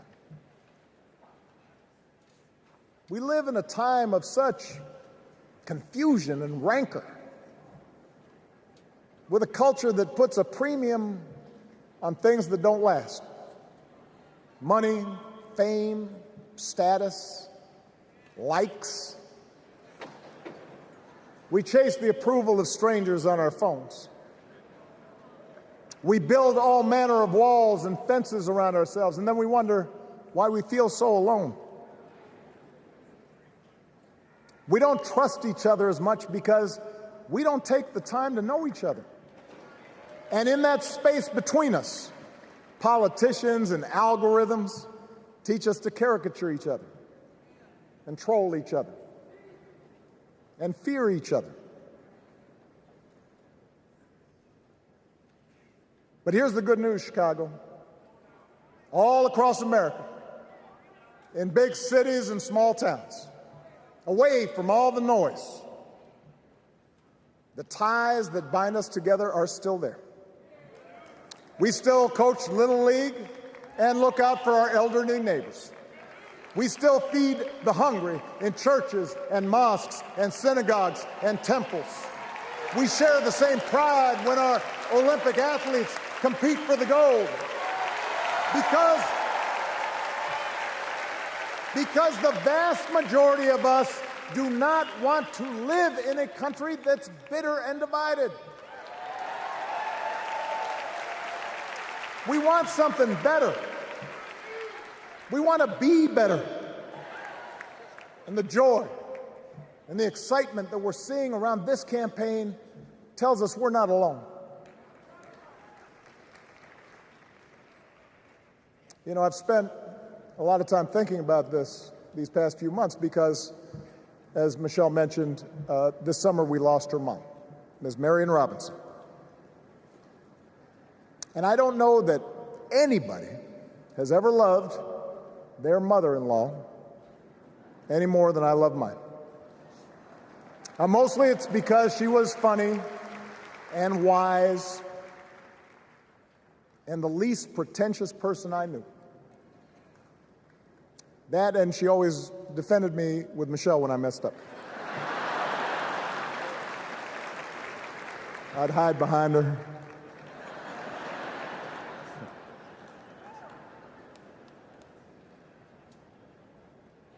But I also think one of the reasons Mary and I became so close was she reminded me of my grandmother, the woman who helped raise me as a child. And on the surface, the two of them did not have a lot in common. One was a black woman from right here, south side of Chicago, right down the way. Went to Englewood High School. The other was a little old white lady born in a tiny town called Peru, Kansas. Now, I know there aren't that many people from Peru. And yet they shared a basic outlook on life. They were strong, smart, resourceful women, full of common sense, who, regardless of the barriers they encountered, and women growing up in the 40s and 50s and 60s, they encountered barriers. They still went about their business without fuss or complaint and provided an unshakable foundation of love for their children and their grandchildren. In that sense, they both represented an entire generation of working people who, through war and depression, discrimination and limited opportunity, helped build this country. A lot of them toiled every day at jobs that were often too small for them and didn't pay a lot. They willingly went without just to keep a roof over their families' heads, just to give their children something better. But they knew what was true. They knew what mattered. Things like honesty and integrity, kindness and hard work. They weren't impressed with braggarts or bullies. They didn't think putting other people down lifted you up or made you strong. They didn't spend a lot of time obsessing about what they didn't have. Instead, they appreciated what they did. They found pleasure in simple things. A card game with friends, a good meal, and laughter around the kitchen table. Helping others. And most of all, seeing their children do things and go places that they would have never imagined for themselves.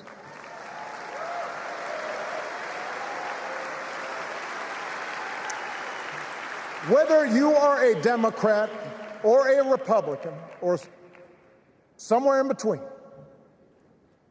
we have all had people like that in our lives. People like Kamala's parents, who crossed oceans because they believed in the promise of America. People like Tim's parents, who taught him about the importance of service. Good, hard-working people who weren't famous or powerful, but who managed in countless ways to leave this country just a little bit better than they found it. As much as any policy or program. I believe that's what we yearn for. A return to an America where we work together and look out for each other. A restoration of what Lincoln called, on the eve of Civil War, our bonds of affection. An America that taps what he called the better angels of our nature. That is what this election is about. And I believe that's why if we each do our part over the next 77 days, if we knock on doors, if we make phone calls, if we talk to our friends, if we listen to our neighbors, if we work like we've never worked before, if we hold firm to our convictions, we will elect Kamala Harris as the next President of the United States, and Tim Walz as the next Vice President of the United States.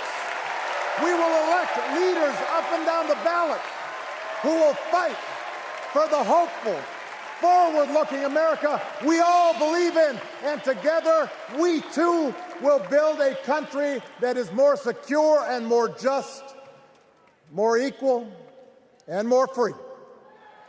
So let's get to work. God bless you, and God bless the United States of America.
Please stand if you are able for this evening's benediction, offered by Bishop Samuel L. Green Sr. and His Eminence Archbishop Alpidophoros of the Greek Orthodox Archdiocese of America.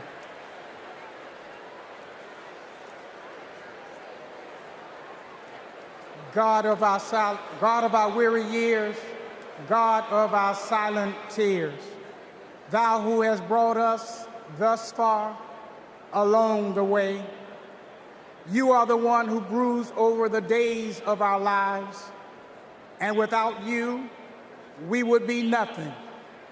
So we lift our hopes and hearts to Thee, and we pause tonight to say thank You. Thank You for loving us. Thank You for not giving up on us. Thank You for giving this nation the benefits of Your mercy, because all of us can feel that something enthusiastic is rising in the soul of America. And all of us can tell that the tyranny of resentment has finally met its match. The candidacy of Kamala Harris has ignited an era of joy across America. Tonight, we thank You that even in the darkest of our pessimistic nights, love has not failed us, and hope has stood its ground. We who gather do so with audacity to believe that there will be compassion in America. So God, deliver us from racism. Deliver us from sexism. Deliver us from evil, and keep us forever in the path we pray. Amen.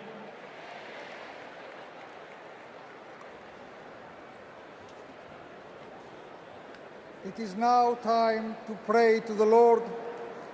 Let us pray to the Lord.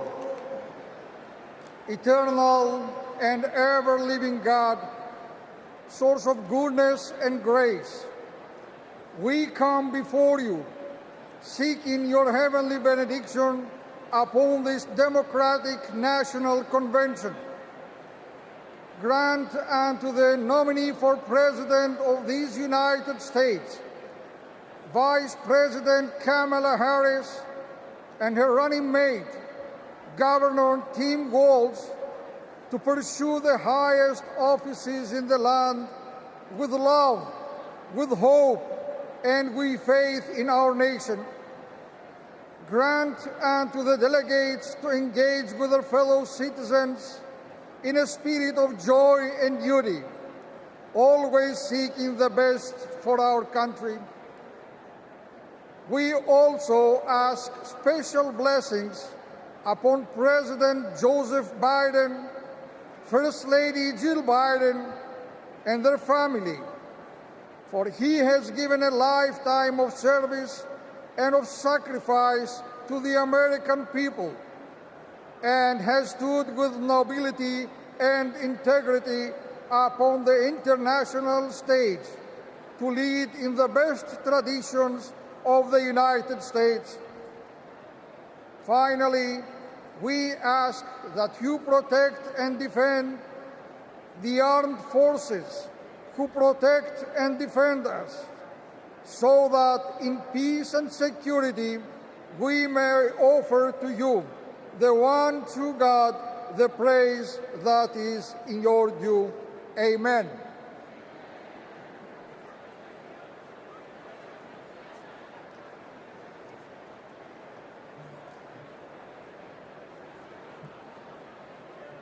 Friends, do I hear a motion to recess until 5:30 tomorrow? Do I hear a second? All those in favor, please say aye.